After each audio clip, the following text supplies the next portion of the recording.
Consecration, Hebrew Kingdom Building.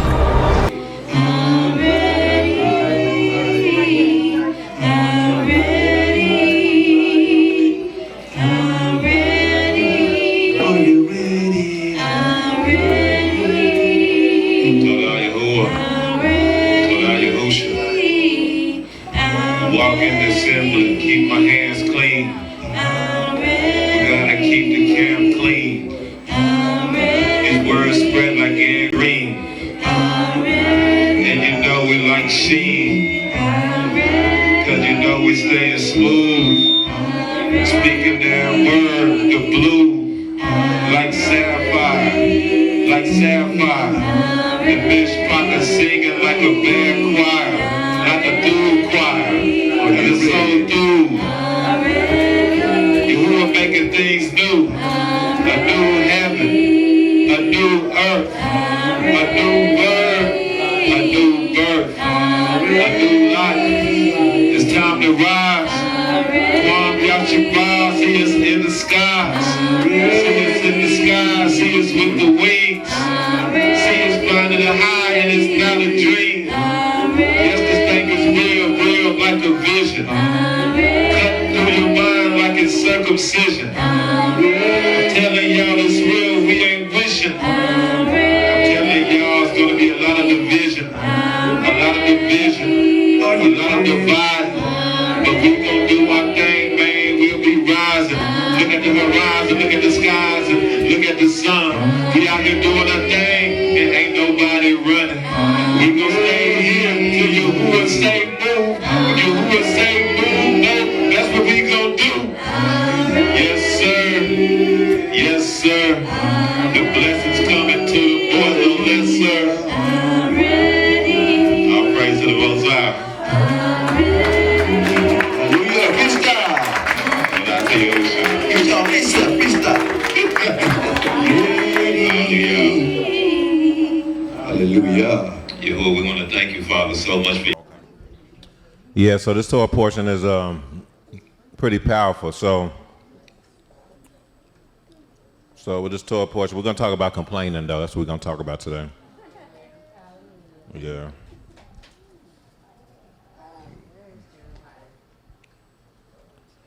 So the Torah portion starts off with Numbers 8, where it goes into the Menorah.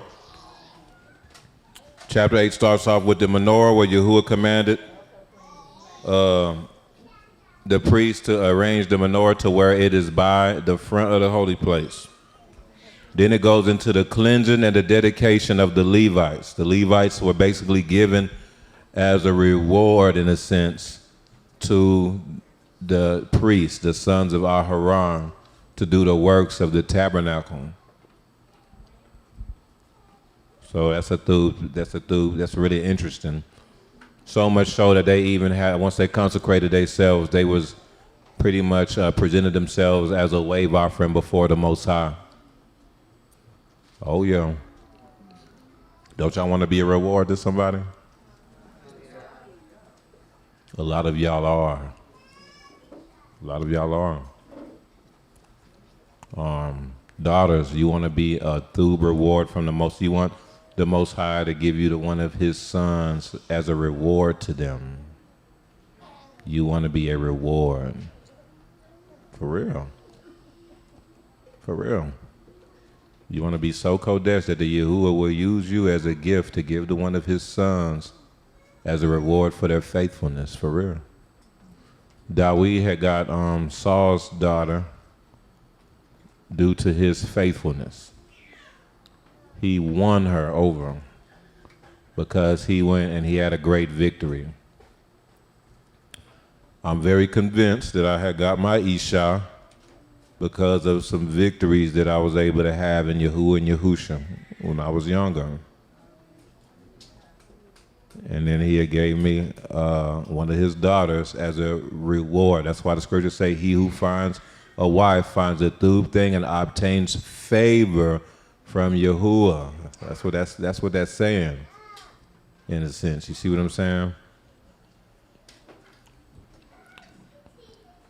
And that word favor is not hen. Hen is like the seed within the gates. That's being preserved, you know, through the midst of the judgments, like in the ark, know its favor, like, oh yeah, I like you a lot.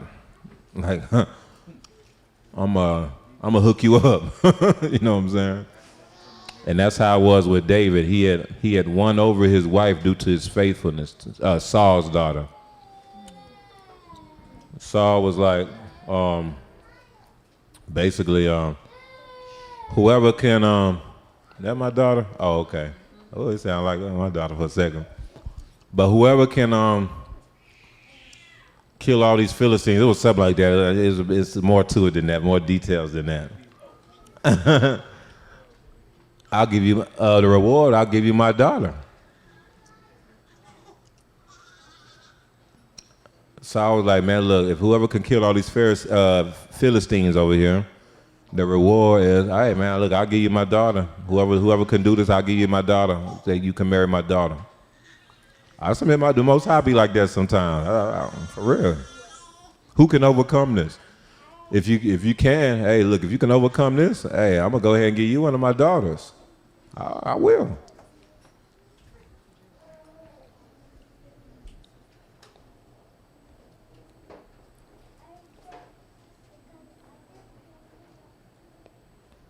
The Levites were given as a gift to the children of Israel. They were set apart to Yahuwah, and they were given as a gift, to the priests, to the sons of Aaron, to do the works of the tabernacle.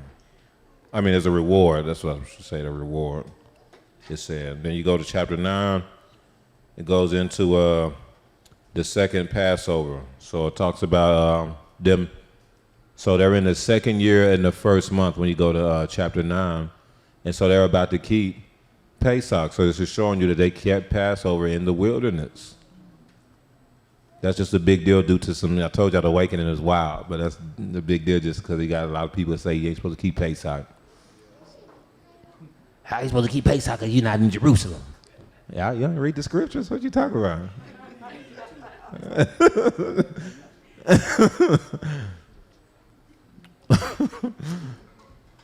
All right, the first Pesach was in Egypt. And then now they're in the wilderness and they about to keep Pesach. They're not in Jerusalem or in the promised land yet. This is literally the first year after they came in, the first year after the first Pesach. They're showing they about to keep Pesach. That's very interesting. Then on top of that, what we see in chapter 2 is that there were some people who were not able to keep Pesach because they were defiled. It says that they were defiled by a human corpse. It says in the New King James, but when you look at it in the Hebrew, it says by being defiled by a nefesh, by a soul. It probably means, it probably could mean the human corpse, but it could mean other things too. It was just defiled for some reason. And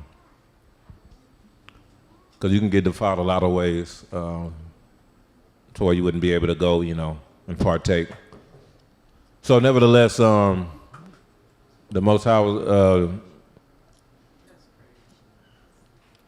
put some things in place. This was the first Pesach ever since they came out of Mitzrayim.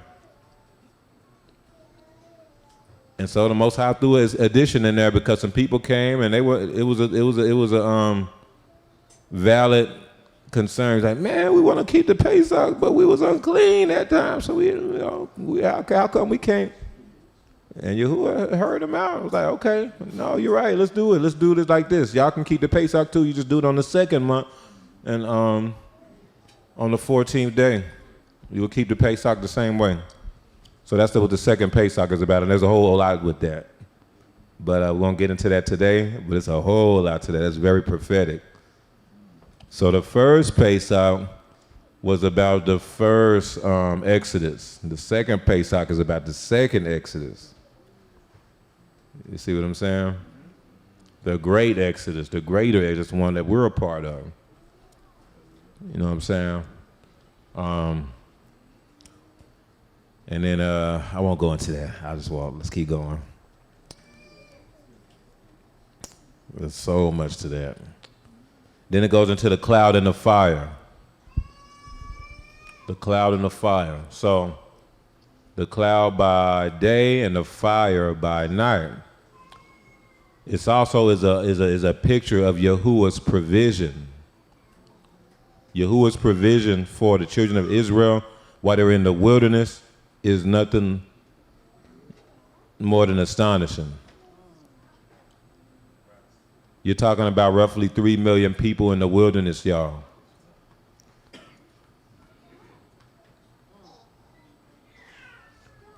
It was probably, in that region, it's hot during the summer, then it gets cool at night. So you got the fire by night. We just thinking that, oh, now they can see and they can guide them, but also with the fire by night, it gives them warmth. It's amazing, the thubeness of Yahuwah. And then what about the cloud by day? We talked about this last year, right? What does that do when it's hot outside? Shade. We was out there earlier. Man, that cloud came through. That was a blessing, boy. When it's hot. Yeah. Yeah. So Yahuwah was providing for them every day when they were moving around with shade and with warmth. Man, that's wild. Y'all ever think about how much it'll take to feed that many people every day?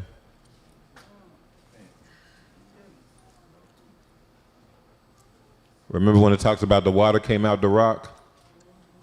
Y'all imagine how much water it would take to keep 3 million people through and without being thirsty in the hot deserts? Every day? Every day. You need water every day. You know that, right? Like every day. Not only that, they have flocks and herds.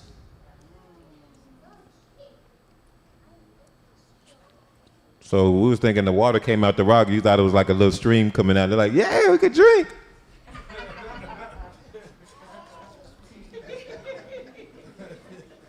We be having our ideas. Sometimes our ideas came from watching Sunday school stuff.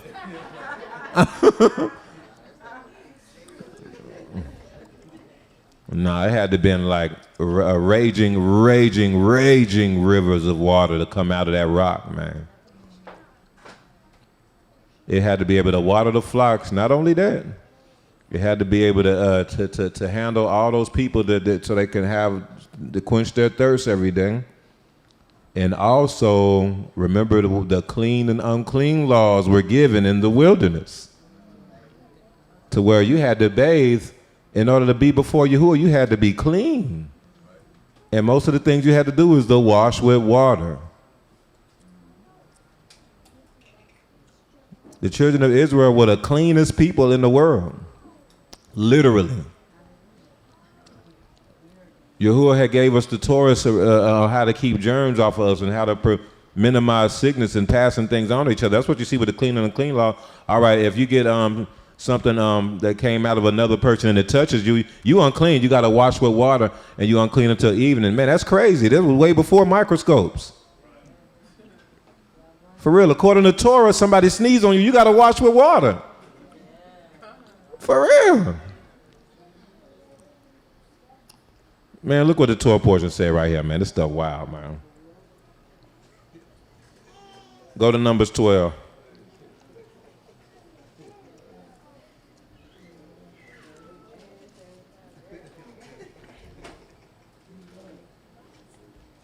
Numbers 12, verse 14. Read that, Zakane. Numbers 12, verse 14. Bakir Luke. Sir. Then Yahuwah said to Moshe, if her father had but spit in her face, would she not be shamed 7 days? Let her be shut out of the camp 7 days, and afterward she may be received again. He was saying that because if spit touches a person, they unclean. That was in the Torah, y'all. Y'all know the Europeans didn't even understand anything about that at all till like relatively recently. That spit, sneezing on somebody, that can pass germs, that can pass sickness, that's unclean. It's dirty. You can pass stuff on to people that way. That those things are unclean. We take it for granted. Because now there's microscopes out there where they can see, they know what, we know what germs are, you got the technology that's able to see, oh snap, whenever someone doesn't wash their hands, there's all these organisms and things that cause sickness that can collect on the hands. So that's why, like if you go to a restaurant, you go in the bathroom, you notice that all the people that work there, they have to wash their hands, things like that. That's why when you go to the doctor or something, if you go in the doctor, they wash their hands before everything that they do. Because they understand this now, but the Torah, man, we're talking, 5,000 years ago, 6,000 years ago? We already had that understanding. We already had that. So when you had things going on like bubonic plague was going on in the Dark Ages, and most of it was happening just because of unsanitary practices that was happening in Europe, the Israelites wasn't getting the bubonic plague for the most part. And they didn't understand why. Because Allah has us to wash our hands. Allah has us to wash with water all the time. Wisdom of Yahuwah is powerful.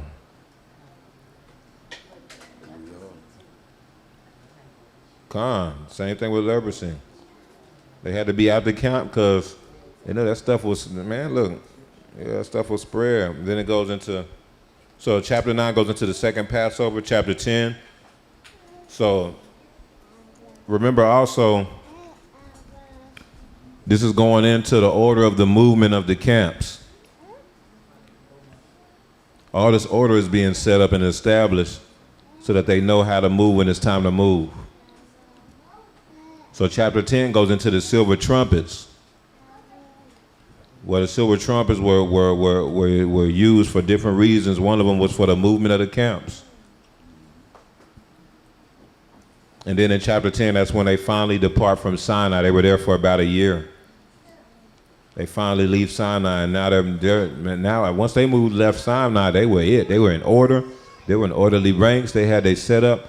They would blow the trumpets. You had the camp of Yehuda went first. Then then the next thing they were marching and they were ready. They had the tabernacle up. It's all praises to the Most High. You see what I'm saying? Now they know how to move. Chapter 11 is what we're going to start off with, though. All right. So chapter 10, the trumpets were made. And then the movement of the camp, they started moving from Sinai. Remember Sinai, that's when the commandments was given. All kind of stuff happened in Sinai. That's when the golden calf incident happened. 3,000 people were killed. There's a lot of people who got cut off, a lot of people who ascended. Some people who ascended and different things like that. They were there for a year. Now it's time to move to the next location. But even in the wilderness, even when they were going in circles, notice that they never stayed in the same location forever. You got to constantly be moving from one step to another. And that's how it is here. Don't be the type of person that's just stuck in your way. I really like it like this. I just wanted to stay like this. Don't be like that, because then you're going to be disappointed. It never stays there like that. It's always going to be a shift. It's always Yahuwah's going to have you in one place for a time. We don't know how long. And then it's going to be time for the next level. It is time for the next level and time for remember, this is the wilderness of the peoples. Y'all remember that when we talked about that? We're in the wilderness. Remember when we talked about that? Remember that, y'all? Ezekiel 20, we're in the wilderness right now. This is the wilderness of the peoples. That's why we started off 2018. We did in Austin, in houses, well, at our house. And then in about a year, we moved on to being in the library. The majority of the people that were in the house with us didn't want to be in the library. They all dropped off. Yeah. We was at a house full of people when we were in the house. A house full of people. It was through. But the leaders at that time kept encouraging us to try to move out of the house. They're saying that's kind of risky. They're like, man, it'd be all kind of ruachs and stuff. You don't know who, because y'all are out there, y'all are public Because at that time, we were super open. You know, we had flyers out. Remember, it was all about, we was just everybody. Come on. Doors was wide open. And it's like, yeah, that's kind of risky. Oh, no, we through. Yeah, the Most High got us. We through. We having a great time. And then stuff started happening. Like, oh, man, they was right. Man. And people coming in there with all kind of ruachs, man. It was some stuff, man. I'll just put it that way. For the most part, it was through, though. But we was really just moving in obedience. We was through at the house. But it was some stuff that was happening. So we like, hey, y'all, we got great news. Y'all, so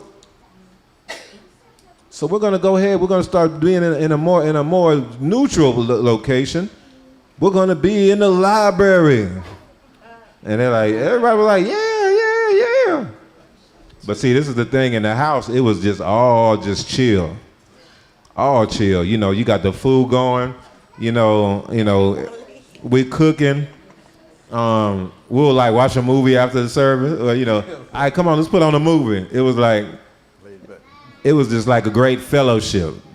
It was. People fall asleep. Yeah, we'll fall asleep and people just chilling, people falling asleep. People be at the house till whenever, for real.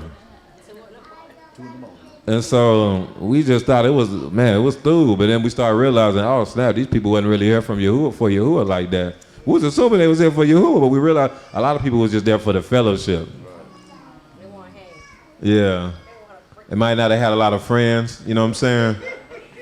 And so, oh yeah, we can come here. And for real, it was like one person, we looked on their Facebook, they had like a big old shrimp plate. Like, big shrimp plate. Oh no. I had to make sure, hey, do I need glasses or something? Ain't that a Cody so-and-so? She got a big old plate, a shrimp plate, like a shrimp and lobster plate. That she. Sea roaches. Faithful, coming every Shabbat, but you don't know that we ain't supposed to eat that. Oh, she knew. She wasn't really there for Yahuwah like that. Yeah, that's a whole nother thing. And so yeah, when we moved to the library, she dropped out real fast, boy. And the majority of everybody there who was in that house, I think it might have been maybe one or two people who was with us in the house who actually trained. Because the library, oh man, you had to be there for Yahuwah for the library. Look, we only had enough, they gave us a time limit, we ain't just chilling all night. We ain't just noise limit. So really, we in there to get into the Torah portion, to go into the Torah, the praise, the little bit of praise we could do, and then we got to be out. And so you had to really just be there to really get into the word and stuff. If you didn't care about that, you wasn't gonna be there. So that's why most of the people didn't make it. But what happened was, and it took time, because there were times when, not a lot of times, but it was one or two times where it would just be us and our family. And we just be like, well, we just gonna have Shabbat. All praise to the Most High. Shimshon, yeah, it was a couple of times. Where the business be us and Shimshon family, and we'll just have Shabbat. We'll be like, man, we're gonna get it in. But then what happened? It was weird. It was just like Yahuwah shifted. It was just one Shabbat. It was just full. The library was full. I don't even think I was there. I think I had to go do something with the Chiefs or something. I was out of town. I remember Ahmed sent me the picture like, man, this library was full today. The one arc from who he's flourishing in HRT now. I mean in Augusta now. He was there for the first time. Hanuk, who do the gym, he was, because he was out here at first. He started off out here, and it was full. I saw the pictures, I'm like, man. And after that, it was just down here. It was always full after that. Always a lot of people. Everybody thought Uriah was Taraji. Taraji the truth. I'm coming every Shabbat.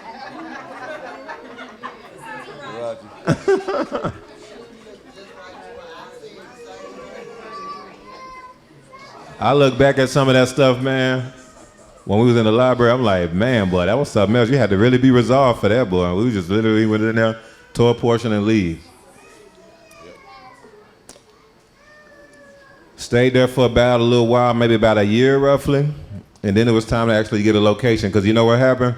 COVID happened and we got kicked out. No, that was before COVID. We got kicked out because of noise. That's what it was.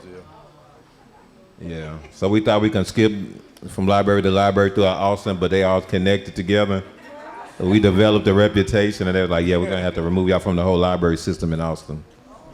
It wasn't COVID. Nope. But they didn't kick us out. It was just, we was right on the edge. They were talking about it. They called us about the multiple complaints and so on, whatever. So then it was time for us to actually have a real location for the first time. It was in a karate, the dojo, from a Mets connection. One of her co-workers, the library. Oh yeah, kind of. You're right, because he gave us his 501. He gave us his so we can get in there for free. That's true. And so, yeah.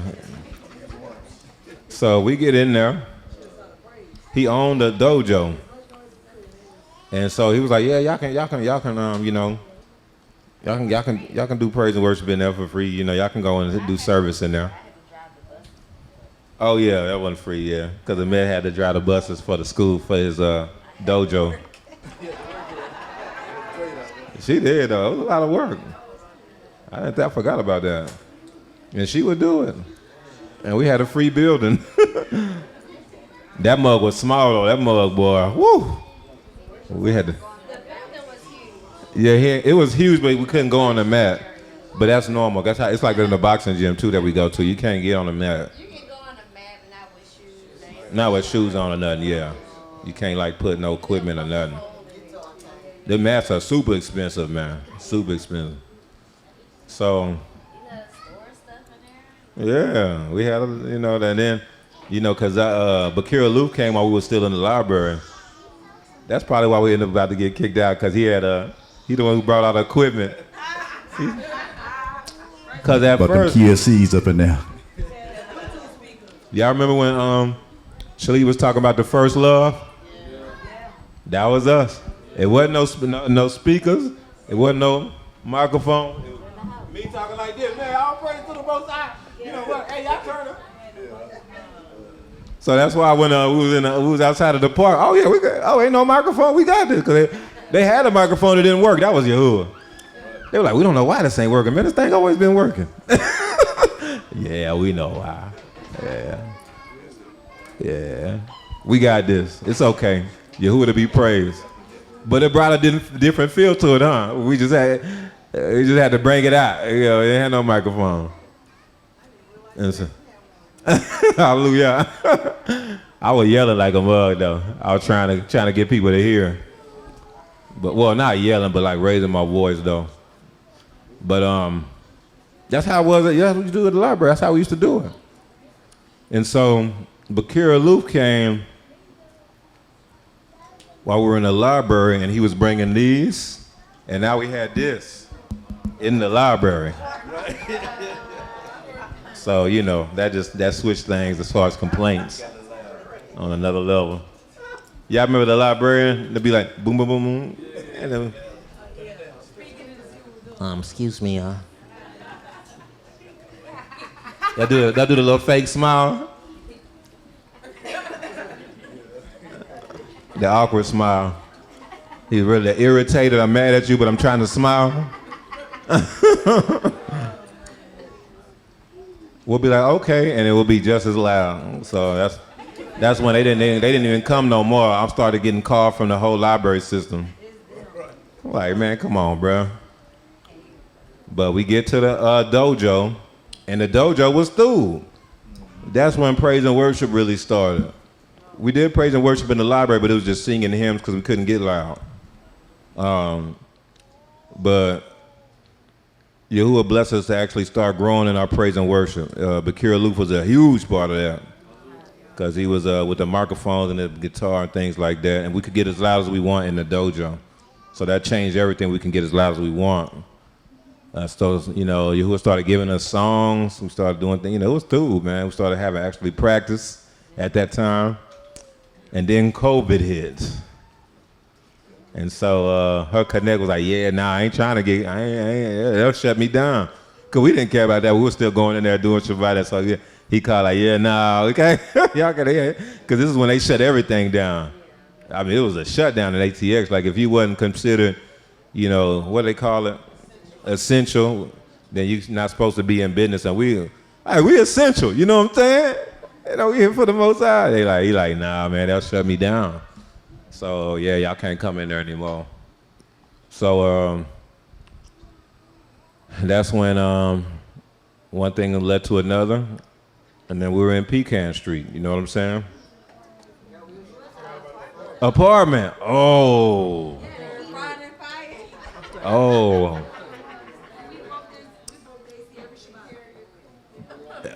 This how Yahuwah, man, that was Yahuwah.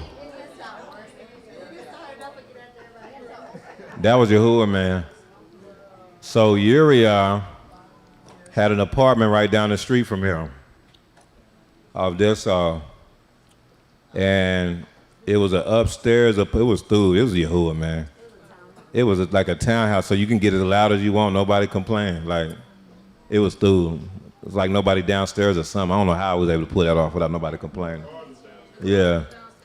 Oh, that's why the guitar, yeah. So the garage was downstairs, so man, we hit, man, look.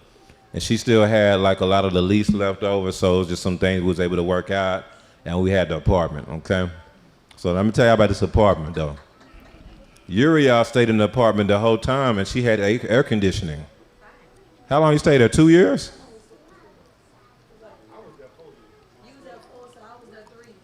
She was there 3 years. She always had air conditioning. We get in there, all of a sudden the air conditioning just don't act right. And it probably would have been easy if it just broke, but it didn't. It would act like it's working, but it wasn't working. So you would try to call the maintenance people, and they'll be like, "Oh yeah, it's working. Yeah, we see it. There's nothing wrong with it." Like, so we couldn't get nobody to do nothing about it. They kept saying it's working because it seemed like it worked. But then you'll go in there, and then it'd be 100 degrees in there. Literally be 90. The thermostat say 90-something degrees. Literally like you in a sauna. For real. Literally. And we didn't care. We had full praise and worship. We going in. That's when we really started going harder with the djembe. And it'll be full. That apartment was full, boy, every Shabbat. Filled to the brim. Oh, yeah, we still got some. Yeah. I thought I had cut a lot. I thought I had made a lot of them private. They on YouTube. I don't know if they public. But, man, some of that stuff might be still public. But, that's when the jungle program was birthed. That's why I was in the apartment. Most I gave that to Bakir Yamin Manu.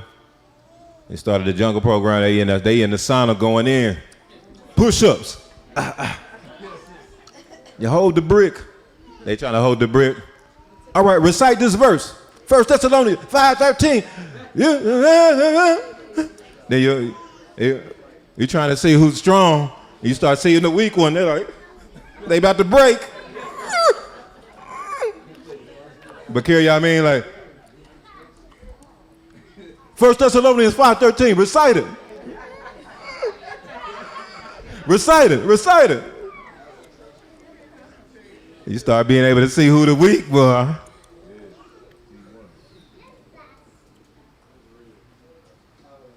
There's some people that got broke off in that jungle program, boy. There's some silver that broke, didn't there? There's some broken silver up in that jungle program, fam.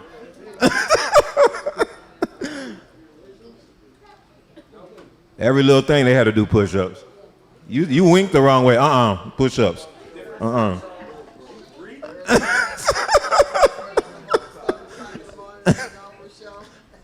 Yeah. That jungle program was a game changer. Y'all, the jungle program was important because, man, we had so many children, we had so many sons, but they was off the chain. No, it was on, nah, you can't even say that. It was on a whole nother level. On a whole nother level. Off the chain. Y'all all right? Okay. But, like, I didn't even know everything. They been telling me everything now. I didn't know everything they was doing. Oh yeah, y'all be doing Shabbat and we'll be outside slap boxing. What?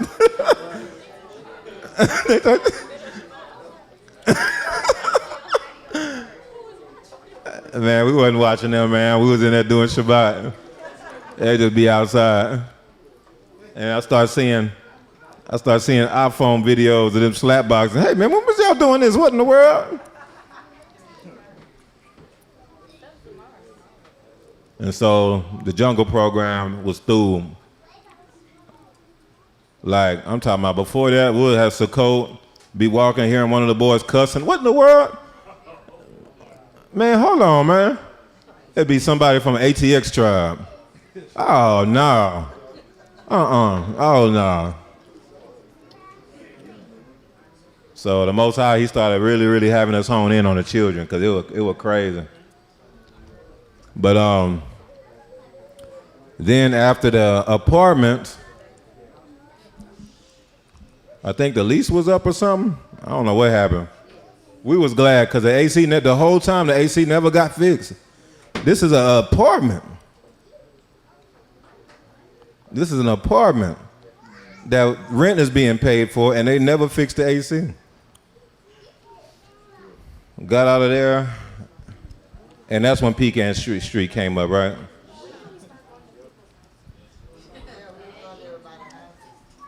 That was right after COVID hit. Oh, snap. That's when the water flood hit Pecan Street, then we started going back to houses. So Pecan Street was like a little office space right there in Pflugerville. Huh? No, the blessing ain't yet. We went to Pecan Street first. Pecan Street. And what I didn't mention is that every single place we moved, it was like it was people that would drop off and different people that would start coming. Very interesting. Did anybody come while we was in the apartment? I don't think the apartment counted. That was like, I think the apartment was to sift out certain people. Cause let's see who was going. Who? Yeah. Oh, he was the only one, right? You was in the apartment? No, you came before that. Yeah, we was in a dojo when you came. Yeah, you was in the dojo. Right.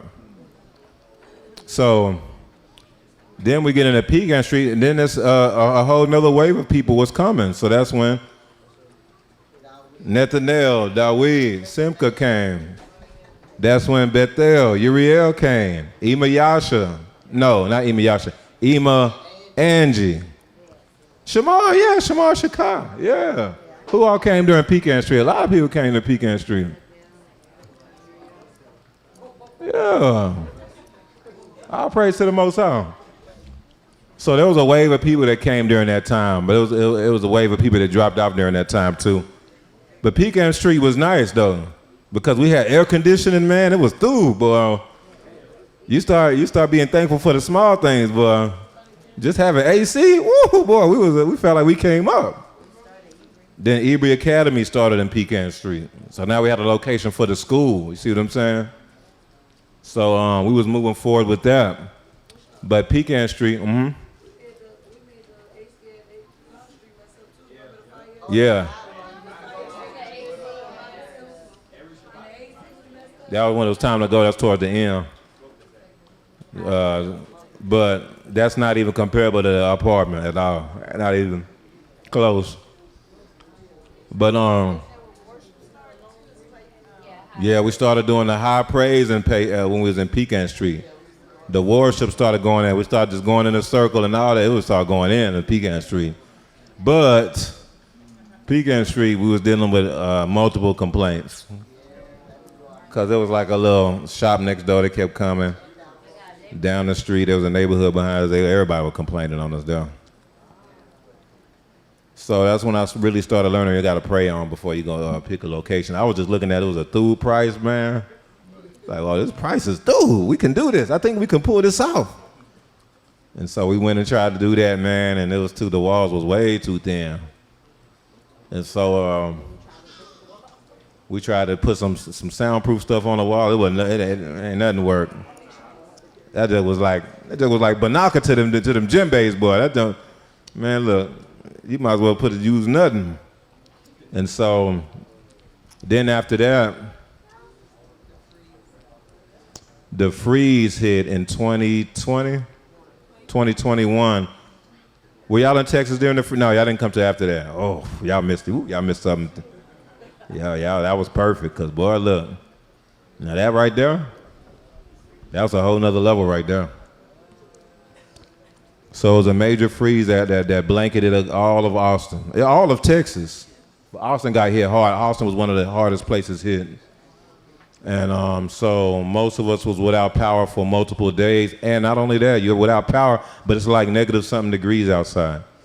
So you don't have a way to heat up, really, unless you had like something there, like a fireplace or something.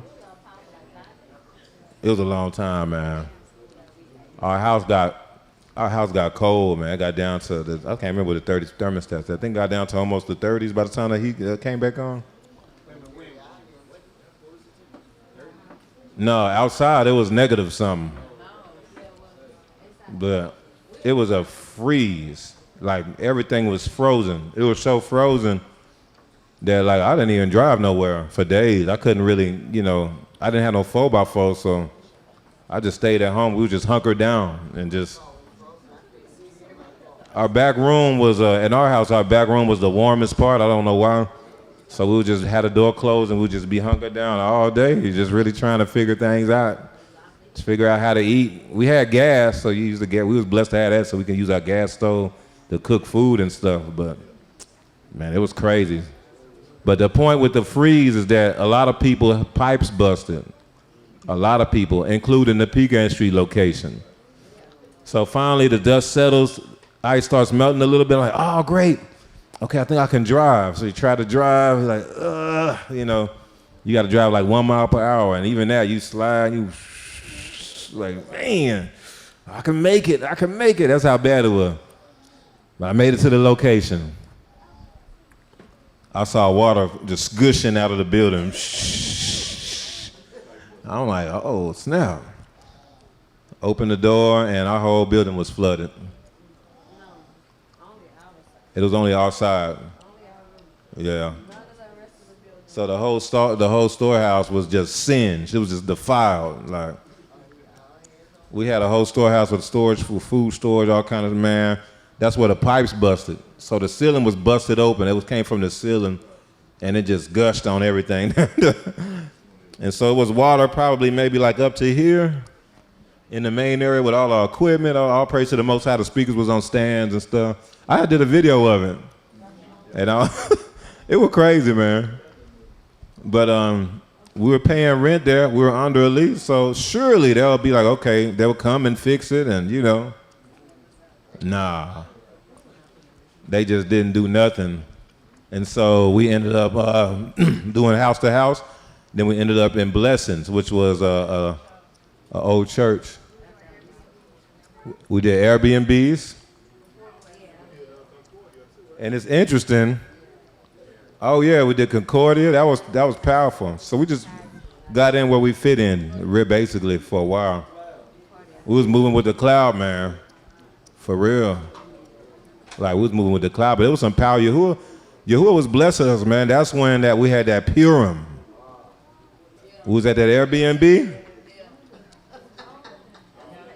That's when we had that Purim.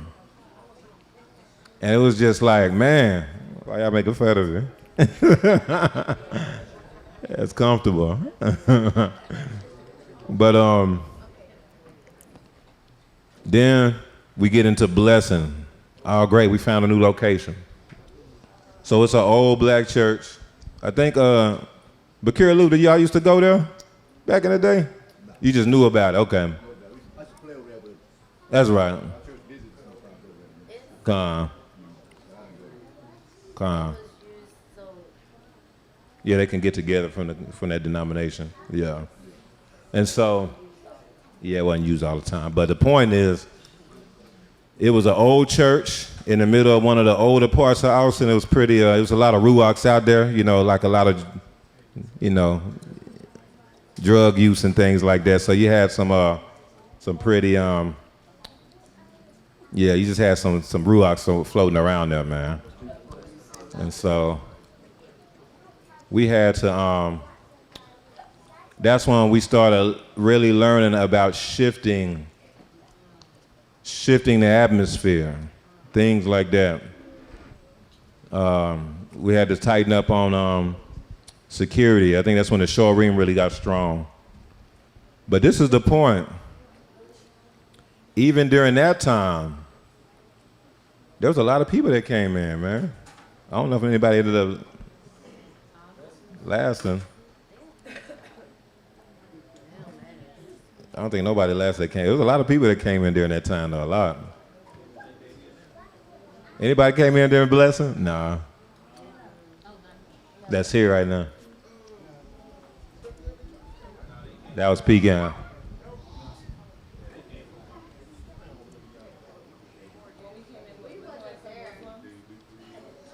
Now, blessing was a similar thing. They didn't really have AC like that. I mean, they had AC, but they ain't really work like that. It's an old building, boy. They didn't let us go to the main church. It was like this other, it was like the food hall or something. Yeah, that boy ain't had no AC in it, man. They had some window units, and that thing ain't the things ain't work because the electricity would trip every time you tried to blow both of them. It's like, all right. Yeah.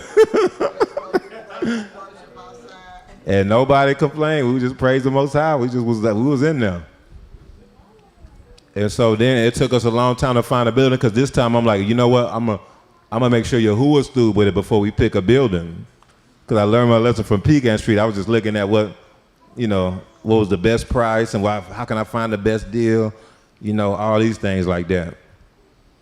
But this time I'm like, nah, we were gonna have to give it the green light before we go anywhere. So we was actively searching for a long time.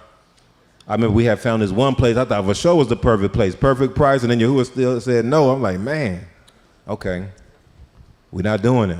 I remember we was excited, man. We thought it was through. I was like, I gotta make sure it's through with the Most High. Most High was like, no. I'm like, all right. And then we found this place. I wasn't really looking at this place because it was not really a price range. You know what I'm saying? Yahuwah said, we're gonna do this. He said, yeah. So we're like, well, we in there. We're gonna do this. And all praise to the Most High. That's how we ended up here. This is where we at now. But we gotta move when the cloud moves. The cloud by day and the fire by night. And with every location, there was a different set of things. It's a different level of blessings. It's probably gonna be more people that's come. There are different people. It's just gonna be. It's always something different that comes with that. You know what I'm saying?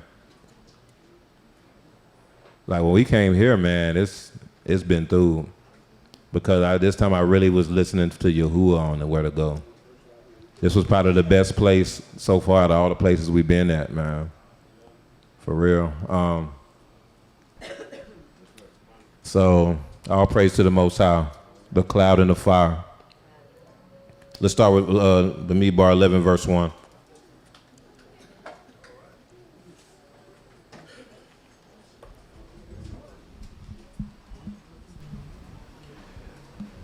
Okay, everybody there? 11 verse 1. Yes, sir. Now, when the people complained, it displeased Yahuwah. It did what? Displeased Yahuwah. Why did it displease Yahuwah? For Yahuwah heard it, and his anger was aroused. So the fire of Yahuwah burned among them and consumed some in the outskirts of the camp. So the people complained, and it displeased Yahuwah. You know why? Because Yahuwah heard it. Y'all gotta understand that when you complain, Yahuwah hears your complaints, y'all. Just cause, you know, Mushal didn't hear it or whatever, cause it was you and a Cody so and so that was complaining. Yahuwah hears it all. And so his anger was aroused, and the fire of Yahuwah burned among them. It burned in the midst of them. It could have been a fire by night. And then all of a sudden it started burning. It started burning them. Like Moshe might not have known they was complaining. This is what Yahuwah heard. Moshe was like, oh no, man, oh no, snap, I'll go there and I'm getting burnt up. Oh no. You don't know. Y'all gotta realize when you amongst Yahuwah's assemblies, like, look, a lot of stuff be above us, man. If Yahuwah make a call, that's the call. It was based on something you was doing, you know, like, man. Verse 2. Then the people cried out to Moshe, and when Moshe prayed to Yahuwah, the fire was quenched. Yeah, so Moshe probably didn't even know about it. You're talking about 3 million people. People start crying out to Moshe, Moshe, Cody and them, man, they on fire. I so-and-so, man, they on fire. What? Oh, snap. Oh, man, what? What happened? Oh, man. They start praying. Yahuwah, please, no, please. Heal them. And you were like, all right, Moshe, all right. You don't know why I did this, but fine. Keep going. Verse 3. So he called the name of the place Tabernacle, because the fire of Yahuwah had burnt among them. Now the mixed multitude who were among them yielded to intense craving. All right, so that word for mixed multitude, that's not the same word for the other nations. That's actually a sap, a sop. It's a gathering. You know, that's my name. A sop means a gatherer. But a sop is like a gathering of people, basically. Remember, Asap is a strong leader who secures the word. So it's a sop is a strong leader who secures the word, and it's about something surrounding securing the word. So it's basically what it sounds like, just looking at the breakdown, is that it was a gathering of people that were complaining, that were holding. It was probably one leader, and it was like basically it was a leader. I mean, it was a side group of people amongst the children of Israel. They basically developed a clique. That's the best way to put it. Yeah. Yeah. Yes. So,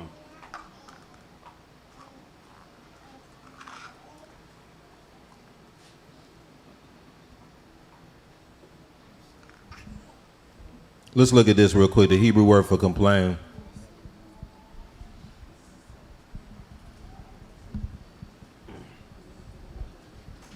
It's anan.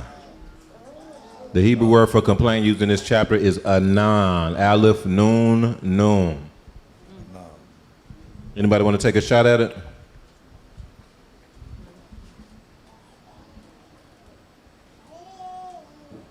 Anybody want to try to break that down?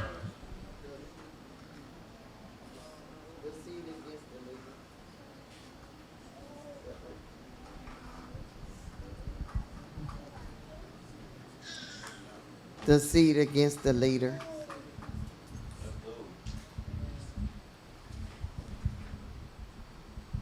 Anyone else?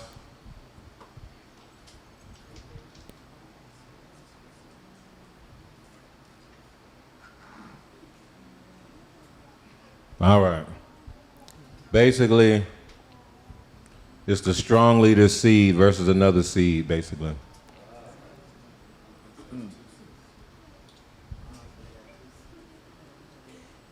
It's the strong leader's seed versus another seed. So you got the seed of the head of rosh versus another seed.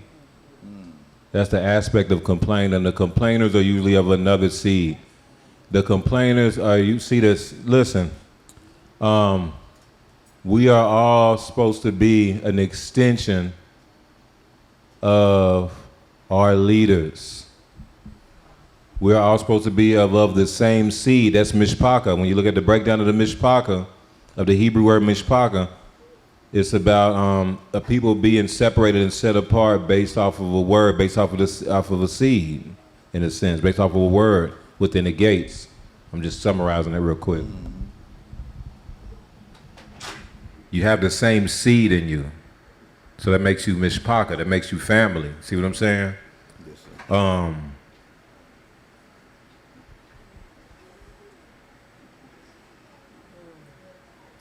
Mishpachah, we're supposed to be of the same seed.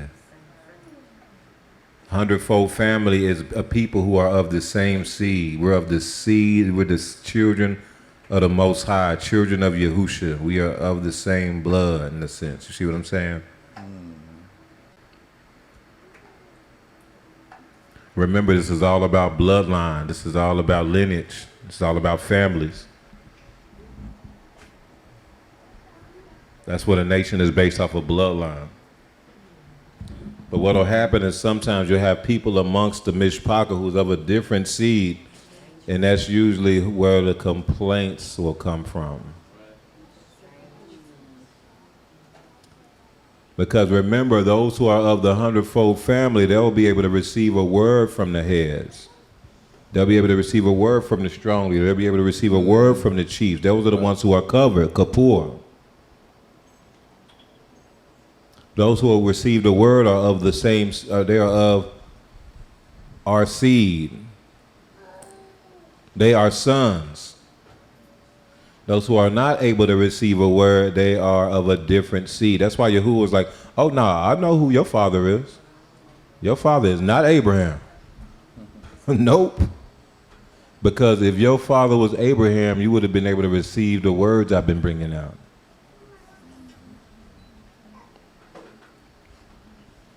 No, your father is Hasatan. So you have people who would be infiltrating the assemblies. They're of another seed, and those are the ones who start trying to spark issues, spark complaints, because they're not receiving none of the words. They're not receiving that stuff. They may fake it well, but you know they're not if they start complaining against Yahuwah. Mm-hmm. They're really complaining against Yahuwah when they're complaining. They're not complaining against you.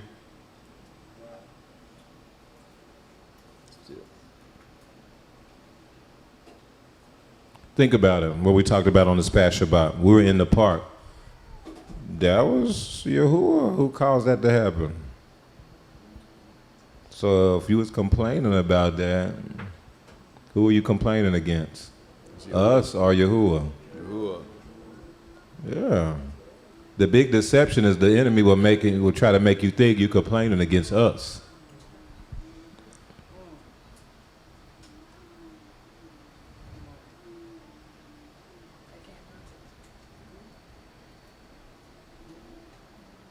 And that's what we saw in Numbers chapter 11 with the mixed multitude, where there was these people that were from a different seed.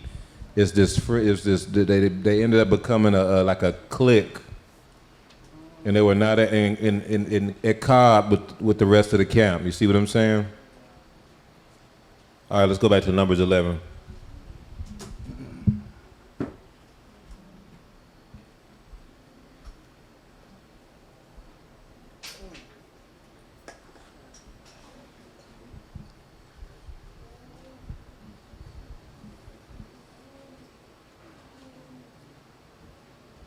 You go ahead. Okay, verse 4 again. Now the mixed multitude who were among them yielded to intense craving. So the children of Israel also wept again. That's the lust of the flesh. Mm-hmm. Intense cravings. Remember I've been telling y'all that the key to getting the mark of the beast is not trusting Yahuwah for your sustenance. Not trusting Yahuwah for your food, for your sustenance, for your provision. They yielded to intense craving. So look what they said. So the children of Israel also wept again and said, who will give us meat to eat? Who will give us what? Meat to eat. So they're looking for a basora. That's that word. That's basora. Y'all remember what, another aspect of what basar is? It's meat, it's food, it's, what's the basora? Right, the basora is the doom news, the gospel is what they call it, right? In Hebrew, the word for gospel is the basor. It's the exact same word, it's basar. Bet, sheen, resh, the exact same word, just different vowel points. They looking for another Torah.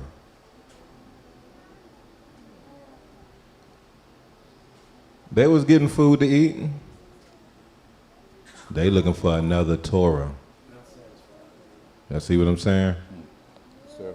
Look at this. Who will give us meat to eat? And look what they say, number 5. Remember we talked about Zakar, right? Look what they say with number 5. We remember the fish which we ate freely in Mizraim. Say it again. Read it over again. We remember the fish which we ate freely in Mizraim. What? The cucumbers. They said they Zakar the Basor in Egypt.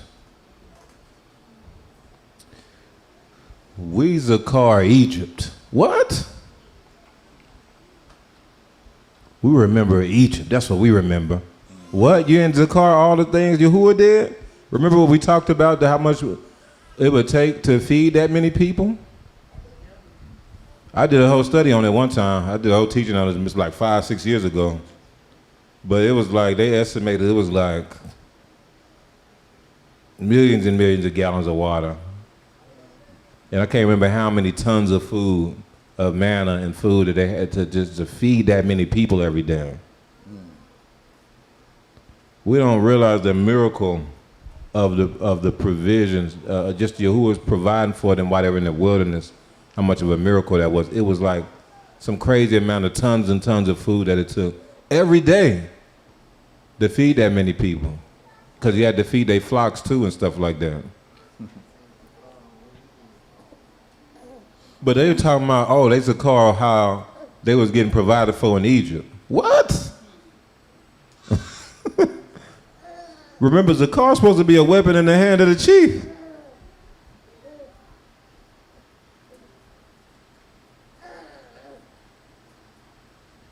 But if you are of another seed, everything that's being this is what we're seeing. Even when looking at people that's been some of the people that's been like complaining against rebirth, a lot of these people, they were in the tribe, and I know that story. I'm like, man, all them things that the Milex did for y'all ain't mentioned none of that, huh?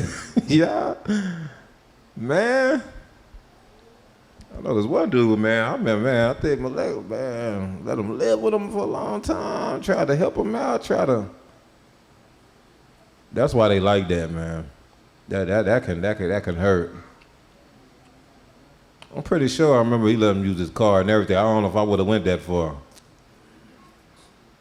Try to help him get on his feet, I mean, for a long time. You ain't mentioned none of that.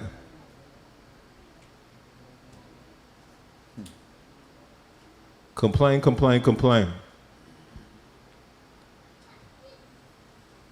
Azakar, Egypt, the fish we ate, and the leeks and the melons. Watermelon, that's really that word, if you look at it in the Hebrew, it's watermelons. Yeah, Azakar, Egypt. We supposed to Zakar Yahuwah. No, Azakar, Egypt. Be careful, because that's what leads to the complaining. When you don't Zakar Yahuwah, but you quick to Zakar Babylon. Yeah. You forget how miserable you was when you was in Babylon. You forget how miserable it was when you was in bondage to all that sin and iniquity and all them ruachs. You was in bondage to fear, unforgiveness, bitterness. You dealt with anxiety issues. You had, man, there was times when you was going to commit suicide. You was contemplating suicide. You were in depression. You were dealing with all that stuff. Ain't mentioned none of that. And how Yahuwah deliver you from all those things. You just remember, oh, I was a car Babylon when. We used to could go to Mickey D's. Listen to what I want. Oh, I can just get any boy. I can get any boyfriend I want. You know, if I want to. Y'all don't have nobody trying to keep me back from that. And I forget. You totally forgot about how you got your heart broke. How the other dude came, took advantage of you. I mean, just forgot about all that.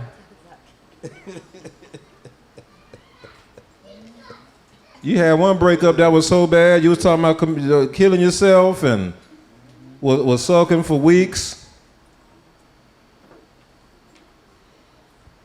Then the other dude came, he thought you was in love, until you found out he cheated on you multiple times.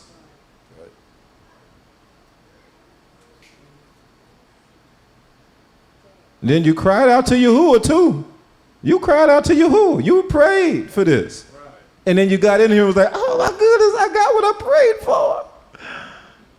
Oh, all praise to the Most High. This is what I prayed for.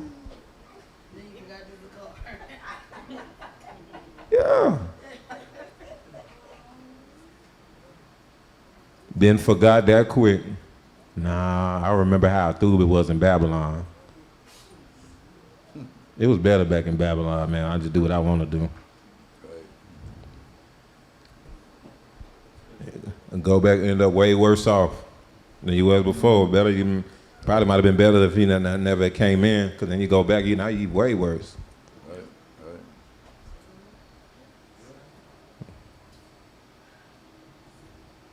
Let's keep going. Yeah. Oh yeah, no, go ahead. So we just don't. I think it's a combination of that we weren't taught this, and then maybe we read it and just don't believe it. But Yahuwah always expected of Israel, like the whole purpose of them coming out of Egypt was to worship Him. And I think sometimes what people look for is they're like, yes, I just want Yahuwah to do what I want Yahuwah to do. I just want Yahuwah to heal me, but I don't want any of that other stuff. I just want to be healed, and then I'll go my way and live my best life. But see, even that's like in this Torah portion, it talked about how Yahuwah required of the Levites. Or maybe it was the last one. But he was basically saying how, like, instead of me taking the firstborn of all your animals and all your sons, I'm going to take all the Levites to myself. So it was required of them. They had to give something back to Yahuwah. That's why Dawood talks about, like, man, pay your vows to Yahuwah. So when we come out of Egypt, see, these people here, I would submit, Mushal, that they just didn't really want Yahuwah like that. They wanted Yahuwah to wait on them. They really wasn't talking about like laying their life down or like being married to Yahuwah. They just kind of want transaction total. That's real. Hallelujah. That's real. Man, this is wild. They said they remember back in Egypt when they had the watermelons. Cucumber leeks. The fried fish. The fried fish and the watermelon, man. That's wild to me, for real. That is wild. Keep going. Verse 6. But now our whole being is dried up. Now start over with verse 5. Verse 5. We remember the fish which we ate freely in Mizraim, the cucumbers, the melons, the leeks, the onions, the garlic. But now our whole being is dried up. There is nothing at all except this manna before our eyes. Y'all know how crazy that is to say that? Yahuwah had rained that from the Shamayim to make sure they was through while they was in the wilderness, and I'm talking about it had to be tons and tons of it to make sure that to cover all those people.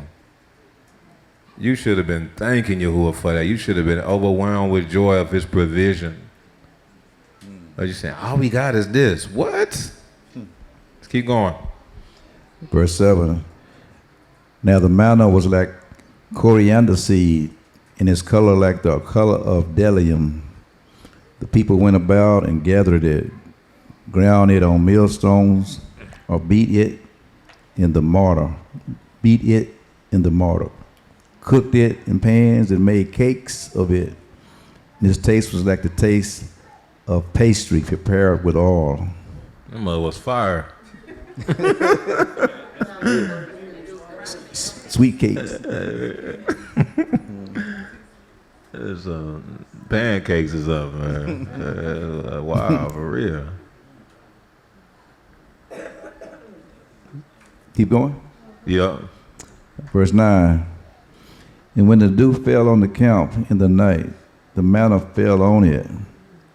Then Moshe heard the people weeping throughout their families, everyone at the door of his tent. They literally weeping about this stuff. That's wild, man. That's wild. That's wild. Keep going. And the anger of Yahuwah was greatly aroused.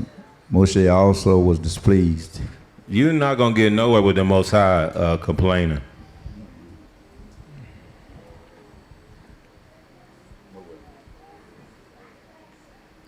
There's no benefit that you're going to get out of complaining. Only thing that'll show is that you may be just of another seed. You may just not be atoned for. Maybe that's a sign that you're not really with the Most High like that. You see what I'm saying? Like, because what complaining is a sign of a high level of ungratefulness. It's a high level of ungratefulness. Go to Galatians chapter 5.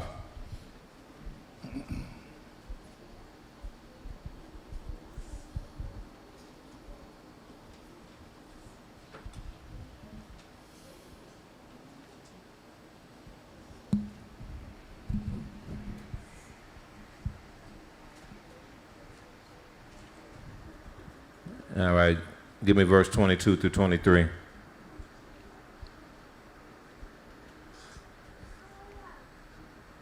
Verse 22.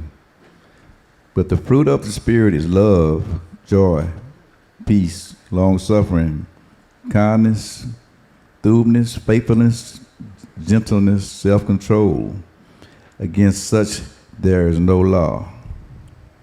Y'all see this? Everybody knows about this passage. The fruit of the Ruach is ahava, joy, shalom, long-suffering, kindness, goodness, atubah, faithfulness, gentleness, and self-control. If you have the Ruach, you are not going to be a complainer. That's a sign that you may not be his. It's a sign that you may not have the Ruach.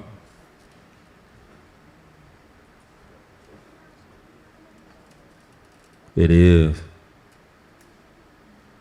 Because there's a certain type of fruit that would be burned out of if you have the Ruach. And complaining is just not one of those things. These are the opposite of complaining. Love, joy, shalom, long suffering, that's the opposite of complaining. Kindness, tubah, faithfulness, gentleness, self-control.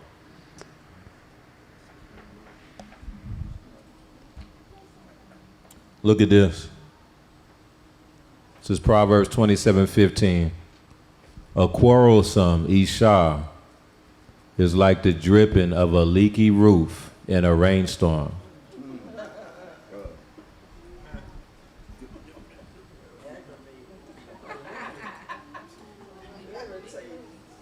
Restraining her is like restraining the wind or grasping oil with the hand. It ain't happening. You ever try to grasp oil with the hand?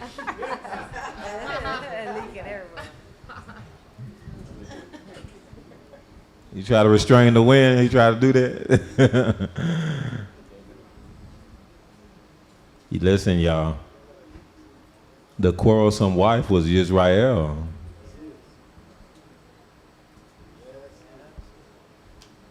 Yeah.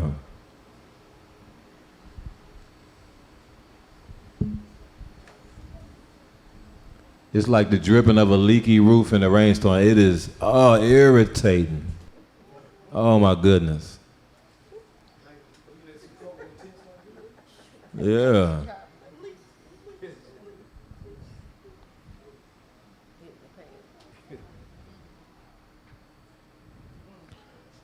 A quarrelsome wife is like the dripping of a leaky roof in a rainstorm. Isn't that a breach?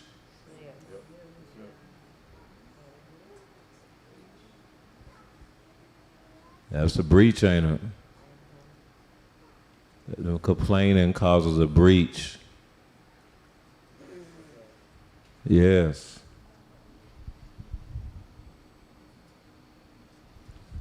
Proverbs 21:19. It's better to live Bamidbar. That's what it says too. Better to live Bamidbar in the desert, in the wilderness, than with a quarrelsome and nagging Isha.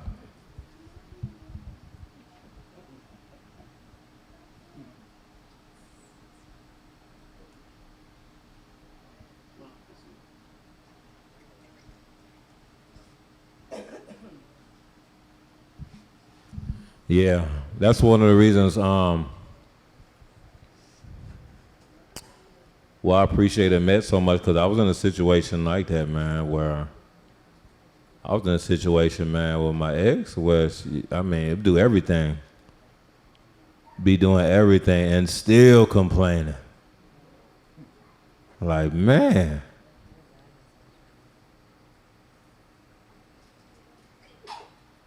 It was crazy. I mean, everything you can possibly think of. And maybe be through for a week, maybe be through for 2 weeks if you're through, and then the next complaint comes. And it'll always be like, why you always complaining? And it just blows up. I'm telling you, it's like trying to grab oil, trying to restrain that. There's nothing you can do with that. And so I remember being with Met, and she was just thankful about everything. All praise to the Most High. She'll be like, thank you so much, Toda. Oh. She'll even be posting on Facebook. She'll be appreciating everything I was doing. I'm like, man, all praises to Yahuwah. I think we went a whole year without no arguments. That was unheard of.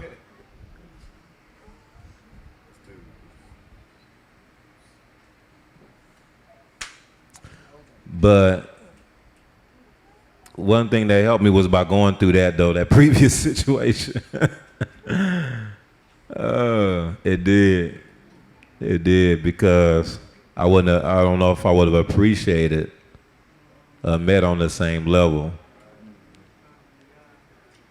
So I was like, the Most High, I'm gonna have you go through some things first before I give you one of my daughters, though. You know what I'm saying? It was some stuff I had to deal with myself too, though. You know what I'm saying?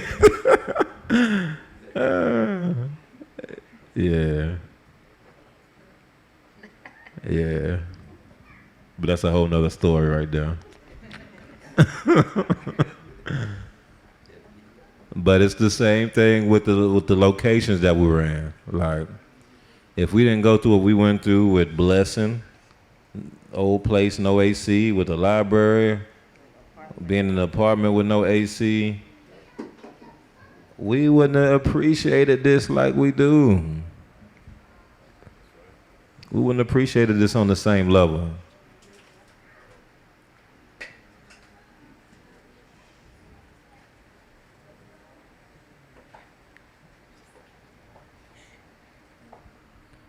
Sometimes it's better to go ahead and go through what the Most High knows best. It's better sometimes to just go through whatever you got to go through, and then He'll have your reward if you can remain, if you can endure. He has your thub reward for you at the end of that, if you can overcome.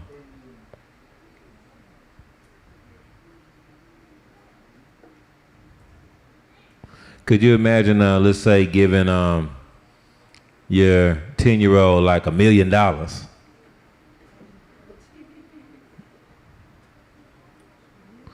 Now, let's say this. Could you imagine giving your 16-year-old $1 million?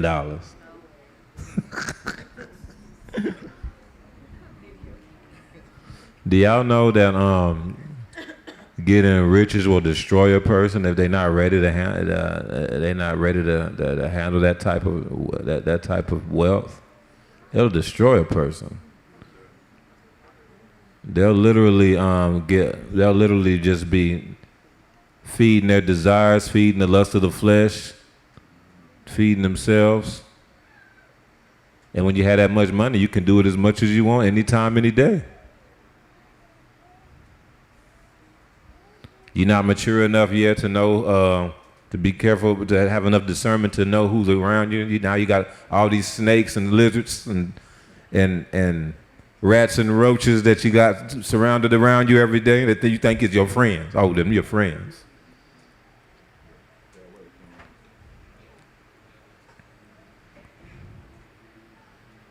And now you got a little demon girl on your side. Oh yeah, that's your new girlfriend. Little demon girl, but she looked like a trophy, so you threw with it. You think she loved you.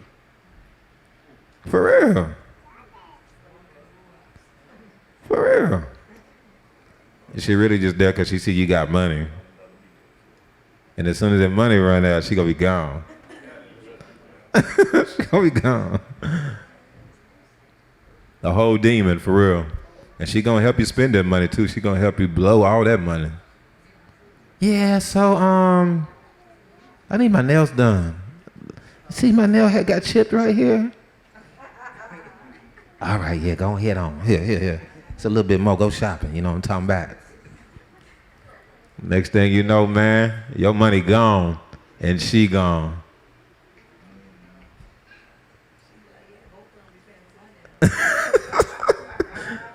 You know, they always come up with another reason too when they leave. It ain't ever because you ran out of money. I just have to work on myself. I just have some things I need to work through with myself. It'd be right when you ran out of money. All of a sudden you got to work on yourself, huh?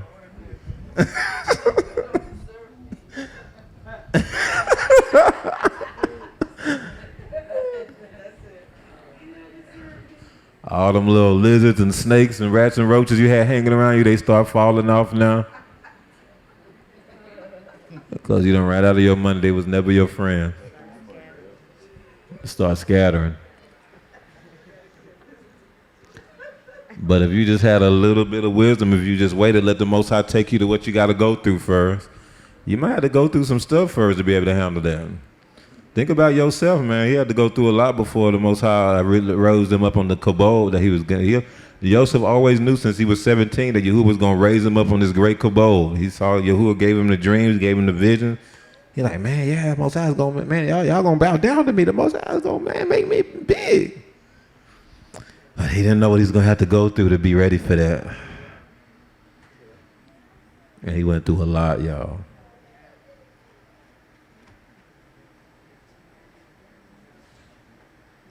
But when it was all said and done, with Joseph, he knew right. Once he rose up in his kabod, he even told his brother, don't worry about it. This was all Yahuwah was doing. This was all done for so he can get the kabod. Something he said. He knew, though, it was the Most High. He was through.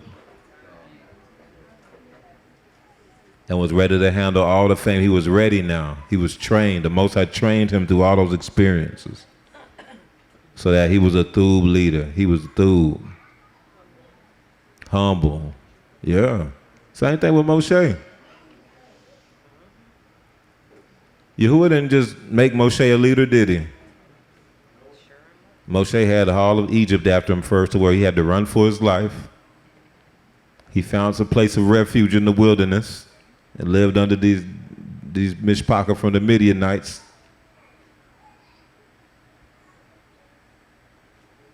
Stayed there for 40 years, learned how to be a shepherd. was learned under his father-in-law. And then the Most High was like, yeah, okay, you're ready. He met him he had a visitation at the burning bush. Yeah, it's time to go. Time to go back.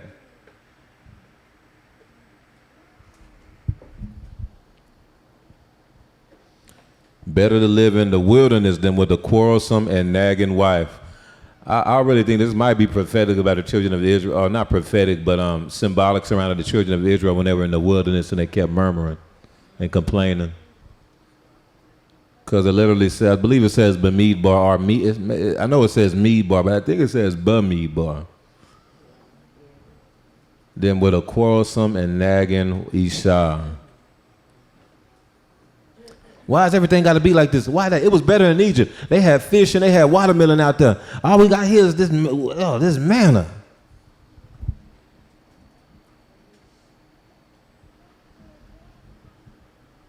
Proverbs 21, better to live on a corner of the roof. Be at the corner of the roof like this. Hey man, look, I'm be over here in this roof. Squeeze in that corner and go to sleep like that. Man, look here, I'm gonna be over here. Better to be on the corner of the roof than share a house with a quarrelsome Isha.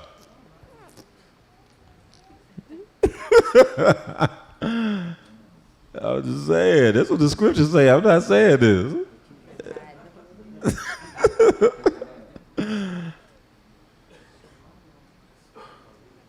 That's what Yahuwah was dealing with, y'all.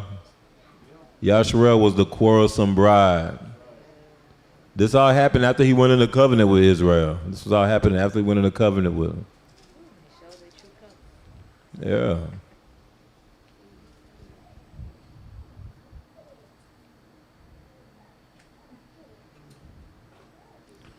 Philippians 2 verse 14. Do everything without grumbling or arguing. Grumbling means complaining, or murmuring. Do everything without grumbling or arguing, so that you may become blameless and pure, children of Elua without fault in a warped and crooked generation. Then you will shine among them like what? You will shine among them like what? Wasn't there a word that came out that sounded like that today? Somebody said that was you? Yeah, saw the stars coming down, coming through the womb, yeah. Those who can understand. Yeah.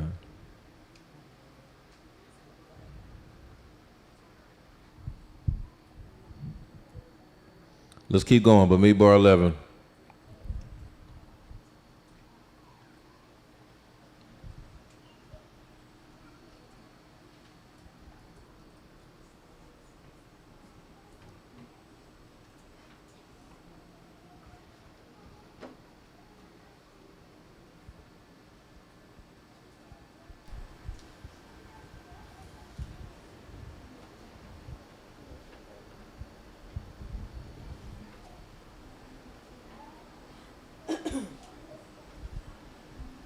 We start at verse 8.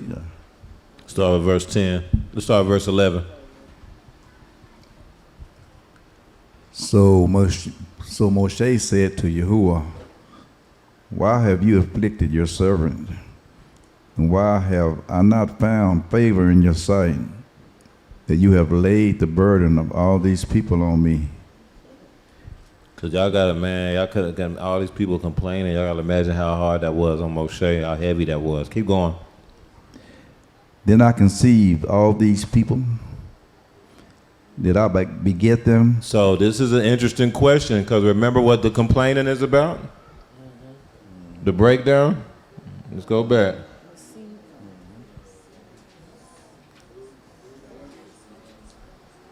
Yeah. It's the strong leader's seed versus another seed. Read verse 12 again. Did I conceive all these people? They're supposed to be an extension of Moshe. They're supposed to be of his seed.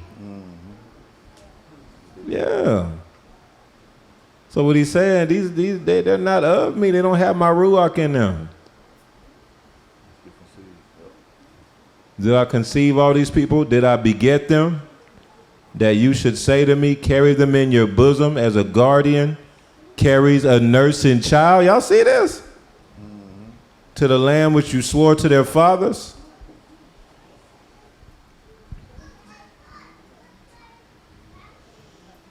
It's the strong leader seed versus another seed. Read verse 13. Let's go. Where am I to get meat to give to all these people? For they weep all over me, saying, give us meat that we may eat. You imagine all them people all over Moshe saying, give me meat, give me food. We're not happy with the stuff that Yahuwah's giving us. Right. I know he's giving us this manna. I know Moshe like, what do y'all mean, man? He's getting manna every day. Did y'all gather your manna today? What you talking about? Y'all, let me tell y'all something. As a parent, it is extremely irritating when I know there's food in the house. If our children, what is that to eat, Dad? I'm hungry. What you talking about? There's all kind of food in the house. What you gonna go? Oh yeah, I ain't really trying to eat that. Oh well, that's on you. That's a personal issue right there. There's all kind of food in there.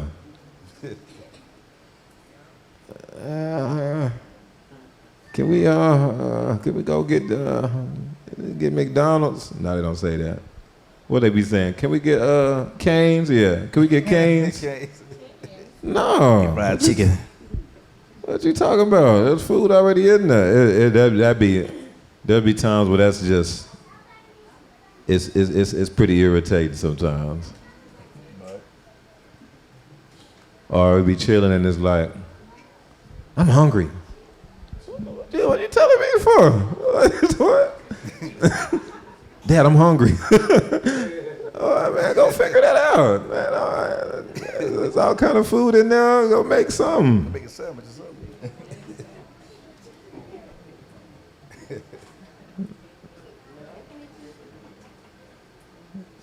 I'm talking about my big boys especially.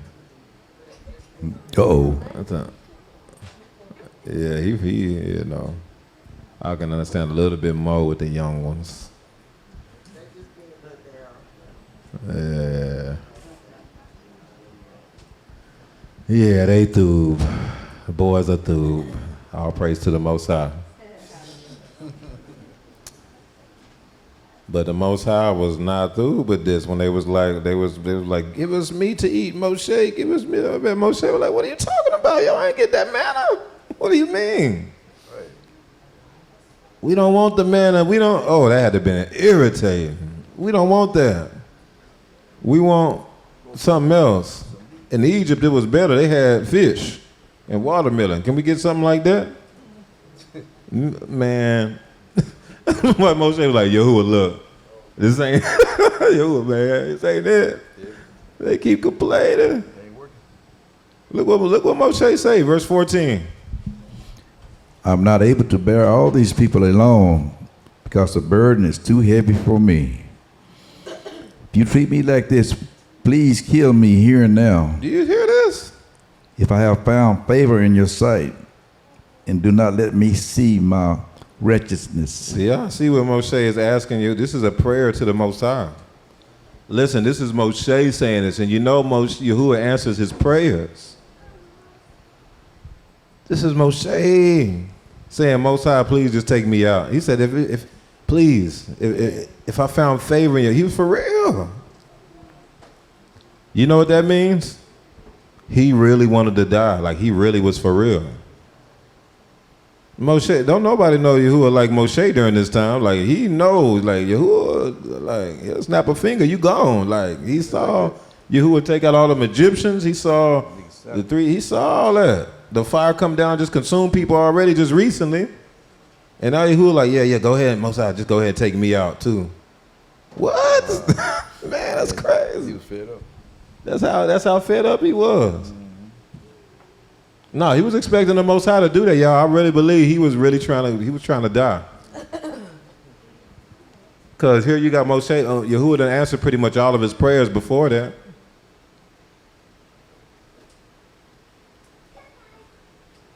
He was done, y'all. He was done. And I really believe that prayer didn't do nothing but make Yahuwah even more angry at the rest of the people.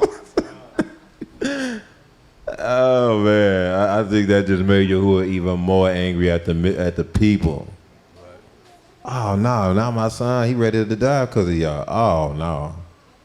Judgment, judgment, judgment, judgment time. Verse 16. So Yahuwah said to Moshe, gather to me 70 men of the elders of Israel, whom you know to be the elders of the people and officers over them. Bring them to the tabernacle of meeting, that they may stand there with you.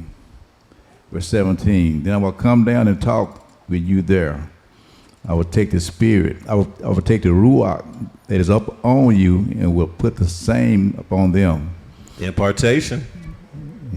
And they shall bear the burden of the people with you, that you may not bear it yourself alone. So now it's time to split up. So he don't have to lead everybody, because remember what he said. He said, did I conceive these? In other words, what he's saying is, does any of them have my seed in them? Is any of them my sons? Does any of them have my ruach in them?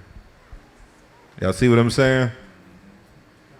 It wasn't just about, it wasn't like I used to read this and think Moshe was like being like trying to be super sarcastic with the Most High. I'm like, man, that's kind of bold being like that with the Most High. Did I conceive them? Did they birth me? Did I birth them? You know, almost like he trying to be, you know. But I submit it's deeper than that. I submit it's more of also another aspect to look at it, another way to look at it. It was the complaining is about the strong leader seed versus another seed. And so he's asking the Most High, like, man, does any of them have me in them?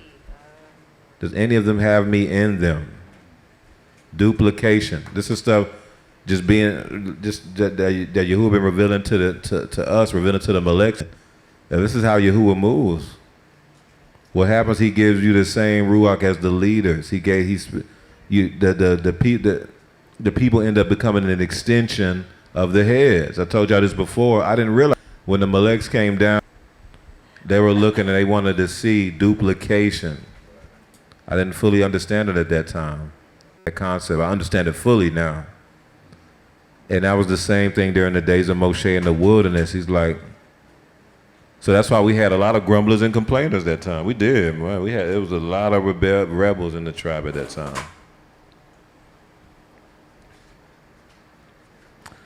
And Moshe was wondering about that. And so Yahuwah responded and said, okay, gather to me 70 men of the elders of Israel, whom you know to be the elders of the people, the officers over them. Bring them to the tabernacle of meeting, that they may stand there with you. Verse 17, what does he say? Then I will come down and talk with you there. I will take of the ruach that is upon you, and I will put the same upon them. And they shall bear the burden of the people with you, that you may not bear it yourself alone. So basically, the nation was split up into 70 assemblies.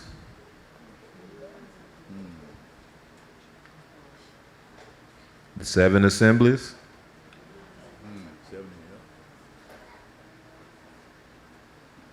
It's time to split up. It's time to split up the leadership. I'm gonna set up 70 people who have the same ruach as you, Moshe, and they're gonna bear the burden of the people. So when you couple this with Shemot, there's a passage in Shemot, I believe, like 16, where they separated the assembly into 10s, 20s, 50s, 100s, I think, and thousands. That was so. It was a separation above and beyond the 12 tribes. That was still too much. Like the 12 tribes was too much. So Yithro had said, you need to split up the people. and I submit that this is tied into this passage here in Numbers 11. And the way they split it up was over those 70 heads. They basically were split up into 70 assemblies. So that makes sense why you see the in the Behaalotcha, you see, in Revelation, you see as Yahuwah set them up, separated them into 7 assemblies. In Revelation, and I submit that that's why they even did that now. Yahuwah even did that now at rebirth. Because we know that 70 is associated with 7s. There was even wasn't there a scripture when Yahushua even said, hey, forgive them 70 times 7? Right. 7 times 7. This is about the 70 assemblies, the 7 assemblies. And in the beginning of the Torah portion, it started off talking about the Menorah, didn't it? Which symbolizes the 7 assemblies. The 70.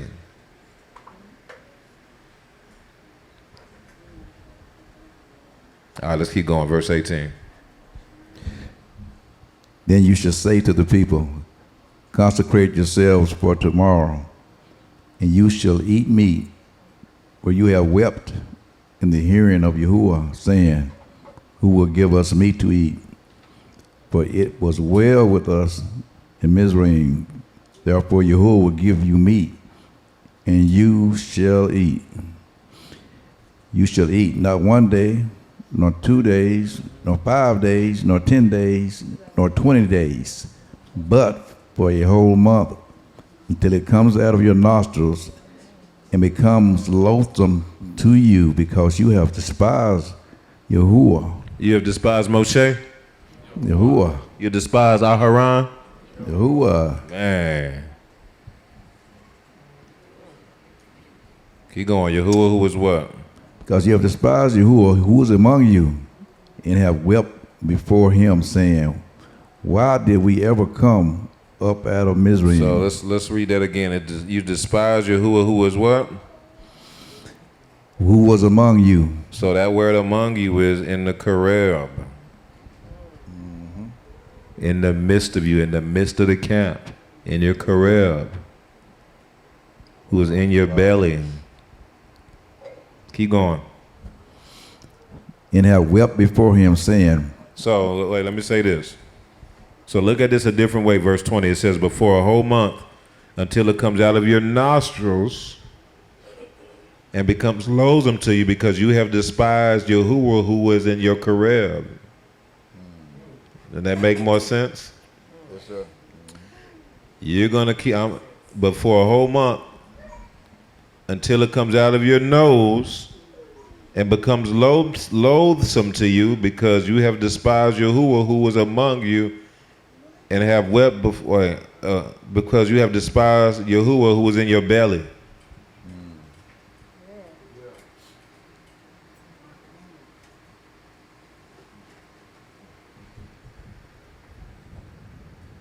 Yahuwah was in the midst of the camp, but he found an unclean thing in them.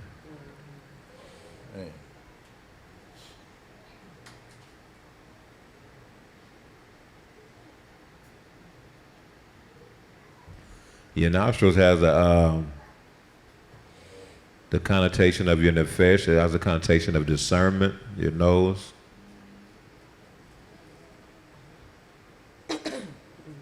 Y'all discernment was off.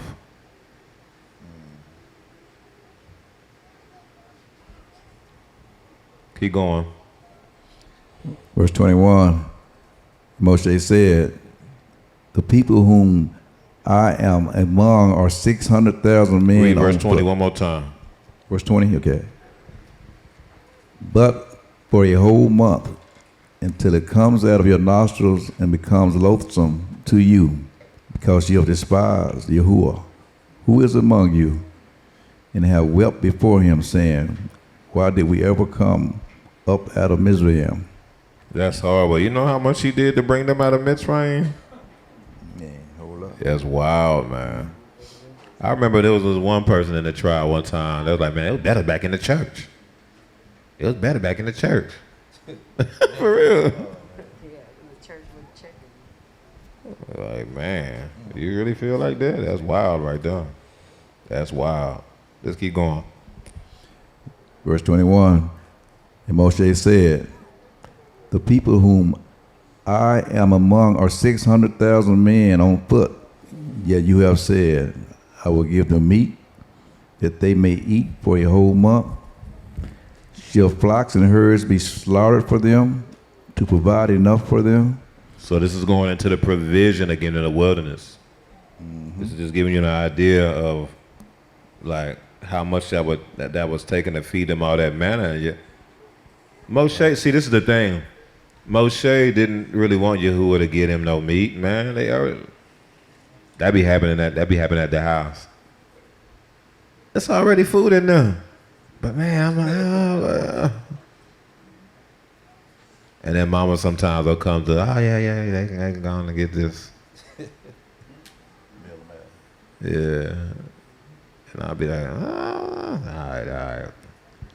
So I think this is what's going on with Moshe right now. Like, Moshe like, yeah, I'm going to get him some meat. Yahuwah, I mean, how you going to give them all this meat? I mean, they already got manna. They going to be all right. Okay, what we going to do then for all these people who going to, like, kill all the flocks that we got? He didn't want to, it just don't seem like he didn't want Yahuwah to give him the meat. You know what I'm saying? Right. And it might have been also because Yahuwah was like, yeah, I'm going to just feed them until it'd be loathsome to them. And so then Moshe might have been using it as a way to intercede without being too blunt. Like, wait, Mosai, because he knew that you were going to judge him with that food, with that meat. Mosai, hold on, but there's a lot of people for that, ain't it? Yeah. That'd be too many meat, that's too much food, right? Maybe you shouldn't worry about it. We through. We through. That's a lot. That's a lot of work. All that food, all that meat, 600,000 people. Knowing Moshe, it seemed like he was trying to intercede because he knew it was coming. Keep going. Shall flocks and herds be slaughtered for them to provide enough for them?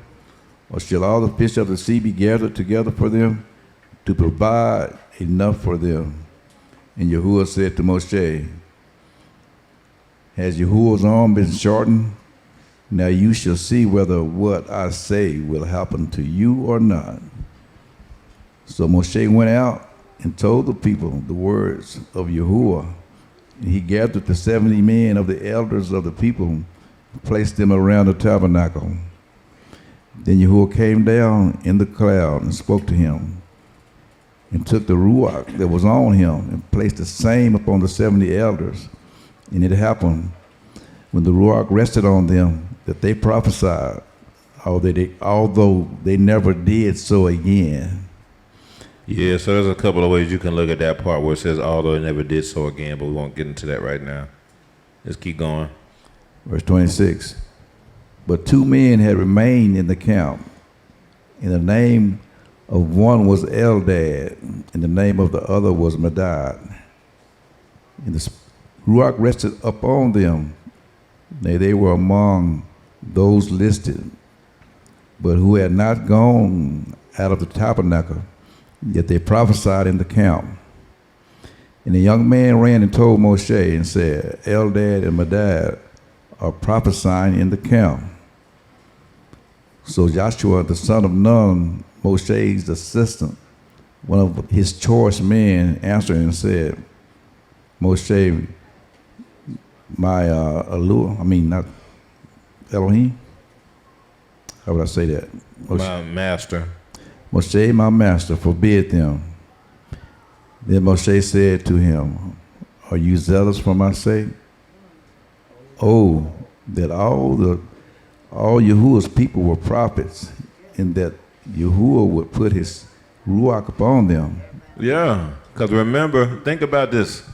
Right before this, Yahuwah said, I'm in the Kareb. So I'm going to feed the meat till it'll be coming out of their nostrils, for I am in the Kareb. I'm in their belly is the way you can look at that. That's what Kareb means. It can mean in the midst of them. It can mean in their belly.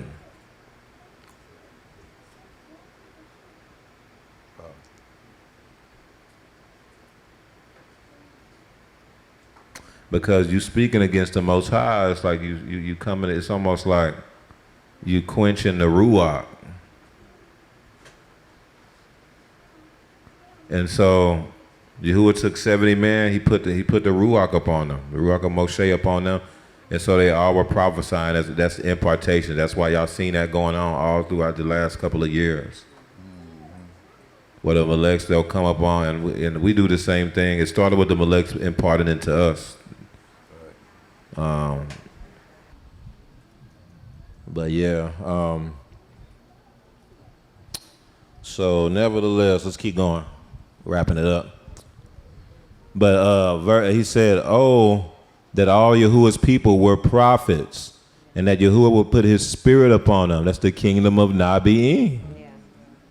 That's what that all surrounds around. So when Melech came last year, that was when the kingdom of Nabi'im was first. That it was right before he started that series, but he was already on that. So he was. There was you know, a lot of words that came out at that point in time. You know, a lot of prophecy came out when he was down here. And then he was kind of pushing the mishpachah to prophesy, because the kingdom, if y'all got the chance to listen to that, if y'all haven't listened to that series, it's in the portal, Kingdom of Nabi'im. It's about basically how we are Kingdom of Nabi'im, and the desire is for everyone to prophesy. Hallelujah.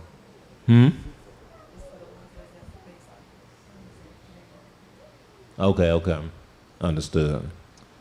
So, all right, let's keep going. Verse 30, Moshe returned to the camp, both he and the elders of Israel. Now a wind went out from Yahuwah, and it brought quail from the sea, and left them fluttering near the camp. Wait. Hold on now. All right, now, did y'all catch that? Read verse 31 again. Now a wind went out from Yahuwah, and it brought quail from the sea. From where? From the sea. From where? From the sea. So they getting Basora from the marine kingdom.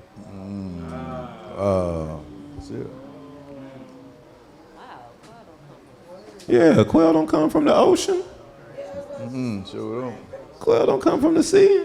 Yeah. Oh no, Most High like, okay. All right, I got y'all. Okay, y'all finna act like that. I'm giving y'all stuff from the Shamayim.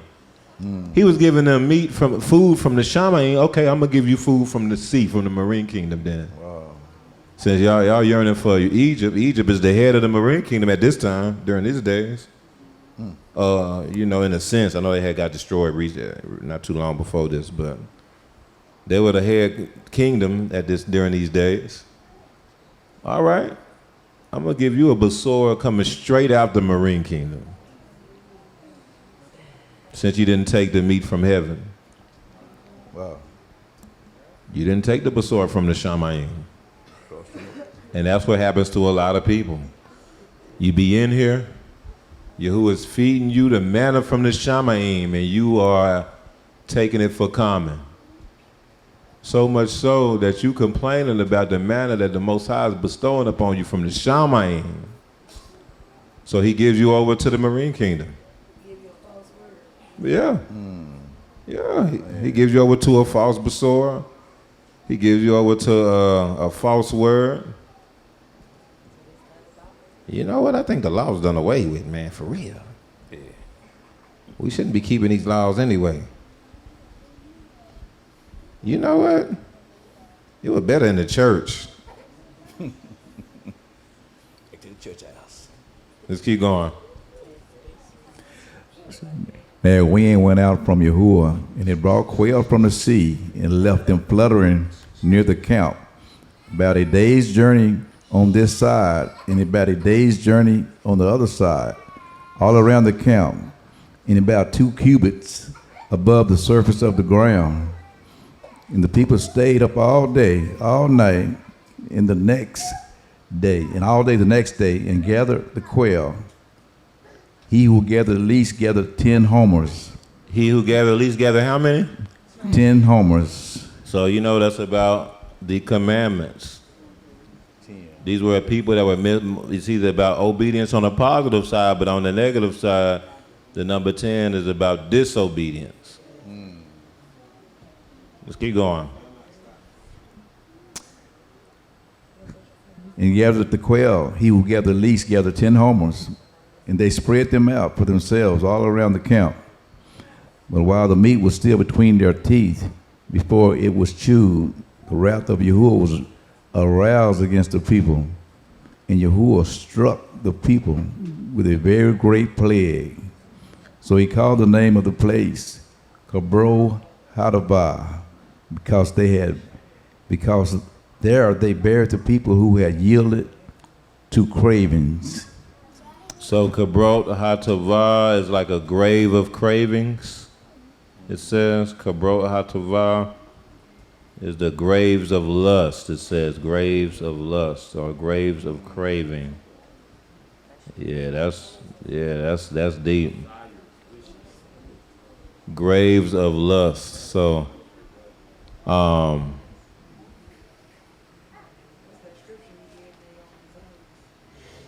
giving over to their own desires, giving over to the lust of the flesh. The lust of the flesh, basar, that's the word for flesh.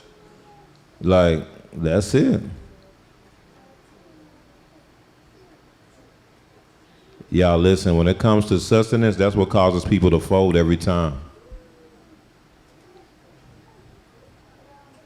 If you don't truly trust Yahuwah for your sustenance, if you don't truly trust Yahuwah for provision, anytime when you feel like that's being tested, man, look, if you're not grounded in the Most High, those are the things that causes people to fold. Those are the things that causes people to turn on their brother. Those are the things that causes people to go ahead and look, man, I'm gonna just join Babylon. That's what made them be like, oh, look, man, I'm gonna go back to Egypt. It's better back in Egypt was when they were through with everything else, but once they were tested on their provision, tested on their sustenance, they was like, oh, okay, yeah, no, I'd rather just be a slave in Egypt than deal with this. At least we had watermelons out there.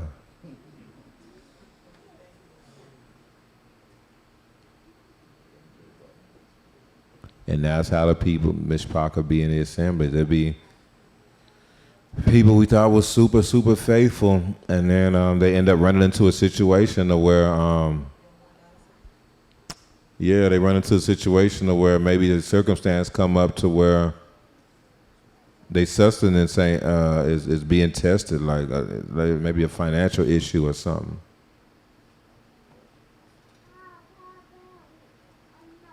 And all of a sudden they wavering with Yahuwah.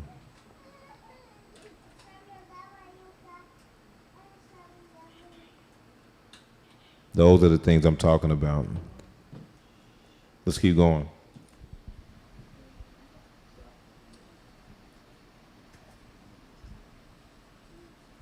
Verse 35. From Kabro Hatavah, the people moved to Hazeroth and camped at Hazeroth. All right, let's go to chapter 12.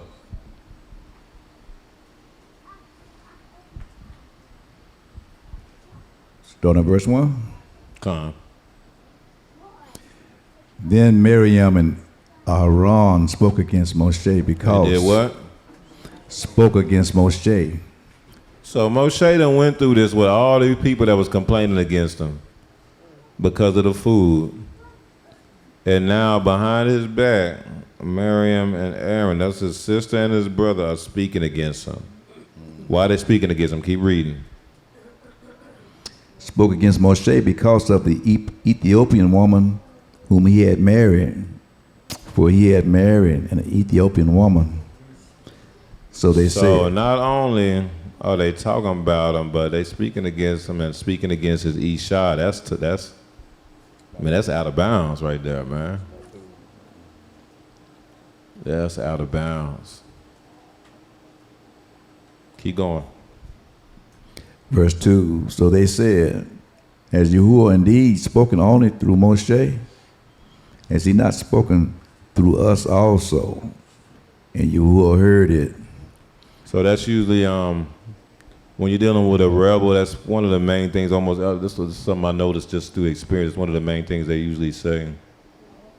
It's like, man, like y'all, these are people. I mean, even people who read the Torah portion over and over again, they still miss it, and they end up saying the same thing as the rebels in the scriptures. We say, like, yeah, you know, you're saying the same thing the rebels in the scriptures. Hey, you know, the Most High speaks to us too. You know, and Man, that's the same thing. That's the same thing Korah just said. I was like, man. And right before they saying that as a precursor to say something super rebellious or some sort of complaint. You know. But keep going. Verse 3. Now the man Moshe was very humble, more than all the men who were on the face of the earth. He was very submitted is another way to say that. He was one of the most submitted and obedient than all the other people on the arrest. That's another way to say this. You get what I'm saying? Let's keep going. Suddenly Yahuwah said to Moshe, Aaron and Miriam, come out, you three, to the tabernacle of meeting. So the three came out. So that's similar when the other people were complaining in the last chapter. He had all 70 come out to the tabernacle of meeting, but it was for a through thing. Yahuwah put the Ruach of Moshe and put it on the 70, right? All right, let's see what happens here. Verse 5. Then Yahuwah came down in the pillar of cloud and stood in the door of the tabernacle and called Aaron and Miriam, and they both went forward. Then he said, now hear my words. If there is a prophet among you, I, Yahuwah, make myself known to him in a vision. In a what? In a vision. All right. So that word for vision is Maria, I believe. Let me see. Yeah. Mara. So that's the same word in Numbers in the beginning of the Torah portion in Numbers chapter 8. So let's see.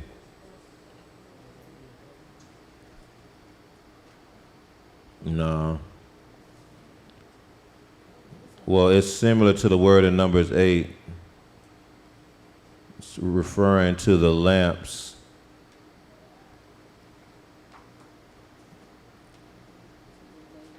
Let's see.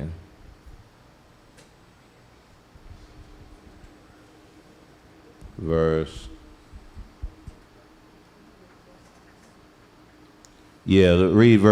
chapter 8, verse 4. We're wrapping it up. Chapter 8, verse 4. Oh, Numbers 8? Okay. Yeah.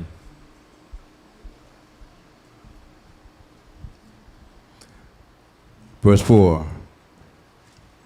Now this workmanship of the lampstand was hammered gold. From its shaft to its flowers it was hammered work, according to the pattern which Yahuwah had shown Moshe. According to the what? According to the pattern. That word pattern is actually Mara. Yeah. And so another way you can look at this is it's according to the vision which Yahuwah had shown Moshe.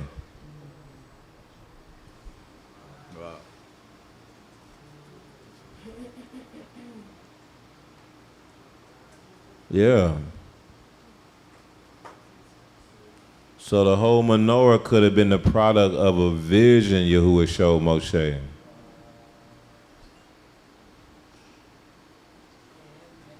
Yep. For real. All right, just keep that in mind. Let's go back to chapter 12, wrapping it up.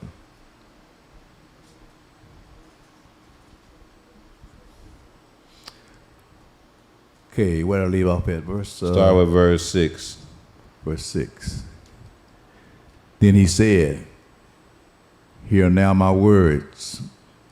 If there is a prophet among you, I, Yahuwah, make myself known to him in a vision. In a what? In a vision. Oh, that all of Yahuwah's people are Nabi'im, the kingdom of Nabi'im. That's why the Mishpachah be getting visions. I mean, it was, man, one person was complaining like, yeah, when I was over there, I was seeing visions and stuff. It was just my imagination. Just my man. What? Y'all don't read the scriptures? Run away with me. Yeah. How come you're not getting visions no more? Yeah. That's how Yahuwah deals with his prophets. He deals with them in dreams and visions. I thought everybody get dreams. I had to think about it, man. Everybody don't get dreams. I just think about like my parents and stuff. They don't never be like, man, I had this dream. I thought everybody get that. That's how the Most High deals with his Nabi'im.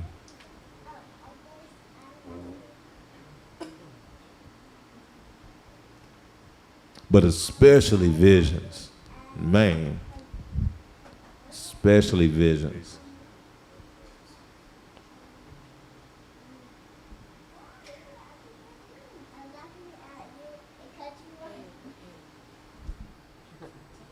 So, your imagination is what Malek Musha been talking about. He talked about this a long time ago. Your imagination is where Yahuwah meet. That's the part of your body that Yahuwah created, so where he can meet, where he meets you at to give you those visions, to give you those dreams.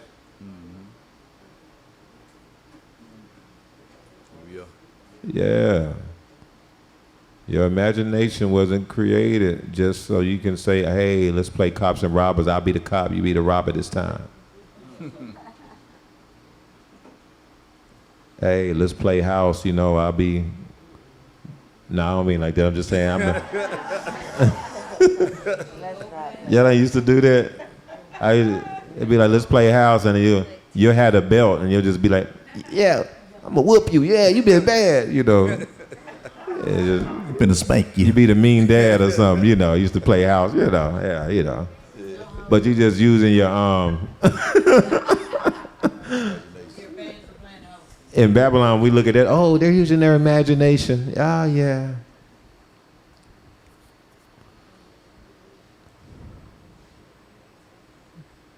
Yahuwah meets his people, and where your imagination is. The vision is a whole nother level than just like what we think playing cops and robbers or something, man.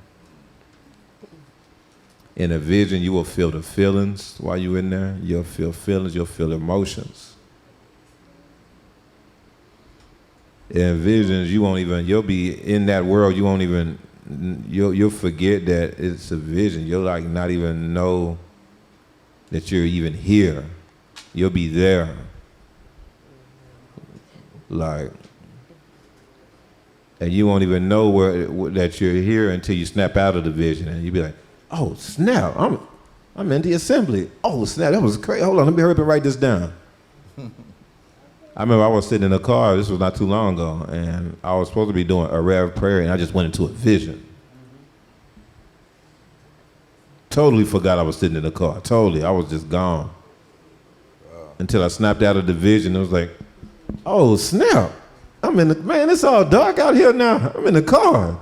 I really write this down. That was crazy.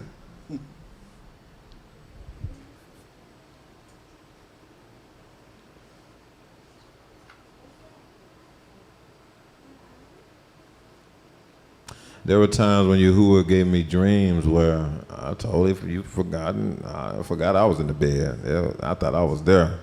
Right. The dream be so through, man. But them flying dreams be real through. You be feeling the wind, you be in the air, you be feeling the shalom, man. You're totally forgetting that you sleep until you wake up. You're like, oh man, that was just a dream. Dang. I thought that was really going on. But you don't realize a lot of that stuff do really be going on. It's just going to a different realm. You see what I'm saying? That's not to be taken lightly. That's how Yahuwah deals with his people. Hallelujah. He's giving instruction. He will send Malachim to visit you and give you a message. Malach is a messenger. Sometimes the Most High will even send his leaders to visit you. He'll send me. Sometimes I know y'all come and tell me, Musha, I saw you in a dream. You had came and you had gave me this thing. Oh, you had told me this. All praise to the Most High, you know. I be having dreams about my leaders too. Y'all be having dreams about my leaders too, because my leaders is y'all leaders too. Yeah, I had a dream that Malek Musha, he was doing this and he came and he said this to me. Those are important for real. Well, you ever dream that Malcolm Kayil came and laid hands on you or something? Write down your dreams because that's how Yahuwah deals with you. And there's probably some sort of instruction in there that's significant. All right, let's keep going. Then he said, hear my words. Start over with verse 6. Okay. Then he said, hear now my words. There is a prophet among you. I, Yahuwah, make myself known to him in a vision. I speak to him in a dream. I speak to him how? In a dream. So is that making it clear that Yahuwah will speak to you in the dream? Sir. All right. I don't think that's not. I think that's talking to the choir on that one. I think everybody understands that. Okay. Verse 7. Not so with my servant Moshe. He is faithful in all my house. I speak with him face to face, even plainly, and not in dark sins. And he sees. So Yahuwah said he speaks to Moshe directly, even plainly. It ain't. So y'all know how it is with visions and dreams. You're like, okay, yeah, I'll be reaching out to me. Yeah, I had this vision. Well, I was flying, and then the dragon came through. I took a sword. I pierced him in his heart. Then I cut through, and then it came out. Gold pieces of sapphire came out of the sword. And then I landed, and it was a big golden rainbow. And then I saw a Hebrew word, Aleph. That'd be the whole vision. Yeah. Yeah. So what does that mean, Musha? Like, man, I don't even, look, I had to pray on that. And then sometimes, Most High may give me the understanding. Sometimes it may take a while. It may take a year, and then Yahuwah starts revealing more things to you over time. You're going through certain experiences, and then something happens to where it just, Yahuwah gives it to you. Oh, snap. That was that vision I had a year ago. Then you go back and pull it back, you pull it up, and then you read, and you're like, oh, snap, now I know what it means. You see what I'm saying? But Yahuwah say with Moshe, oh, no, it ain't none of that. It's just, I just tell her, straight up. So what Yahuwah was doing was making a distinction with them. Because they're like, oh man, don't Yahuwah speak to us too? It's true. It's true, but you gotta understand, don't put yourself on the level of Moshe. Yeah, y'all are Nabiim. And so it's the same thing with the Meleks. It's the same thing. The Most High, I believe, pretty much speaks to everybody in here for the most part. I believe so, yeah. Kingdom of Nabiim. But don't get on. Oh, go ahead. No, just real quick, I was just gonna add. Yeah. So when you were talking about the imagination, that's just such a big deal, because man, that's actually one of the things I think that that you might hear people say, kind of like what you were saying earlier. But I had been thinking on this for some time, because that's just how I was raised. I was a very logical person. But then I started having visions and dreams, and I didn't know that either. Like, people don't dream. My mom dreams, and then my granddad on my father's side dream. That's it. Nobody else in my family dreamed like that. But as I was meditating on this thing, that's just such a big point. I ain't trying to take you backwards, but see, the thing that tell you, like, especially like scientists and things like that, they'll say that the imagination comes from, it's like the hippopotamus, something gland. Which one is it? Hippocampus and the glumabula? I can't even say the words. I just remember reading them. Amygdala. Look, man, I'm an engineer. Look, listen here now. Engineer, not scientist, right? I work with scientists. But they'll say that that's where your imagination comes from. But I know one controls it's responsible, as they say. It's responsible for retrieving thought. Then the other one's responsible for your emotions. So then the only question is, how can you have a vision and that thing come through true a few years from now? Or you'll have a dream and then that'll come true. Because it really goes back to that Hebrew mindset, right? Like the Hebrew mindset of time, a kuf, how what's in front of you was already behind you. That's why, like Elon Musk, he's trying to create this Neuralink thing. He already basically did it. But what he presents it as he's trying to connect the brain to robots, right? Because that way, if people can't walk, they can just tell in their brain, they can tell the legs what to do, and then that the legs will do it. But the challenge with that, Behaalotcha got into this a little bit, and I was like, now this is my area. But the challenge with that is that thing got storage on it. It got storage, and then it's reading every part of your brain. What they really trying to do is capture the imagination. They trying to control it. They've already even tried that through drugs. Like, there's a whole bunch of things they try to do to silence parts of your brain. They even tried that with Maxine. They tried it. So I'm really just not surprised. Like, I haven't heard no reports of this, but I wouldn't be surprised if people who had gotten Maxine just don't have dreams and stuff like that no more. Because it's a whole nother thing. I might need to look into that a little bit. But the imagination is such a big part, because they'll try and take that and say, man, you ain't really having no vision. You ain't really having no dream. That's just because of X, Y, and Z. But how can you explain the things that come to pass? Or even at times when you where does invention come from? Right? How you create the car without imagining this thing? A lot of our people was responsible for those things. There's no coincidence that a lot of the main technology that is in existence in America, the originator was a Hebrew, because that's something Yahuwah gave us. Like, it even talks about in one of my other books how Abraham was the creator of the plow, in a sense, because he had all these birds that kept coming, and he was like, man, I got to figure out how to get rid of these birds and plant seed at the same time. So he created this thing to do all these things. Even when you look into the scripture, look at Joseph. Joseph had this imagination to where he was able to do certain things. Dawood created all them instruments. So anyway, it's just, man, you gotta really hear what he was saying on that, because a lot of times, sometimes when you don't write your dreams down, because you be like, yeah, that was just my thoughts. You don't got that kind of power to have thoughts like that and see things that you ain't never seen.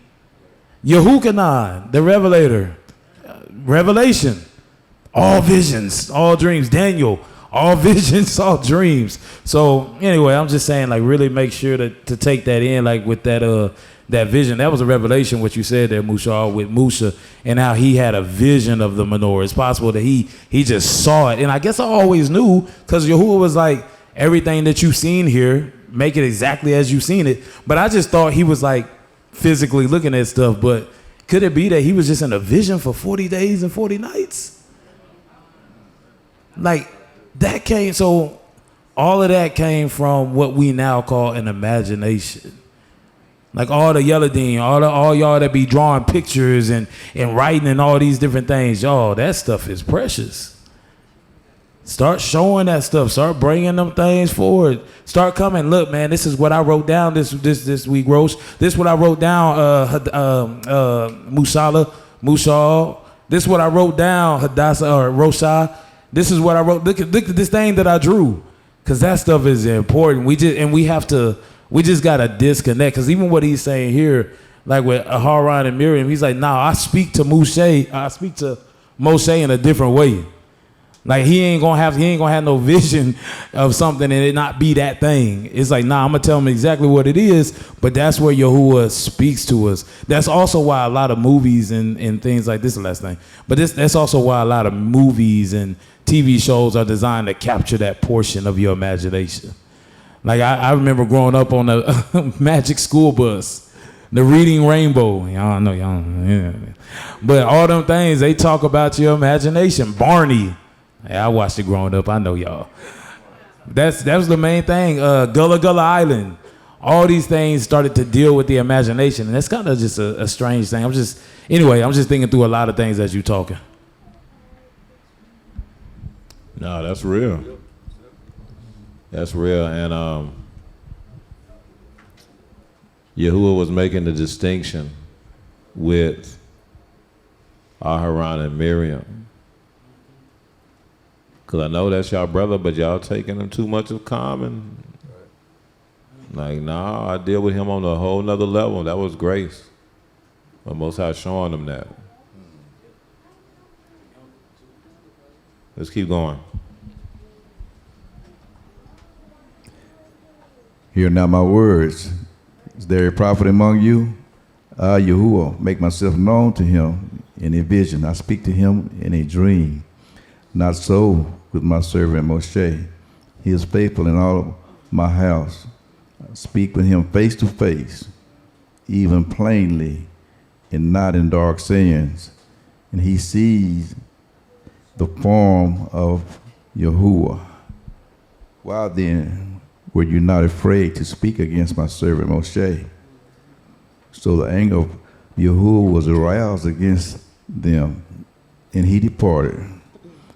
And when the cloud departed from above the tabernacle, suddenly Miriam became leprous, as white as snow. Then Aaron turned toward Miriam, and there she was a leper. And remember, leper was about speaking. It's a spot. It's about speaking against the heads. Remember, we talked about that. We went through leprosy. One of the leprous sores was about speaking against the head, speaking against the leadership. So that's what Aharon and Miriam did, and she ended up, Yahuwah gave her leprosy. That's what's associated with leprosy, those raised sores. It's one who basically tried to lift himself up on the same level or above the heads. They tried to speak against the heads. I'm speaking against dignitaries. Those are the spots. Those are the spots in your feet. Those are the lepers. And so that was a huge deal. Keep going. So Aaron said to Moshe, "O my master, please do not lay this sin on us, in which we have done foolishly, in which we have sinned. Please do not let her be as one dead, whose flesh is half consumed." Please do not let her be as one who? Y'all remember that word that came out? Don't try to wake up the dead, huh? Mm-hmm. Man. And here, that's associated with leprosy. We know that leprosy is associated with death. And we know that leprosy is associated with speaking against the heads.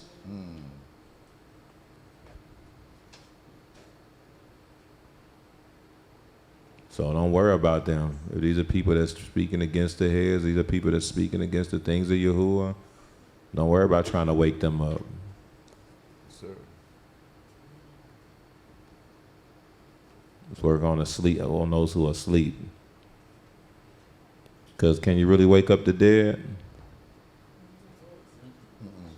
But you can wake up to sleep, though, those who sleep. That's right. You can be like, man, I gone, come on. Time to wake up. Where do you sleep? Time to wake up. It's time. For the light has come. Rise and shine, arise. For the light has come. The sun is here. The sun is up. Wake up. You can't do that with the dead. The dead is decomposing. They're defiling. Remember that in this Torah portion, there's people who was defiled over the dead. You try to wake up the dead, you might get defiled. You might defile yourself. For real.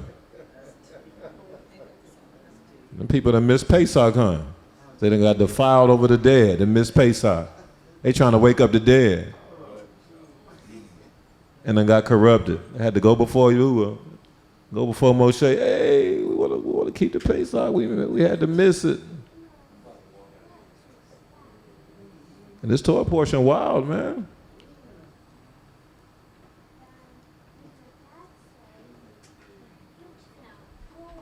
Because that's what leprosy symbolizes. Leprosy is basically like someone's body is decomposing while they're still alive, man. Yeah.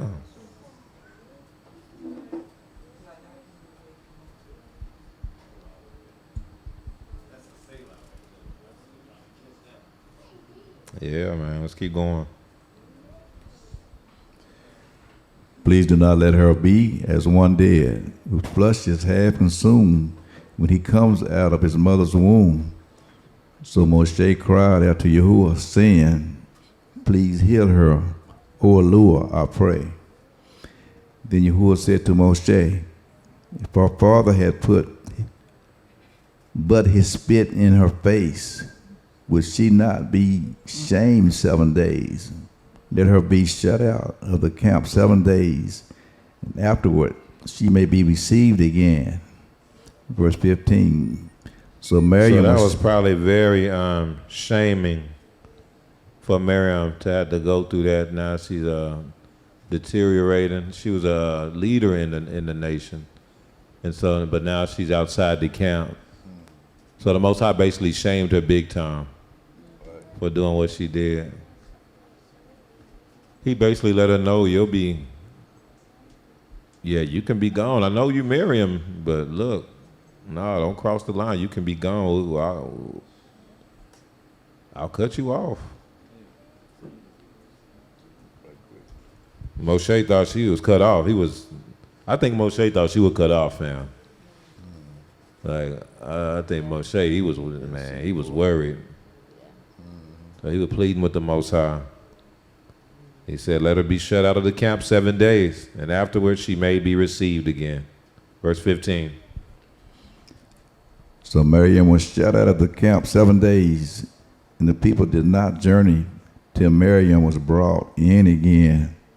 And afterward the people moved from Hazeroth and camped in the wilderness of Paran. Hallelujah. Hallelujah. Go ahead. So I noticed that because you said Musha was like, man, she gonna be dead.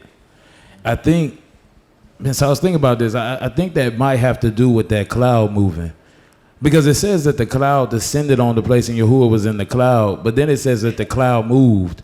But in verse 15, it makes a point to say that they did not journey until Miriam was brought in again. So I guess the question is, did they delay journeying after the cloud because of Miriam? And if they did, that would explain why he was afraid, because think about it. You know, I can't remember where it was, but it talks about how like I think it was the Amalekites that would follow after the people and kill the ones that was like straggling. So Miriam, the camp is moving. So if we making a move and you don't make the move on time, you outside of the camp and in danger. Yeah, that's real. That makes sense. So was that maybe the cloud that they had to follow when it talks about how Yahuwah departed in the cloud? I think that was the question. Yeah, I got to look into that. That's a good question. I was kind of wondering the same thing. I gotta look into that some more. Okay. Yeah, but if any of y'all have any thoughts on that, please interject. But I do want to bring home. So we talked about, just to close this out, we talked about complaining today. And a big thing, the way to prevent complaining, number one, is we know through the Ruach. But also receiving the words that go out, fully receiving them.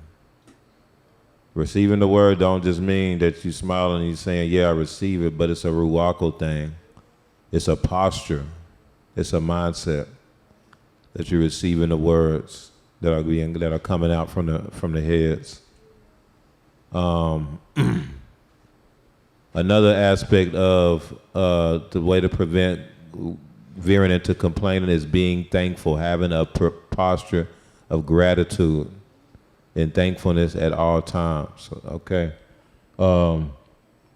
1 Thessalonians 5:18 says, basically it says, give thanks in all circumstances. For time, we won't go there, but you can go on your own time.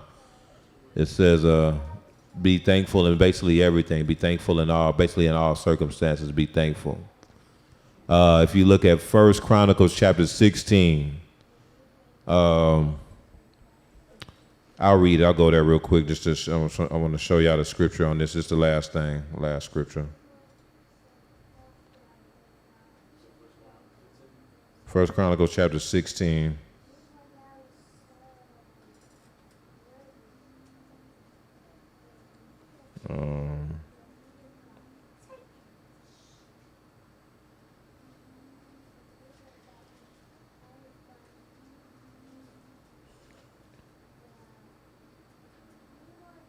It's like verse 4. I'll start with verse 3. I'll start with verse 2. I'm going to read verse 2 through 4. Okay, 1 Chronicles 16, it says, and when Dawid had finished offering the burnt offerings and the peace offerings, he blessed the people in the name of Yahuwah. Then he distributed to every one of Israel, both man and woman, to every a loaf of bread, a piece of meat, and a cake of raisins. And he appointed some of the Levites to minister before the ark of Yahuwah, to commemorate and to do what? To thank and praise Yahuwah Eluah of Yisrael. And so what this is showing is that, and it's yada, but yada means to thank as well. Yada, the root word for yada, the root word for todah is yada. So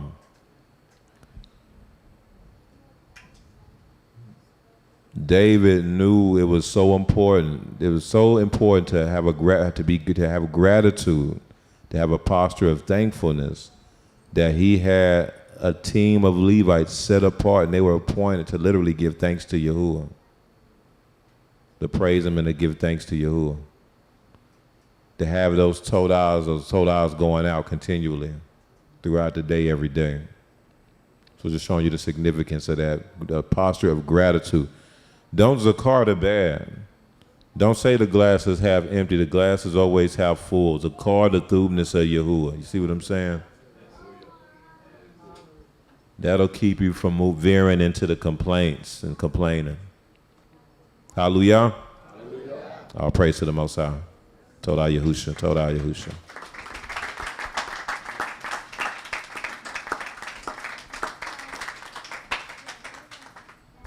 Yeah, I know that was a little long, y'all. That's a little longer than normal. It was a longer Torah portion. But Yahuwah to be praised, y'all. Yahuwah to be praised.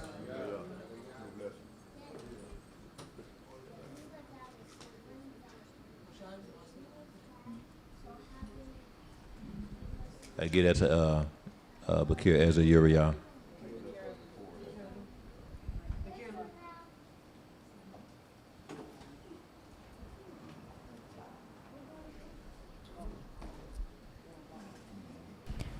I just want to say one thing that was real powerful for me that Malek Musha said.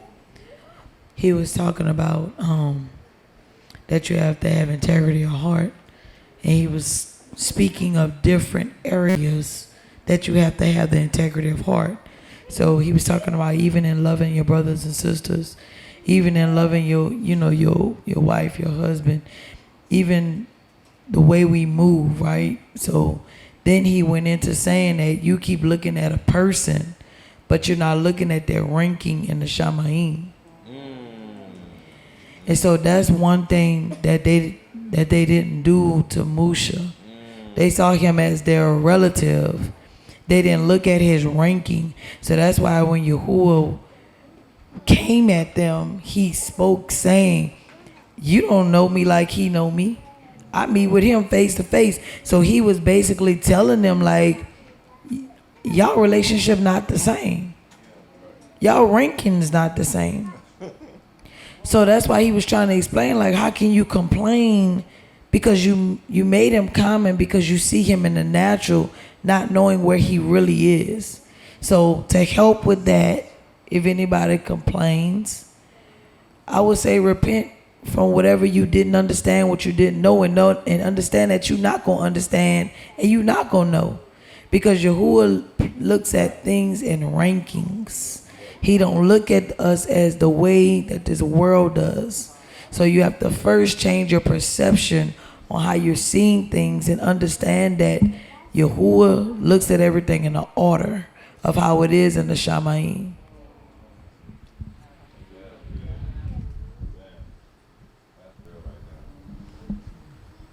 That's real. Like we don't look at how, man, even when you talking about the orders of the Malachim and the Shamayim, it's by rank, man. That's right. Like that's what, man, we don't we be on this thing like Babylon is wild the way they have us. But we be in the military, we understand that.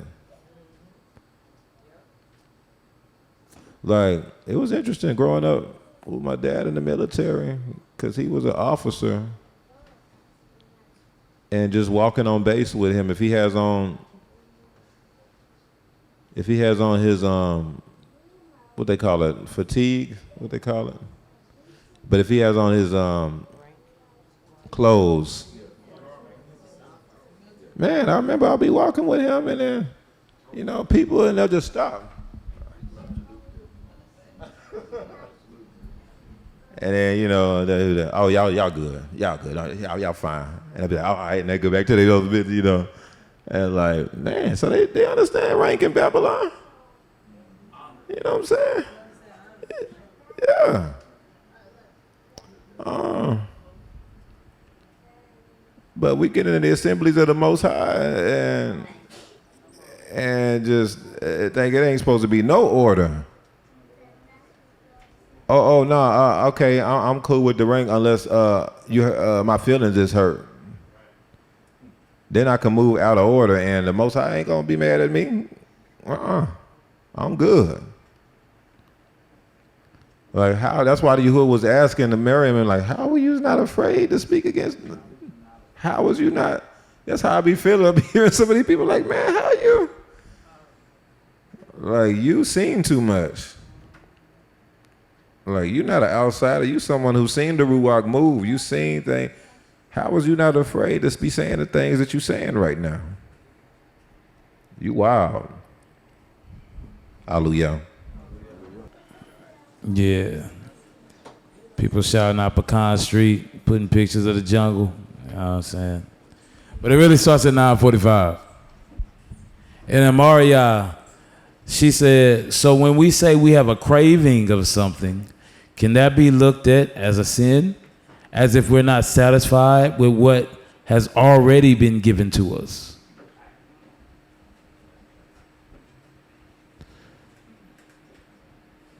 So I would say it depends, right? Because, man, it's funny. We was actually talking about being content at the house. And I was talking to the Yellow Dame, and really it's like I think a lot of their murmuring and complaining came from like their disappointment in their, it was the other D word, disappointment and contentment. Discontentment. Hallelujah. Got him. Torah. Yeah, disappointment and discontentment. So I think that's the birth of it. Like it's one thing to say, man, I really want a cold cup of wine right now. I'm craving some wine. But it's another thing to say, man, I got this water and I'm so sick of this water. I don't know why we only got Orzaka water. Why can't we just put wine in the water dispenser? Right? So it takes it to another level because now I'm discontent. Now I just forgot the other word. Disappointed. I think a lot of it was disappointment because oftentimes Yahuwah tell us to do things and it don't look the way we want it to look. So now we become disappointed. Now we discontent. Now we complain. So to your question of like, can a craving be seen as that?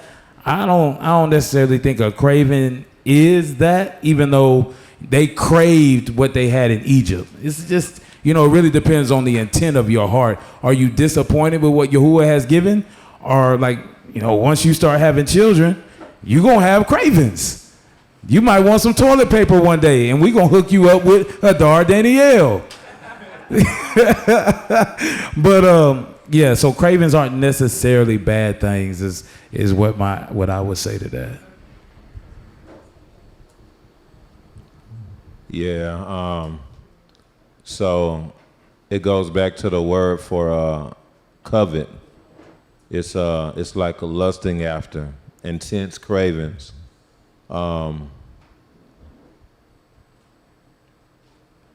Cravings is not evil in and of itself. But if you covet your neighbor's wife, okay, now that's wicked, right? If you like what happened with the lust of the flesh is what caused Eve to sin. You know what I'm saying? She saw that the fruit was beautiful to the eyes, pleasant to the sight, and it can give one knowledge, or something it says in the script. So it caused her to move in disobedience. And so they were craving another basar, though. It was like they was craving, it was more ruach. They were still Egyptian. They were of another seed. They were not Israelites. They were still Egyptian in heart. That's what the seed that was in them. You know what I'm saying? So Shamar put this picture in here about what's the estimated amount of resources needed. I remember Mushal had shared something similar to this, but y'all can go. I'll just hit some highlights. Like they would have needed 4 million pounds of food each day, 8 million pounds of wood. Let's see, 800 miles long. This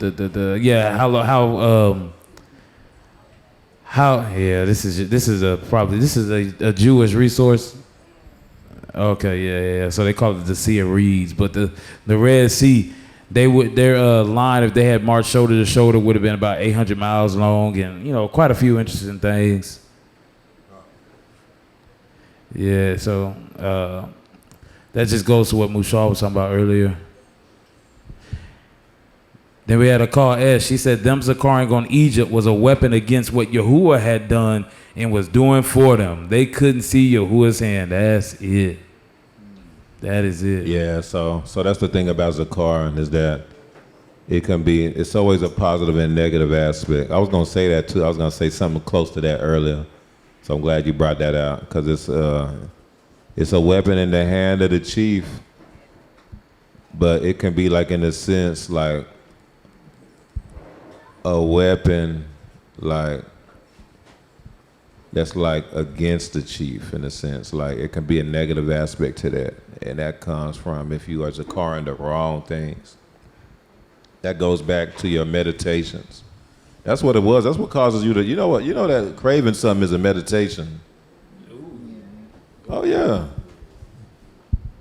Y'all listen, if Yahuwah separated a relationship from you, even if it's a marriage, you were in an oppressive marriage and the Most High freed you from that, but then you start having cravings for that person again, that could be the same mindset as it was better back in Egypt. You just got to be careful you can offend the Most High on that. You've been wanting to get freed from that situation. You've been praying for it. Then the Most High freed you from that situation. And you're like, oh, yeah, I still kind of miss some things about, yeah, I kind of be better back over there. Like, what? Because all you're remembering is maybe a couple of thub things you had. You forgot how it felt to be abused, verbally, oppressed, even or physically or whatever. You're just thinking about maybe a couple of through things you had. Or it could just be, man, you lonely. So now you craving the thing that the Most High had delivered you from.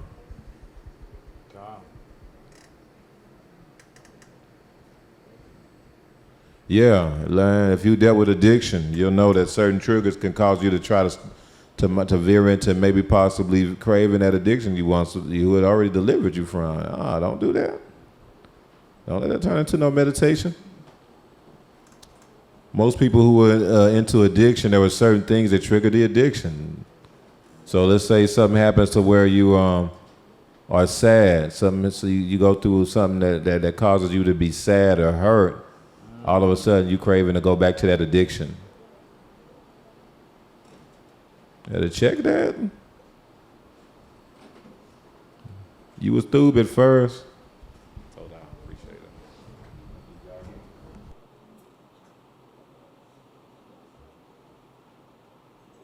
it. Yeah.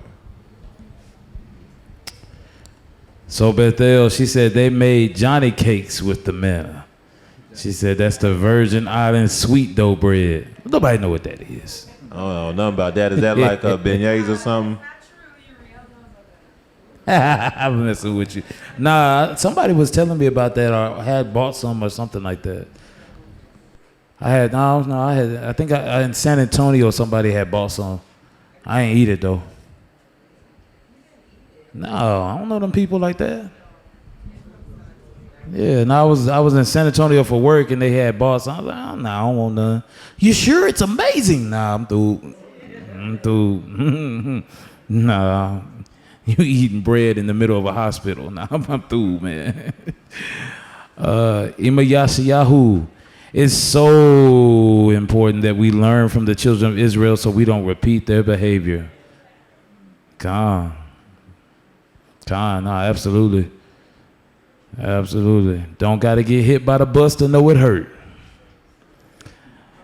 Shama Israel, she said, okay, this is in response to what Mushal was saying. She said, it's not. I had to learn that complaining doesn't get you anywhere. Yes, I was surely ungrateful when I got here, entitled even. Yeah, that's true for a lot of us. But hallelujah, you recognize it because you were asleep, not dead. Where's she at?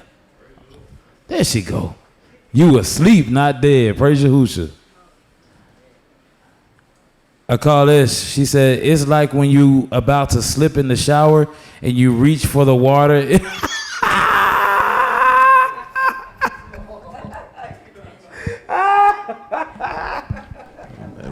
ain't happening. I've done that before. It ain't gonna work. Not gonna work. And that water does nothing.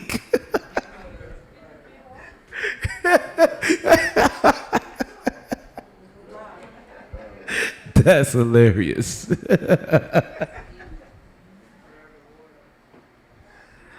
Man, but to Mushal's point though, that's probably what it was like trying to make Israel happy. Yeah. So Mushal was talking about the like the journey, like, you know, with leadership and how Yahuwah it just stretches you when he's trying to increase you. So I was talking to Adas about this on the way here. She said, so Moses took the carts and the oxen and gave them to the Levites, right? So just imagine, you go to the mountain, you go up to Musa, he like, hey, look, I know y'all carry a lot of stuff, so I got these carts here for you. And it's like 2 carts and 4 oxen he gave to Gershon, according to their service. 4 carts and 8 oxen he gave to the sons of Merari, according to their service, under the authority of Ithamar, the son of Aharon the priest. But to the sons of Kohath, those would have been the priests, he gave none, because theirs was the service of the Kodesh things, which they carried on their shoulders.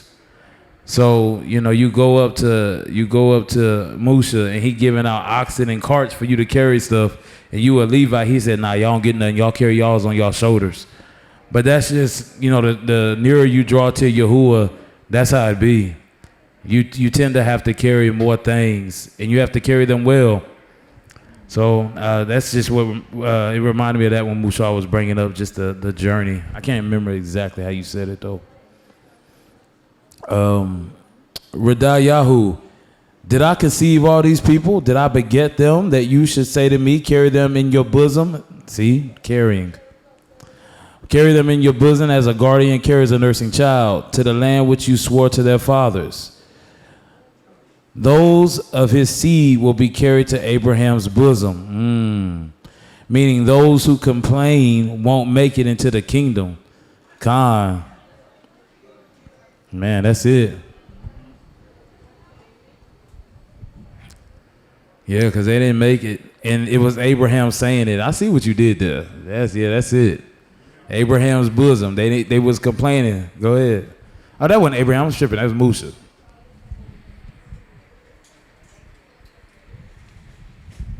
Yeah, because you just said that it was Abraham saying it, but Musha's just he's a duplication. So that I was gonna type that too. Like Moshe is just a continuation. They're the same person. They're really the same person in Yahuwah's eyes. And it said, as a guardian carries a nursing child. So a guardian, a malak carrying a child or a nursing child, somebody getting milk, somebody getting out the word. Like, you know what I'm trying to say. Hallelujah. That was all I had to say. Yeah, that's it right there. Nah, you going in because this is what proves that Moshe was an extension of Abraham. Yahuwah had Moshe learn up under the Midianite, the Midianites were the children of Abraham through Keturah. Man, what's his name? Ruel, what's his name? Yithro. So Yahuwah had Moshe live under Yithro as his father. It says his father-in-law, that was his father. He learned him up in the ways, I submit, of Abraham. He was a priest, descendant of Abraham, a Midianite, for 40 years. After that 40 years, that's when the Most High was like, yep, now you're ready. Moshe wasn't ready to leave Egypt from what he learned in Egypt. I mean, that was a part that helped him, but no, it wasn't until he went under the descendant of Abraham, Yithro, then he was ready to roll. Moshe was an extension of Abraham. He was a duplication of Abraham. Very interesting. Because Abraham was a similar thing. He was born in Babylon. He had to go out, you know what I'm saying? All praise to the Most High. Yeah, Malek say one man through many generations. That's why even today, Yahuwah is like, where's Abraham? Where's Musa? Where's Daoud? Because he's been looking for this one man throughout many generations. So it's just real powerful. Actually, I think he talks about that in the Kingdom of the Nabim message, which came, or the root of it was Numbers 11 as well. And then you talked about how those who complain will not make it into Abraham's bosoms. Why? Because the Melakim that carry you into Abraham's bosoms will not carry you if you complain it. And Musa said that earlier. He talked, and even Musa, he was like, nah, come on, come step in it, Ben. Come on. You better not run from it. So the reason why I said that those who complain won't make it into the kingdom is because complaining means being the seed against the seed of the strong leader. So if you're complaining, then you're against Moshe. He can't. If you're not his seed, he's not going to carry you into Abraham's bosom. So if he's not going to carry you to Abraham's bosom, then you're not making it into the kingdom. So that's why I said that. Yeah, he brought this out. I got you. He brought this out because it's like he will give his Malakim charge over you to keep you in all your ways. And then when you go to Hebrews or Revelation, it talks about how the Muslaim, well, they don't say the Muslaim, but there are these 7 assemblies, and there's a Malak of Yahuwah in charge of the 7 assemblies. And then when you look in Hebrews, it says, look, don't make it burdensome for your leader. Don't you know he in charge of your soul? Why? Because he's the one that's supposed to carry you into paradise. But if you complaining and you ain't never satisfied, it's like slipping in the shower trying to grab the water for support. He's not gonna be able to satisfy you. That's why, like, for example, I hope nobody here was complaining about Shabbat at the park, or even Shabbat tonight, because it's long. Because it's like, man, look here, don't make it burdensome. If you complain, how you gonna get carried? Who else gonna take you? So that's why that complaining thing is a big deal. I'm glad the way you brought that out. Complaining is just a huge deal because he's not going to satisfy you. Because I tell you what, he could do something different. You can know exactly where Shabbat going to be. You can know when you're going to show up, and then it'll rain and you'll be dissatisfied as if he made it rain. All right. Yeah, I just had a question on like complaining, because I don't know, like I think I got my like like I think I got my own definition of complaining. Like what really is complaining? Cause like I look at complaining like it could be little. Like for me, I feel like you complaining. Like if I bring you a cup of water and you be like, I ain't want that cup. Like in my head, that's complaining to me. So like I'm really trying to like understand like what complaining looks like for real, because like stuff like if just little stuff like that for me, like if I like do something or I get you something and then you like, look at this, like they ain't do it right. Like for me, like I feel like that, like if somebody give me something or I'm out somewhere, like I'm gonna just be like, all right, I appreciate it.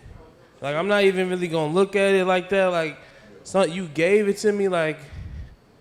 So like, what is really complaining? I guess that's my question. Cause like I guess it could be like different definitions of complaining. Yeah, that fits in line with complaining because it points back to being discontent or dissatisfied with what somebody is doing for you, or disappointed because you expected this one thing but you got this other thing, so you're not appreciating the thing that you got. And so that's really what it boils down to, is you're not being appreciative of what you have. And I think that's why Yahuwah was upset, angry with the people. He's like, man, I done all of this for you and you complaining because you're not appreciative.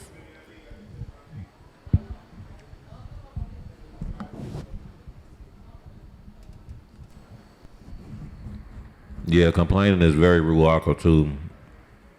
You got to understand that it's more of your heart than what you actually are saying out loud. Like it's your heart, it's the intentions of the heart.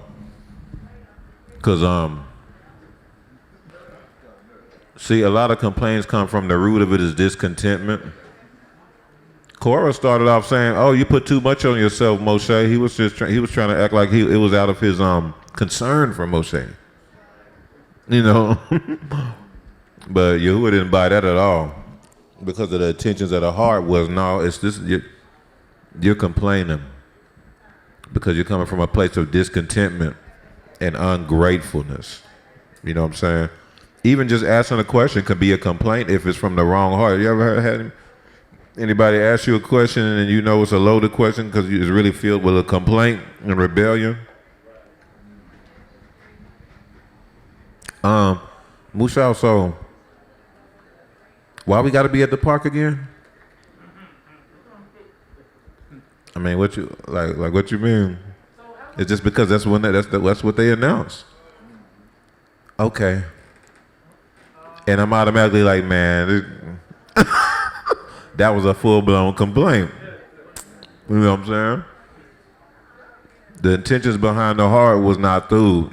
You could tell by the tone. And if you was through, you would have never asked that question. It's like your children do that. You'd be like, I need you to go clean the room. Why? What? What you talking about? Why? What do most parents say? Because I said so. Yo, man, just do it. Don't ask me a bunch of questions. If you want. Sometimes you'll get a bunch of questions when there's a directive that goes out and it's filled with rebellion. It is. It is. Go ahead. Is it through, or is it okay to complain against, like,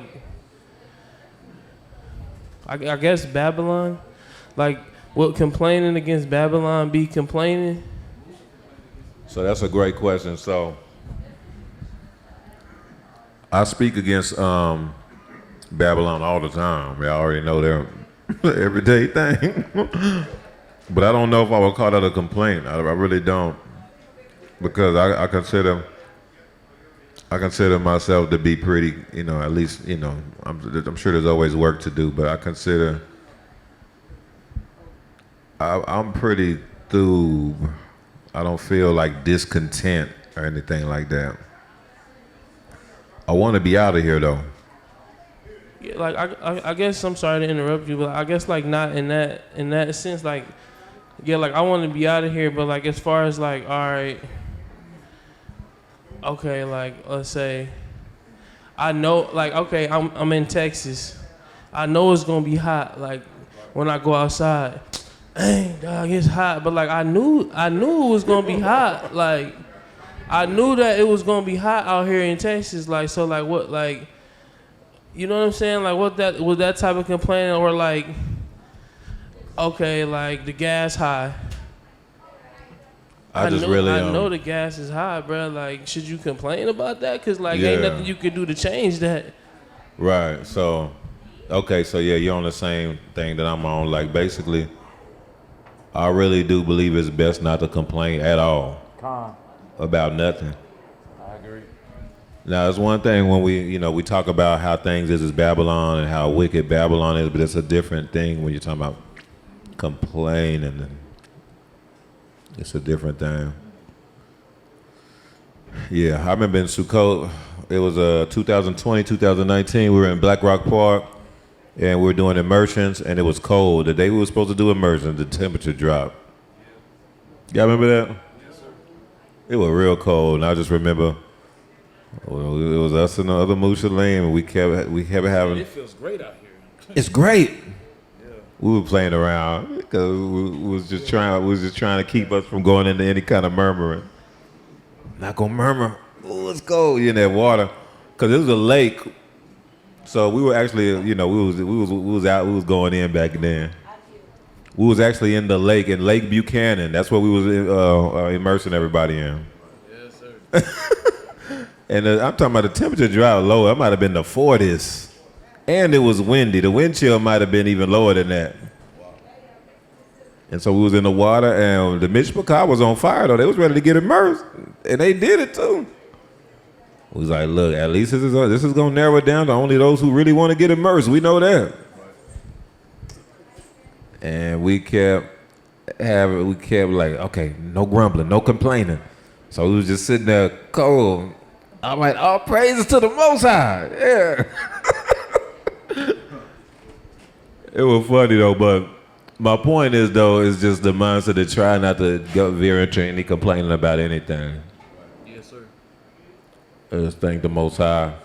I remember what I was doing even during that time. I was just thanking the Most High in my mind. Like, for the water, for the Mishpachah who's getting immersed so they get into that shift, you know what I'm saying? It's just an example, though. But all praise to the Most High. Just to land back, complaining really, again, it's just what you want to avoid. Because like what you said earlier, Mushal, it really comes from your soul. Like it comes from your ruach is just discontent. Somebody make you food and you complaining about the way it tastes. I don't really like that. I don't really eat mine like that. Right? Like it's really small things, or even the weather. Ooh, it's hot out here. It's just too hot. That's just that you are just discontent. But see, the thing is, Yahuwah has given man all through things. Ecclesiastes, for what is there to enjoy? Yahuwah has given man. It says something like wine to drink, bread to eat, and a wife to enjoy. Like these are the things that we should be enjoying. Yahuwah has given work to man to enjoy. So even when I go to work, it's not a complaint. I'm like, man, Yahuwah Told I make money. Told I have a job to come to.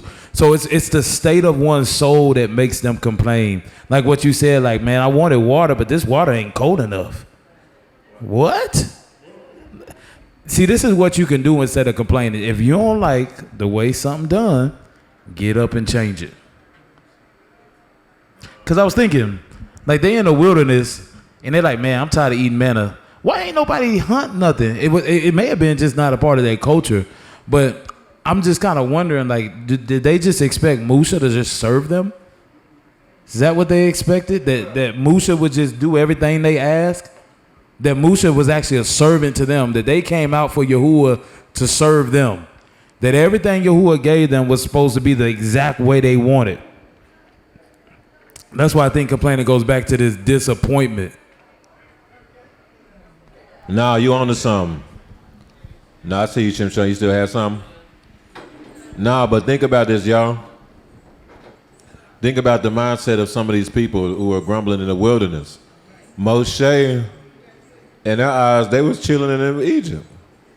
Moshe came up to them. Talking about Yahuwah said it's time to come out and all these things like that. And so in their mind, we believed you. We followed you, and there ain't nothing to eat. Give us something to eat. You know what? We need to go back to Egypt. No. See, you said we was going to be in the promised land, and we still not there. You know, you said to follow you, that Yahuwah was with you, all this stuff, man. This stuff ain't going right. And then you got Moshe's side. He already knew it was going to be tough. And he already was a little hesitant and didn't really fully want to do it when the Most High called him to do it. Because he knew that was going to be hard. And so you have both sides of that coin. So Most High was like, Moshe's like, Most High, please, man. And now they tripping on me again. It's just interesting looking at the dynamic between Moshe and the Most High. That's why Yahuwah was like, he loved Moshe. He like, yeah, Moshe, he the most, look, he faithful in my eyes. Like, yeah, I deal with him on a whole nother level than everybody else. He's the highest rank. That's why I was telling y'all before, Moshe, he had Archangel Michael behind him. Oh, yeah, he had the top Archangel behind him. Like, he was highly favored by the Most High. And so, because, man, the Moshe, it says he was the humble out of everybody on the earth, man. He was super submitted. He moved on it. He's like, man, Yahuwah said, do this, I'm going to do it. He didn't really, that wasn't his, he was cool in the wilderness with Yithro.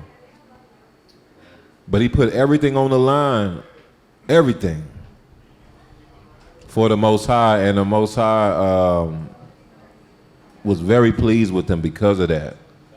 So that's why the Most High Yahuwah did not play with nobody speaking against Moshe, man. That was a big deal. He didn't play with that. But yeah, I think there was an entitlement with them, that was my point. Because they're just like, yeah, you came to us and told us to follow you, and we did it. And now this is happening and that's happening. I'm not getting my way. Yeah. Khan, I was just gonna say that's real.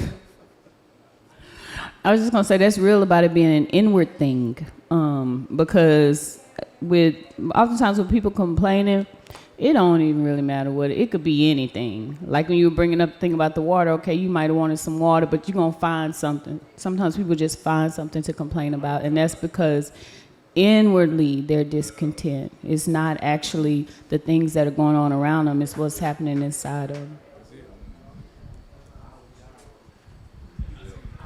Just to like, cause after reading this Torah portion, it kind of made me wonder too, like, cause it made me wonder, like, even though like the slavery was harsh for the Israelites, our ancestors, like it seemed like Yahuwah had them though, cause like, hold on, like we talking about, wait, like we had fish and watermelon back there. That didn't sound too rough, but like, I'm wondering, like after reading it, I'm wondering like, how harsh was it? Cause like, and why was it so bad for y'all to come out and like get manna from the Shamayim? Like, they just sound like spoiled children.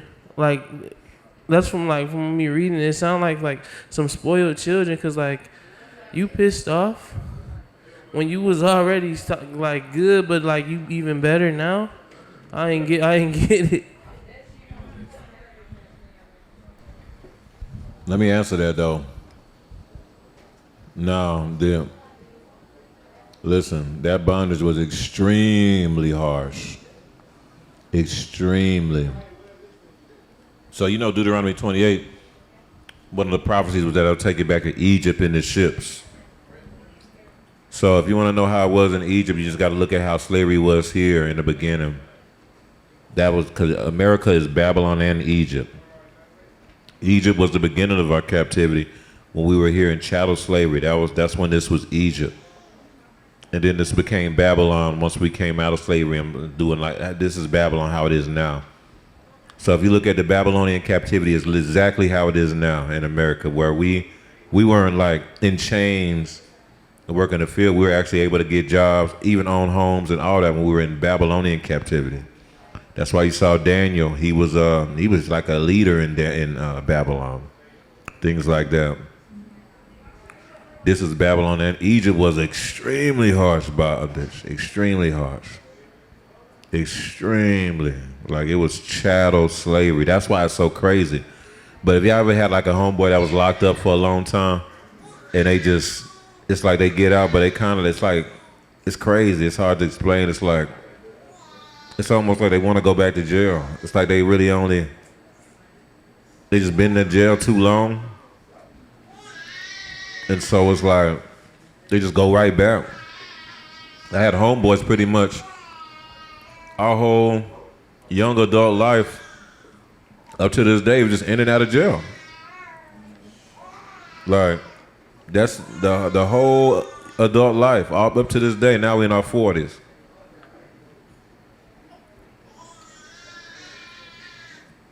And it's like, man, why? Some people,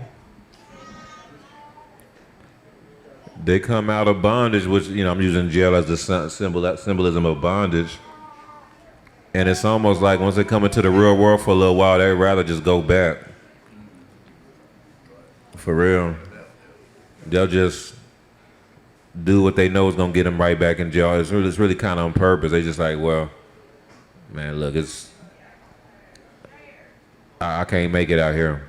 They just can't function in regular society. And when people are in bondage for a long time, like they were in bondage their whole life, and then you get out, you don't know how to be free. And so almost bondage becomes your comfort. It becomes your default. Like, man, you know what? It was better back in Egypt. At least we had watermelon. Look, when we were slaves in America, we had watermelon, fam. That's one of the reasons why you look back at why watermelon is one of our choice foods even today. Man, we had that when we was in slavery. We had stuff like that. It was all kind of different foods we was able to, a lot of us was able to eat based on the plantation you were in and stuff like that. But watermelon was one of the easiest crops for us to grow in the South. So that was something we tore up. And so that's why you see that as one of the reasons why you see that as a big part of our culture today. I was just talking about that. We was on the way back from Houston. No. We was on the way back from, I think, Torah land or something. And I was talking about how Elgin used to have this watermelon thump every year. That was big. It was all black. It was like a black event. It was like a little watermelon thump, But yeah, you know about that? Yeah. They have a Lunan too. Yeah, Lunan got the big one. Yeah. Yeah, I heard about that, yeah. So, nevertheless, though, this is something to think about. Yeah, that's wild because that's my oldest brother. Like I always wonder, like, bro, why you like? I asked him. I said, dog, like, why ain't you tired of being in prison, bro? He said, man, I don't care, bro. I just go on the run. I'd rather just sit down. And I'd be like, what, bro? Like, but now it makes sense. Like, he'd rather go back where he could just know what he doing, because he ain't been out here to know what he been doing. He just always, I'm just going to run. I'm going to just do this and go on the run. And I'd be like, all right, man, good luck.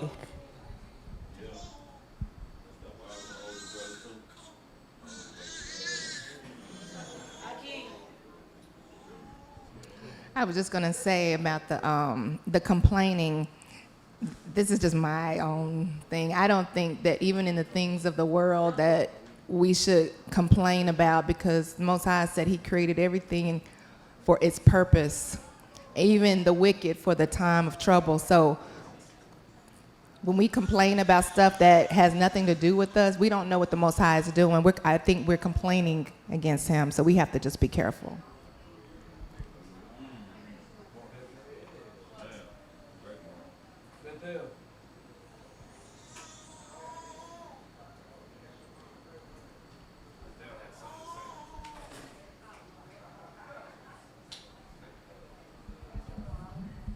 Bethel, you had something?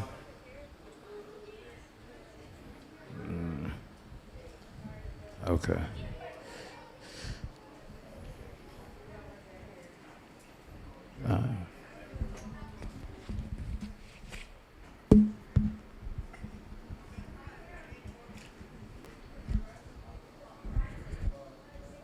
All right, well, we'll keep going, and then she come back with, we can get her.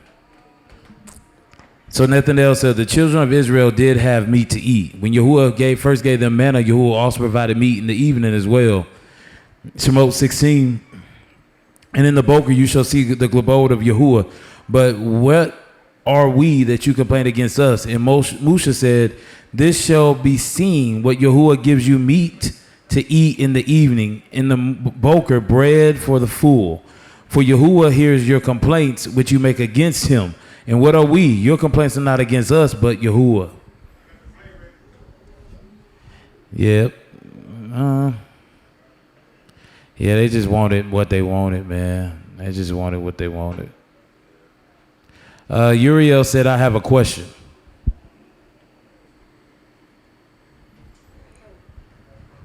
What is your question? Oh.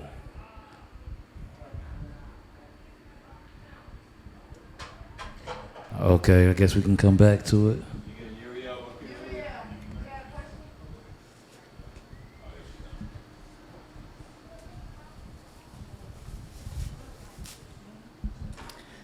It was a question about the manna. If there was a revelation that came out that I just don't know, like why did Yahuwah give them manna every day? Or like was it a test or that's right. Yeah, why he did. Huh? Yeah, but like why? Like was it a test? Or like why he gave him manna? Yeah. That's so in Exodus 15 it says he gave it to them to test to see whether or not they would keep my laws or not. So the manna was actually surrounded around the Shabbat. Yeah, and so he gave them manna every day, and then he made them not gather on the seventh day so that they will know what day. Number one, so they will know what day Shabbat is. He didn't just tell them what day Shabbat is. They had to count 6 days, and then the 7th day he said, "Don't gather." Because this is your Shabbat, and that's how he taught them how to keep Shabbat, through the manna. So it was about the commandments. It was about obedience and submission. That's all what it was all about. The manna, the Hebrew word is man, which is similar to manu. It's very similar, but mem nun, I gotta pray on it, but I just see, like the multitudes and then the seed, or, the multitudes and then the seed, or the seed and then the waters, or chaos and then the seed. So, nevertheless, the point is that it's just surrounded around obedience, though. It's surrounded around the Shabbat. It was a test. It was a test on purpose. Like it was to cause them to, those who wasn't his to manifest. Yeah, that was a dude question though. You right on though.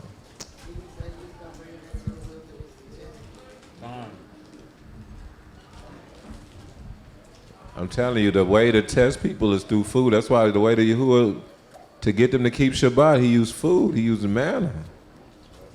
Like, the people who are not his will manifest when you test them on their sustenance. I'm telling you, when you test them on their sustenance, on their provision, those who are not his will manifest in that.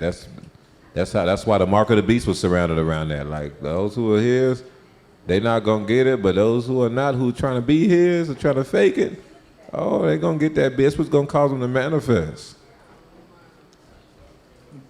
For real.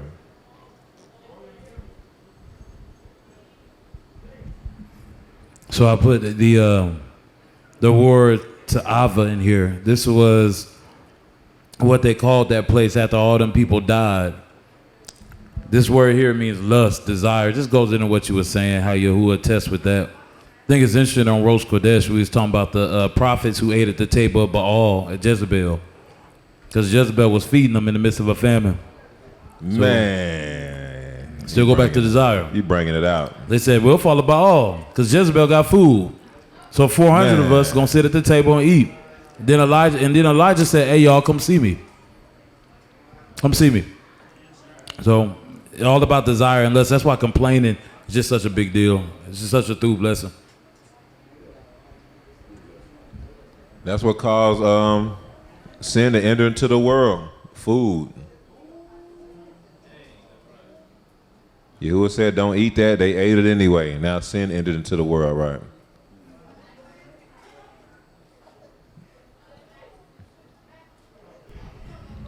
Eat my Angie. Even when it comes to when it comes to one major way to seek the Most High is through fasting. Is through afflicting your nefesh. It's called, when you fast, you are what you call, the scriptures call, you're afflicting your soul. You're afflicting your nefesh. That's one way, definitely. If you struggle with getting dreams and visions, listen, if you're in rebirth, you should definitely be getting dreams and or visions. You should. If not, if you don't get none of that, let me know so we can impart into you. You'll get that. You will.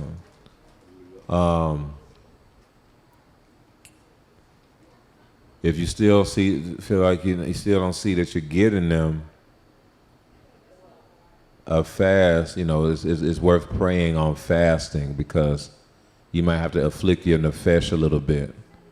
That's one way to definitely start getting like dreams and visions and stuff like that.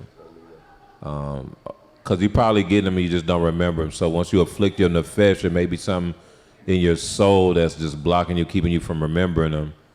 Then all of a sudden they'll start coming. You'll actually be able to remember them. You'll actually be able to wake up and be like, oh snap, and be able to write it down. Because a lot of times, y'all remember when y'all heard this happened to me before too.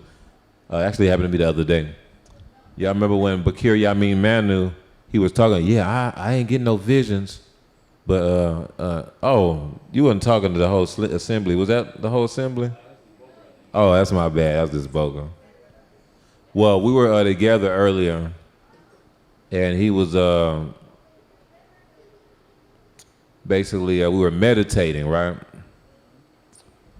And he was like, I ain't getting no visions this bogus, but there's some stuff the Most High put on my heart. He put on my ruach that we need to woo, and then he was talking. He was like, I did get a vision. I forgot about it. Oh yeah, and this was the vision, and this how I went, and woo. A lot of times, listen, if you getting visions, you might just not be remembering them. For real. It happened to me the other day. I had a very significant dream. I had a dream that I was going up this real big highway, really steep bridge. So y'all know something like I don't know, when you going on the toll from 35, you go on to 45, you got to get on this big, go up this big highway that goes up high like that. It's pretty steep, and then it loops around and it gets you onto the 45 toll road. It was something like that, but it was actually it wasn't nowhere near as nice as that. It was that toll road is newer. I remember when they built it, but this looked old. It wasn't no rails on the side either, and it was tilted. And so I was going up, and then I saw a big vehicle in front of me. It couldn't handle it, and then it fell off because it was like tilted. And I think it was two vehicles I saw that fell off in front of me. I was like, man, a big vehicle. I don't remember the specifics. I totally forgot I had the dream. Totally. I woke up that boca and didn't think I had no dreams, for real. Totally forgot. And I can't remember what was going on. I was just moving around that day. I think I might have been in prayer. I can't remember, but all of a sudden it just came back. Oh, snap, I had the dream last night. Something just sparked it back. Oh, snap, let me hurry up and write this down. I was behind both vehicles, and then it was my turn to go up to it was this part where it curved, where it was like real, just, it wasn't no rails, and it was just real. It was like potholes. It was old looking, and you can fall off basically. But I was able to balance the vehicle and go and turn, and then I was through. It was close. It was a close call, but it was through. You know, we're gonna be through. You know what I'm saying? So that's what symbolized when. But I was through, even though the two in front of me fell off. It was just crazy to me though how I totally didn't think I had a dream, and it just came back to me, the whole thing. So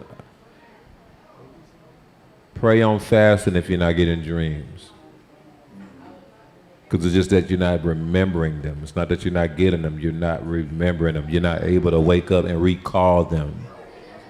And then when you do the fast, really seek the Most High, that you will be able to really fully recall your visions, really fully recall your dreams, et cetera, et cetera. When you afflict your nefesh, it does something to where you can clearly be able to hear a lot of times better the things the Most High is showing you. You're not, like when you're fasting, it's not like you're getting the Most High to do something more for you or something. You know, but it's when you quiet your soul. So, you know, you're quiet in the flesh. You're afflicting your flesh so that you're able to really move in a ruach on a lot higher level. So that you'll be able to tune in the frequency that the Most High has already been sending to you. You're quiet in your soul. So anyway, just pray on those things. But hallelujah. Amaria has something. I was just gonna confirm what you were saying, Mushal, about that.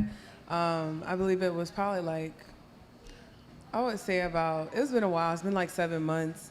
I was just sitting in the house one night really, and Yahuwah had dropped it on me. He said, stop eating after 7 o'clock. And I even have the dream written down. I have it dated when Yahuwah told me to stop doing that.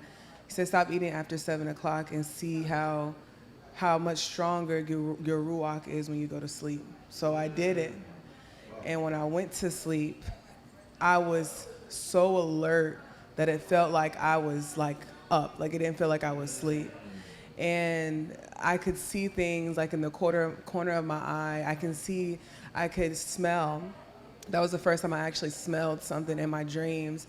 And Yahuwah made it to where I was in somebody's apartment and somebody was cooking like eggs and bacon. And there was cut up strawberries on the table. And I remember walking over to the table and I could smell the strawberries so clear. So Yahuwah, there was just a confirmation that is so true. If you really do pray for that and ask Yahuwah, if that is your desire, then that is something Yahuwah will give to you. So, hallelujah. I just kind of want to piggyback off what she was saying. Before I got into Austin, I just want to go off of what she was saying. My bad. Land back on what she was saying. My bad. Told her email for the correction. Before I got into Austin, Yahuwah spoke to me basically and told me to slow down on the meat that I was eating. And I think it was like maybe a couple of weeks after I got from my twins' place, because when I went over there, they were doing like, I was basically on an unknowingly fast, because I was like walking around, I was like, y'all not hungry? And then they like kind of looked at each other, they was like, oh, well, you know, we don't eat like that. I'm like, y'all didn't tell me that, I'm over here starving and stuff. Anyways, when I got back home, Yahuwah had put it in my ruach to stop eating meat because he wanted to show me a lot more. So I stopped eating meat. And so like 1 week I would like eat little meat, and then the next week I would eat like fruits and vegetables, salads and stuff. And you're right, because your senses, everything becomes alert. You're able to see more, and it's just crazy. Yeah, kind of. Praise you.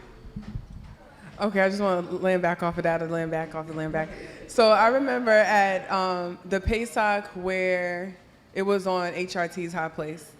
And I think it was Malka Kayel and Mama Laka who was talking to, you know what I'm talking about? It was Mama Laka and Malka Kayel who was talking to all of the djembe players, the psalmists, the dancers outside before we was going into the tent. And Mama Laka she basically confirmed like what you're eating and how it can affect you ruachally. And she was just like, you can't expect to receive or to be intimate with Yahuwah on this level if you're constantly eating like McDonald's every day. Because like what you're eating is not feeding your ruach, it's feeding your flesh. So I just wanted to confirm.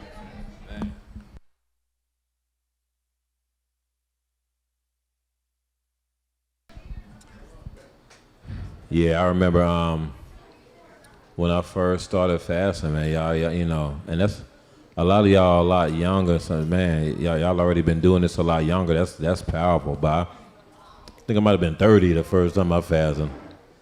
I thought I was supposed to always eat every day. For real.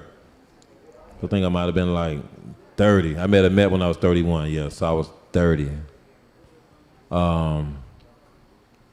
I started off with a 3-day fast. That's when Yahuwah took away my drug addiction.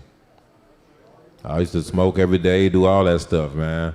I did a 3-day fast I wasn't even in the truth at that time. I was just trying to seek the Most High for what I knew. I didn't really know what I was doing, but I just went without. I just did water only for 3 days, and then I just didn't have no desire for the weed no more, and so I threw away what I had, and I was gonna sell it. I was like, I can sell it. I'll make some money for it. And then the Most High was putting it on me, like, yeah, no, you just gotta dump it. So back then, you know, that was expensive. You know, that was a sacrifice. You know what I'm saying? You know, and back then, you know, I just wasn't, you know how it is when you're younger. You ain't, you know, every dollar counts. So that was a big deal. I just destroyed it. I put it down the garbage disposal, everything I had, and never got back to it for the most part again. There was one exception. I think when my homeboy got killed, and then I was at the funeral, and I caved in because of the situation, and I think I might have hit the weed that like one time with them. Totally. I regretted that, but other than that, that was never again since then. Other than that, yeah. It was like, man, I was tripping. But the second time, it was not too long after that first time. It was January 1st. I wasn't in the truth. So that was New Year's that I knew. January 1st, do a 7-day fast, water only. I did the 3 days, and I got off the weed. I'm starting to feel a different level of ruachally and all these things like that. And then that's when I was seeking the Most High for a wife, and that's when Yahuwah gave me the dream of when I ended where Jen literally visited me in a dream. And then I met her in that March, and then came into the truth. So I'm just trying to tell you how the power of fasting. You know what I'm saying? I don't think if I didn't do that, I don't think I would have ever came into the truth. Like that's how important that stuff is. Like. But it was like dreams every single day during that fast. And then I had the dream about Jen the 7th day of the last day. So if I didn't complete the fast, you know what I'm saying? It was like, I wouldn't have got that. The last day, because I was devoted, I would do the 7 days. I'm gonna do it. The last day, y'all, the Most High sent me to Mount Isha. You know what I'm saying? So all praise to the Most High. That's how, and I'm talking about that dream. I still go back to look at that dream. Stuff from that dream is still manifesting today. Like, yeah, it's a whole lot of aspects to that. That was one of them dreams where I thought I was really there. Like I was gone. I was in another room. I ain't know that I was, asleep that time.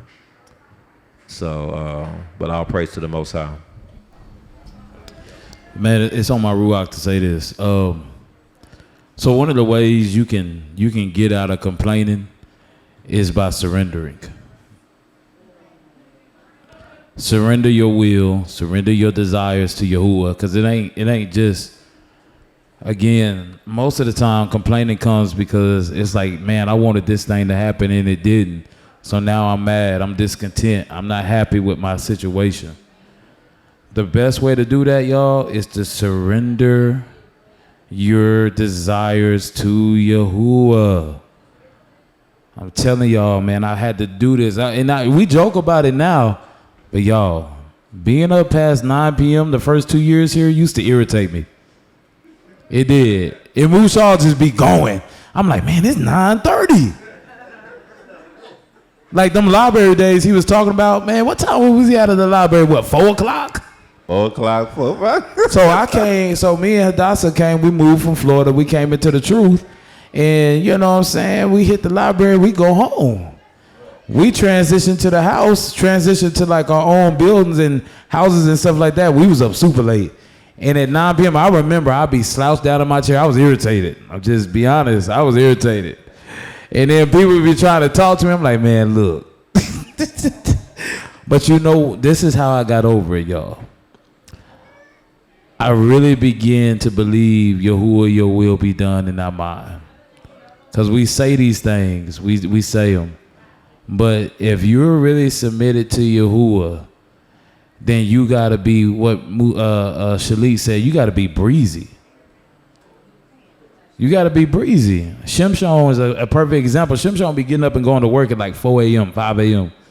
But you don't never hear him complaining about being at Shabbat late or being at Rosh Kodesh late or nothing like that. So it's just about being breezy, man. Just like let go of what you think your desires should be. Let go of what you think you deserve. And just trust Yahuwah. Because see, like that surrender, the only way you can surrender is through trust. So it's just in my ruach to share that, man. Like trust Yahuwah and surrender. Stop fighting against him. Hallelujah. Yeah, that's big. Let me land back real fast. Like a fast land back. Like a quick one.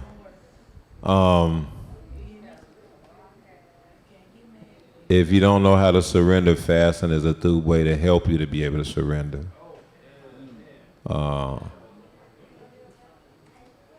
It makes you humble. Like you don't, it makes you way slower to complain about anything.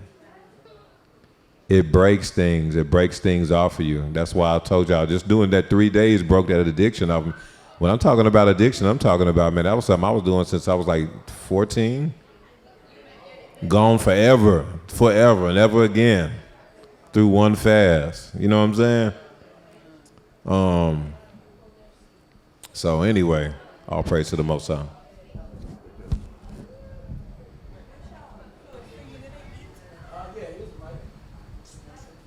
So let me just so you didn't eat for 21 days. Yeah, just water only. I did drink water though. What? I did not even know that was possible. Oh my God. Oh, it wasn't that bad. I mean, you know, after about day, so I don't know if y'all don't know this, but after about day 7, roughly, you pretty through. I mean, you know, you're going to get hungry, but it's, you know, like what you do is you feed yourself with the word.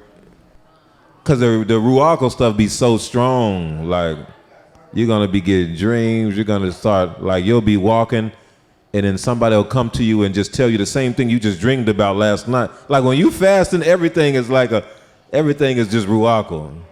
Just going to the store is Ruach. Somebody will come up to you in line and say something that you just heard in prayer that day. You like, I mean, everything. Like, when you read the scriptures, everything pops out on another level. Like, I don't know, it's hard to explain, man. Like, but the hardest part is getting past that day 7. Once you get past that day 7, I'm not saying it's easy after the day 7, but it's not like you think. It's, you know, it's through. Any of y'all can do it. I think I lost about like 20 pounds, maybe like 18 pounds. Yeah, something like that. Yeah.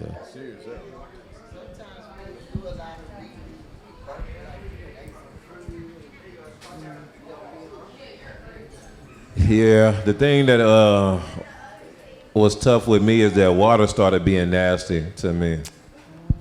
And you got to drink a lot of water when you fasting like that. You got to drink a lot of water. And I started getting, started becoming kind of gaggy with the water. Just started being kind of, I don't know. I probably needed to try like maybe some different types of water, you know. But, so that I probably should have drunk a little more water than I did. But anyway, that's the only thing I would say. You just got to really drink a lot of water when you do it that long. Also, I'll tell you this, when you break the fast, that's important too. If you fasted that long, your whole digestive system shuts all the way down. So you can't just go, because you'll be just anticipating that day to break the fast. You can't wait. You have all the stuff in your mind you're gonna eat. Nah, don't do that. Man, okay, oh boy, first thing, okay, so what I'm gonna do, I'm gonna go to, because of that whole fast, you'll be driving by the places, and oh yeah, when your senses are exercised, so you smell everything. Like what I think you were talking about, how you could smell the strawberry. Oh yeah, when you fast, oh, that's how it is. Every little smell, you smell it. Your senses are like heightened to another level. So you have your whole mind on how are you gonna break this fast. I'm gonna go to this place, I'm gonna get the cheeseburgers, the fries, whoa, man, I'm gonna go in. No, you can't do that. Seriously, like it's serious, because your whole digestive system shuts down after like day 8. Yeah, seriously, like it's real serious. So that's why I gotta say that before somebody, oh, I'm gonna do a 21-day fast and they don't know what they doing. You gotta like start off with maybe some juice when you break that fast. Not if you're doing a 21, even if you're doing like a 7-day, 8-day, and you break that fast, don't just go hard on no food, because you'll be super hungry and you'll be ready, but don't do it. Start off with juice. Maybe watermelon. That's funny, huh? Well, we just talking about watermelon. But watermelon is actually a through fast breaker. You know, but not a lot, but you know, you just eat little at a time, let it go down, let it process. And you'll literally feel it, because remember your stuff is shut down, so you literally feel it. It'll be like,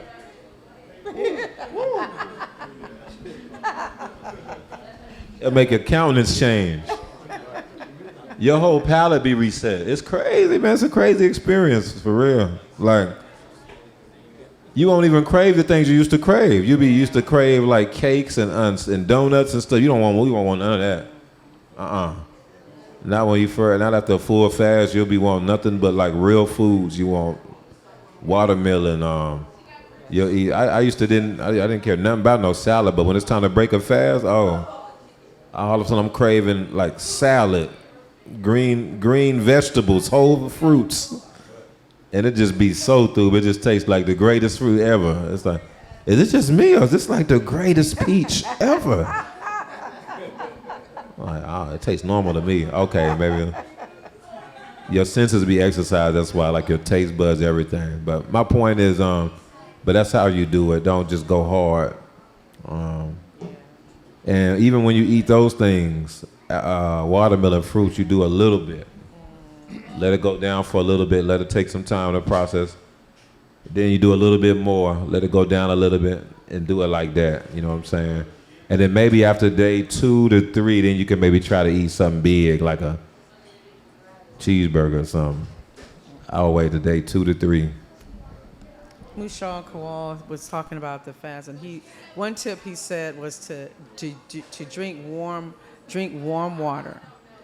Yeah, he said, because that cold water could knot you up and cramp you up and stuff like that. So, yeah, sipping the warm water, you know, if it's like room temperature warm. But yeah, that's all.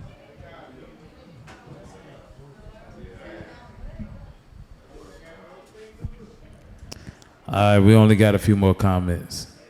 We about to. So Ima Angie said, Khan Mushal, I've had dreams where I woke up crying, in visions where I woke up moving my fingers playing the instrument. I used to have a lot of dreams growing up when I was being chased a lot of times by a turtle. Whenever I tried to run away, I'd run in slow motion, unless I turned around and ran backwards. Then I was like Speedy Gonzalez or the Road Runner. Yeah, that's pretty interesting. That's pretty interesting. You couldn't get away from that turtle. Where Ema Angie at? Oh, I'm going to talk about Ema. If she let me, I'm going to talk about Ema, boy. Running from that turtle. Yeah, that actually sounds like that, again, that Hebrew concept of time. Like going back. Yeah, going back. Going back. That's the only way forward is backwards, y'all. So, Ema Oriya. He may have been, referring to Musha, he may have been in the vision for 40 days and nights. You got to realize he was out of time. When you sleep at night, the boker comes fast like you had no time to sleep, man. That's real. Like I be in a dream or something like that, and I wake up, I feel like I just went to sleep. Most of the time, I fall asleep though. I don't go to bed no more. I just fall asleep wherever I'm at. I be out of that thing, and then have a vision, have a dream. Really, be a dream for me at night. Well, sometimes they go into a vision too, but yeah, it feel like time. Yeah, you're right though. Time, like Musha was probably out of time. Like to him, it probably didn't feel like 40 days, which is why he was like, "Man, I just went up this mountain. Now y'all acting crazy."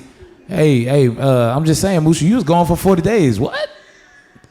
Well, y'all still acting crazy though, right? You know what I'm saying? He's 80 years old. He's probably cranky.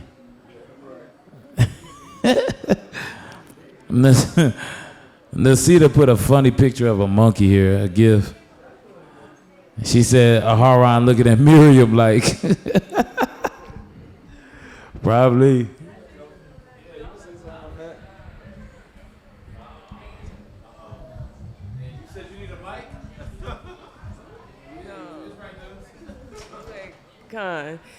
No, I was reading that Numbers 12, and I was like, now why would they do that? Knowing good and well Moses is anointed, and just to be like, oh well, you know, we might be getting the same thing, and then I bet Yahuwah was like, yeah, y'all three, come on up here, and when Aaron seen that she turned white as snow, I bet he was just like, oh no, I don't want that smoke. Yeah, time. I was gonna say, I think Mushal Kawal had mentioned that too. It's like Aharon probably thought he was getting away with it because he ain't died at that very moment, but later on Yahuwah killed him for that.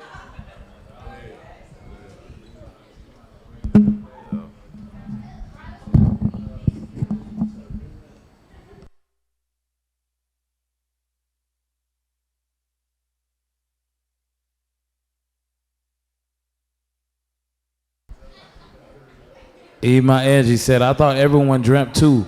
I never got bored growing up either because of my imagination. I had to make my own entertainment. When everyone else was getting ant farms, but my mother couldn't afford to buy me one, I took a styrofoam cooler and made myself a roly-poly or / pill bug farm. Yeah, not sure how they survived, but nah, you killed all them roly-polies. You know? You just putting them boys in camps and killing all the roly-polies.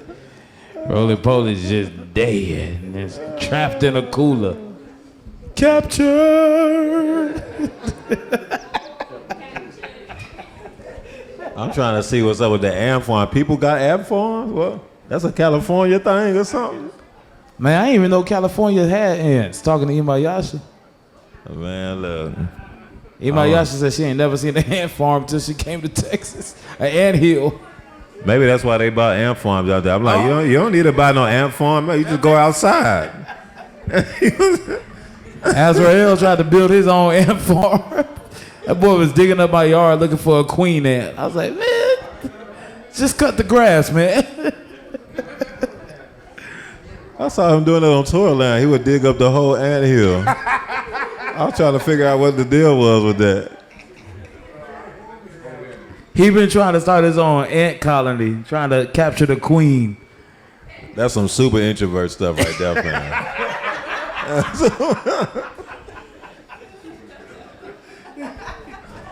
Yes, yes. Catch the one, I catch them all.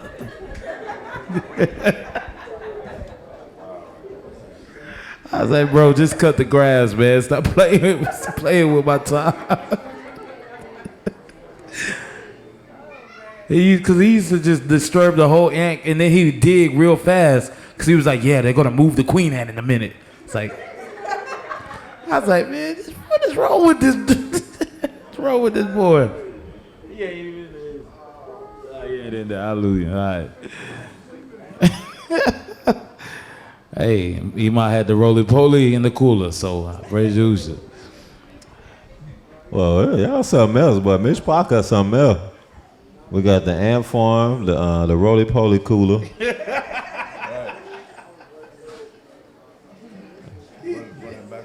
And then Azrael digging up ant hills. Man, how did we get here from dreaming? Oh, her imagination. Okay, I remember now. I was like, man, wait, why are we talking about I know I did used to catch crawfish and keep them in my fish tank, though. I did used to do that. Man, I used to, nah, I ain't never had no roly-poly cooler. What we used to do is like scare the roly-polies till they roll up, and then we used to flick them and see whose roly-poly went the farthest. Like, it's just to show our aim duty, man. Me and my sister was bored. So we used to like scare them, like tap around them, and then they roll up, and then we like, go. And then mine always went the furthest, though. We like catch flies and shake them in my hand and throw them against the wall, and like whoever had the most won. Did I ain't do that?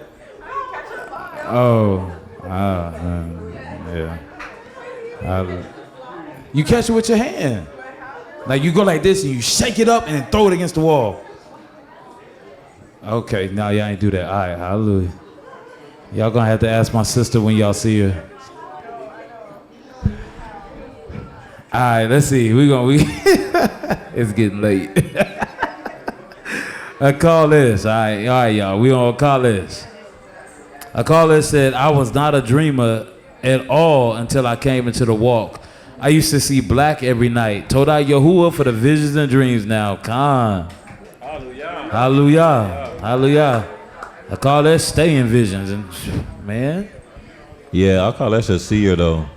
That's it. She a seer. So that's huge. Told out to Yahuwah. It is. Told out to Yahuwah. That comes from receiving the words. Right. Receiving the impartations for real. That's a great example. So I'm glad she brought that out, because she a whole seer out here, like. Yeah. Like when you hear those visions and stuff. She the one that saw the stars and falling different. Yeah. Yeah, that's crazy. That one right there. Wild, man. We ain't touch on that, but that's wild. Cause see, like this is why impartations are just such a big deal. So I was talking to, when we had the house call, I was talking about this, how deliverances basically give you space and opportunity to be healed. Like deliverance themselves aren't the healing, but see, impartations. I think I maybe only talked to Hadassah about this, but impartations are these events that happen in time that unlock parts of your soul. And if you want to know what your soul is like, all you gotta do is look at your DNA. So when you say that you were seeing black every night, but now you're seeing visions and dreams, that's a huge sign. That's what happened with Yaakov. Like when you look at it, you don't really read Yaakov having no experiences with Yahuwah until after he laid his head on that rock. Yahuwah unlocked something in him, and all of a sudden all his sons are just dominating the earth. So now that's a huge deal, man. That's why when Bouchard was saying, if you're not dreaming in vision or having visions, come speak to somebody. Come speak to him, because it might be an impartation needed, because impartations are the things that unlock what's in your blood. Because it says that the life is in the blood, or the soul is in the blood. So if you can unlock that part of your soul, you'll go to a whole nother level. Because you was at the mount, one man through many generations, like what Dawud was talking about. It's one man through many generations. So some of y'all the seed of Dawood. Some of y'all might even be I don't know, but it might be possible that we got some of the seed of like Musha or Haran walking around, man, or some of the other Levites, Eleazar. And that stuff, man, if you unlock that stuff, that's what this whole kingdom about. This entire thing is about that. One man through many generations. So it's really how we, visions and dreams are how we, oh man, I got to tell you about this vision too. All right. Now, I'll talk to you in a minute. Yeah. Oh yeah, here go the mic right here. It's right here. That was a word that me and Amaria received with the seeing, like with the eagle. We were told that it was going to be unlocked at a specific time. We didn't know when. I kind of forgot about it. And then when we got here, it unlocked. And Malek told us specifically, you're going to have a visitation and it's going to unlock at a specific time. So that's...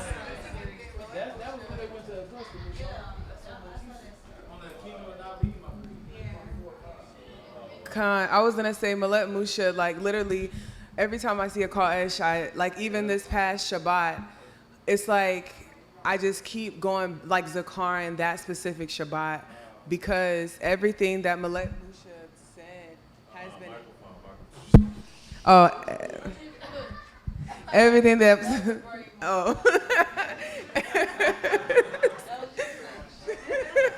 everything that Malet Musha basically spoke. It's like literally manifesting. Like everything is literally manifesting, and like the words that he spoke in regards to the seeing and the eagle and like what we saw during that time. Like even the eagle like literally visit us, and I remember seeing the eagle like right here and it was inspecting. So it's through that everything is pretty much like manifesting with that.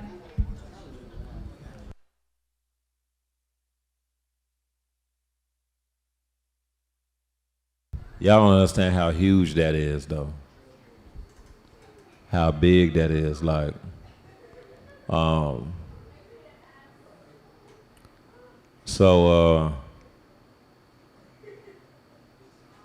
that's the type of stuff you got as a car, though.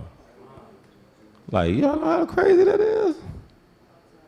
If you Zakar that'll be very hard for you to veer into any craziness or any wickedness. Yeah.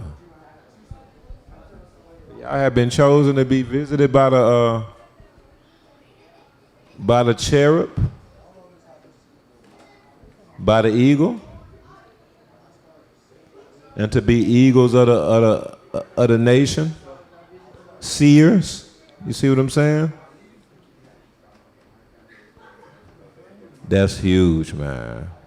Told out to Yahuwah and Yahusha.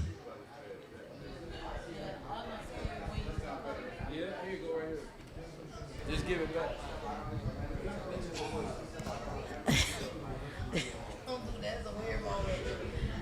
I was gonna say that, you know, what that is through when you zakar those things, because it keeps you from pride. Because if you realize that it's something you never even had, but it was given, then you start to be grateful for it versus saying, look what I can do. Or, hey, look, see me, or whatever. It should make you zakar. Why is this louder? But it makes you zakar on, you know, on like his presence and him saying that I reward you with this. You know what I mean? And it was even crazier because like in that same video, when Malek was speaking, he was basically telling me and Amaria, you know, y'all gotta hold each other accountable. Gotta make sure y'all stand together. And the fact that she's here, I didn't even know they were gonna be here, like our family was gonna move here. So the fact that like we're still together and the Most High want us together for a specific season, even that word.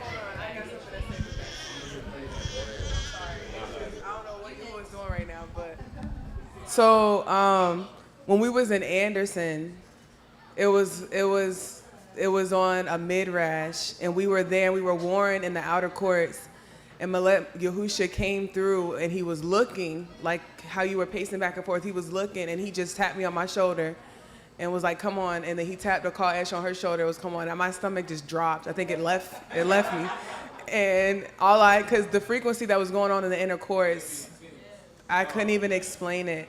And he just opened the doors, and he just like pushed me in. And a lot of stuff happened. But long story short, a Kodesh got in there. I didn't see her. I didn't see how she laid on the ground, and she didn't see how I laid on the ground. And Mama Laka was saying that even how we laid on the ground, it was shaped in like a Hebrew letter. And I can't remember what the letter is, but she was like laying this way and I was laying like this.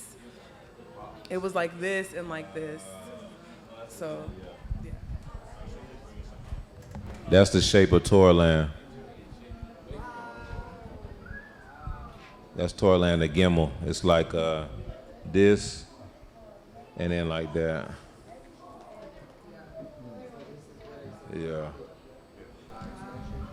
Yeah, that just goes back to that Zakar, because if you can Zakar that moment right there, well, you too.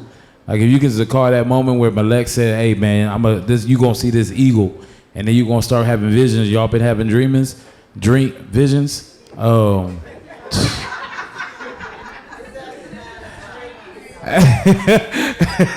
let me retry my sentence. If you could Zakar the moment when Malek said y'all was gonna see the eagle and start having visions, and you been having visions, then you should know Yahuwah real. You should know Yahuwah is here. Because what'll happen is something will disrupt your flesh and your emotions, and you'll begin to doubt all that. That's just how it is. That's how they was. That's what Mushal was talking about earlier. Like y'all wasn't there when he split the Red Sea and y'all walked through it, when he overthrew your enemies, when he fed you with manna, when he caused water to come from a rock. Now all of a sudden, let's go back to Egypt. So you just want to always Zakar them things, man. That's just such a huge deal, because Zakarim will keep you from complaining. Because you're like, man, nah, I know Yahuwah here. It don't come what may. My feet are planted here because I know Yahuwah's in the midst. Where will I go from your presence, O Yah? Whom have I in the Shamayim besides you? Who on earth do I desire besides you? There is none. Surely there is none. So if you can Zakar them things, it'll keep your feet planted in the garden of Eluah. And this is the garden of Eluah. We in the garden. I saw a vision of that earlier today. It just came back to me. But I saw trees. I saw the garden of Eluah. And we went past the cherubim with the flaming sword. We went past him today. And I was like, man, like we here. We here now. So if you can just Zakar that, then come what may, it don't matter what Yahuwah do. At some point it don't matter. Like Yahuwah can say, do this, do that, and it doesn't matter. You can say, hey, y'all, I want y'all to go to Torah land next week. It don't matter. Because I know Yahuwah is here. So I'm going where he's going, because this man spoke a word to me. All of a sudden I started to manifest this thing. All of a sudden I'm having visions. Don't nobody know the visions better than you do. Don't nobody know the power of Yahuwah better than y'all do for yourselves. So them moments will keep you, man. Praise Yahushua. But yeah, I just want to turkey back. Turkey back, because just with our collection, how they came at the same time is wild, y'all. It was wild. And, you know, they was a few weeks apart from each other, but it was close to the same time. So I don't know if y'all knew this, but Al-Kalesh actually was staying with them in Houston. This is the family that Al-Kalesh was staying with in Houston. So, yeah, for 8 months after she graduated, that's who she stayed with. And so when she was dropped off to Austin to be with us, it was Gadol and Gadol, well, I think it was Gadol. I remember it was both of y'all. Yeah, I remember talking to both of y'all. Who dropped them off. I'm like, all praise to the Most High. Y'all have a great time back in Houston. Y'all have a wonderful day. Had no idea. Yeah. And it was Mushal Kawal who told me. I know y'all just being concealed because y'all didn't know for sure nothing. And then Mushal, oh yeah, I need to talk to you. Yeah, so. And he was telling me that y'all were looking at living in Austin and things like that. And he was like, yeah, you know, they saying they're gonna try to come down, but yeah, they probably end up wanting to stay down there. But we'll see. I told them, you know, it's no issue. You know, whatever works best, as long as they with Yahuwah, that's all that matters. And I was like, oh, okay, all praise to the Most High. I didn't know that. And so, like, yeah, I'm going to get with him. And like, maybe Pesach, you know.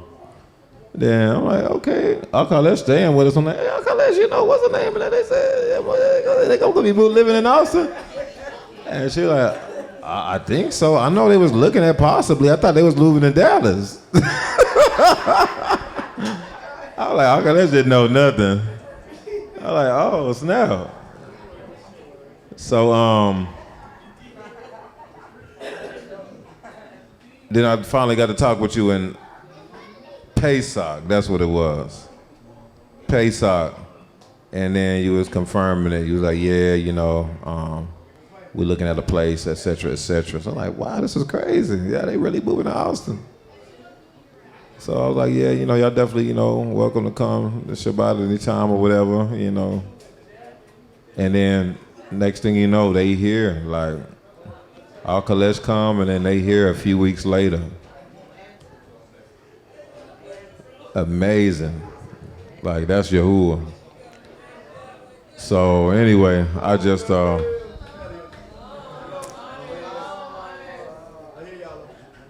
wanted to drive home how Yahuwah moves, though. Hallelujah. But I want to down back on what you were saying about the sword, the flaming sword. When I was over there in that corner and I was doing my kind of way like this or whatever, and that's all I kept hearing, flaming sword, flaming sword.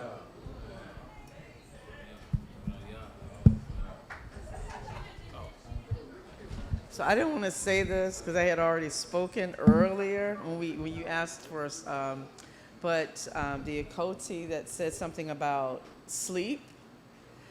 Remember she was talking about those who like, and I was like, sleep. I said, sleep. I said, Yahuwah just dealt with me on something with sleep. What was it? And I was like, I said, Yahuwah, what was it? What was it?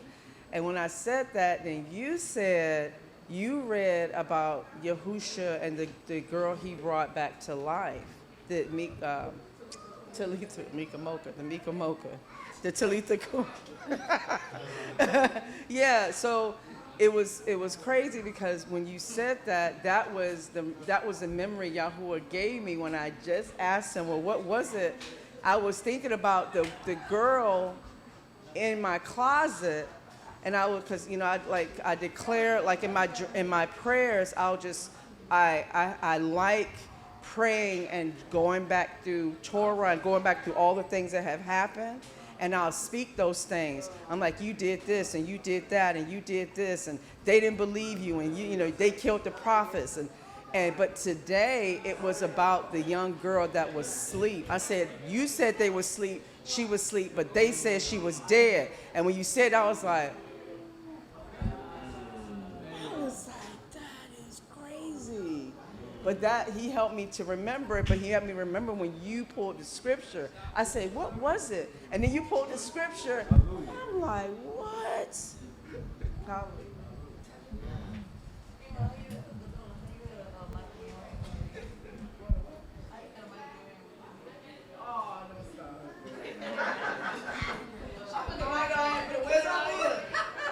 Oh, you had the mic the whole time. Oh my goodness. She used it.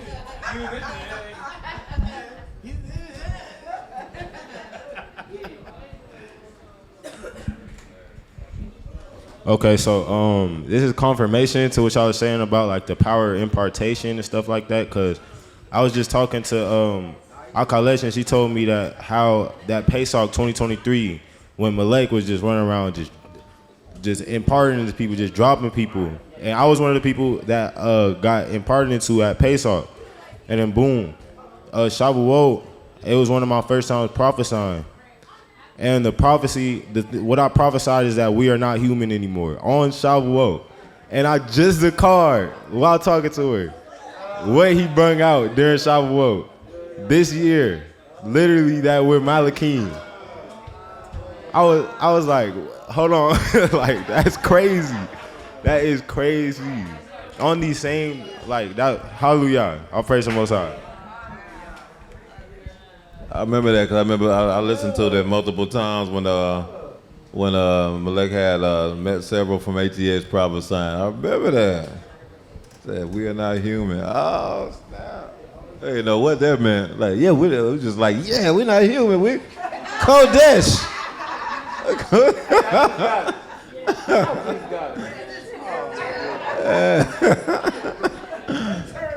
I was like, yeah, we're not human. Yeah, that's right. I remember we're not human. But then I just connected the Malakim portion. I'm like, man, that's wild, man. I'm telling you, man, it's moments like this that you just got as a car, man. I'm telling you, it'll keep you from straying from Yahuwah. It'll be bread to you. Man, told out Yahuwah for the mishpachah, man. All right, we got just 2 more, man. Y'all, look, at some point, your body just not gonna be tired. Y'all fine, y'all through. You all right? I'm telling them what I know, sis. Not what I heard. I'm telling you what I know.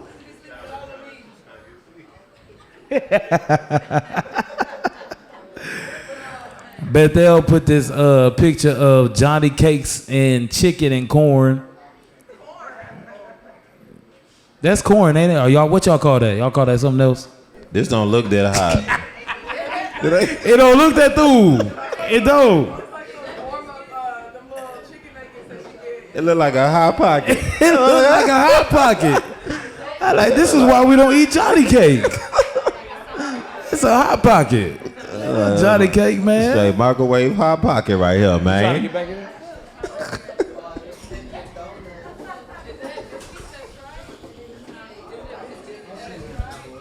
All right. I'm gonna move in a minute. We almost done. So, all right, y'all. So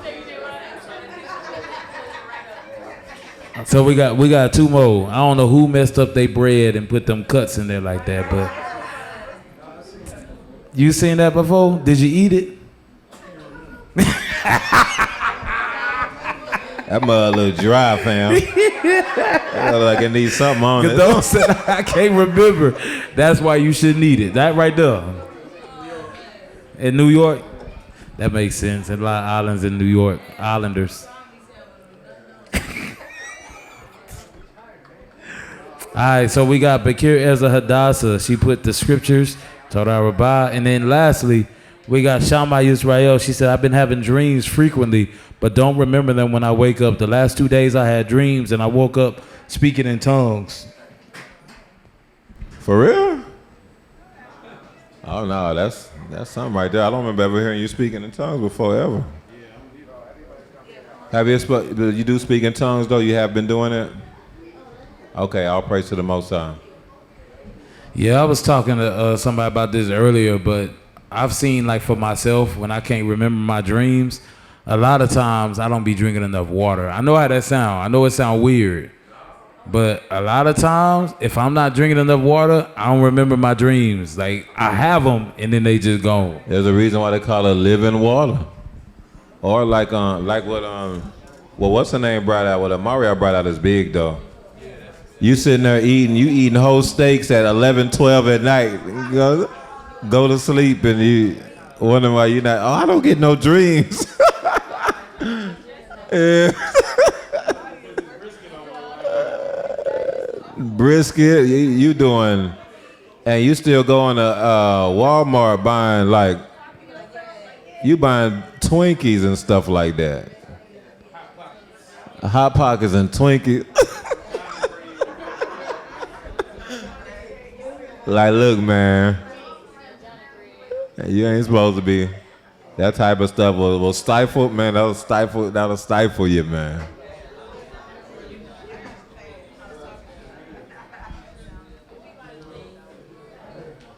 And you know why you be eating them Twinkies at 12 at night? Because you yielding to intense cravings.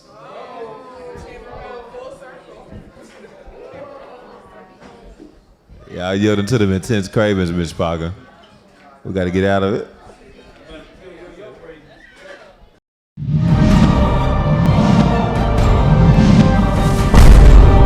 Rebirth of a nation. He Hebrew kingdom building.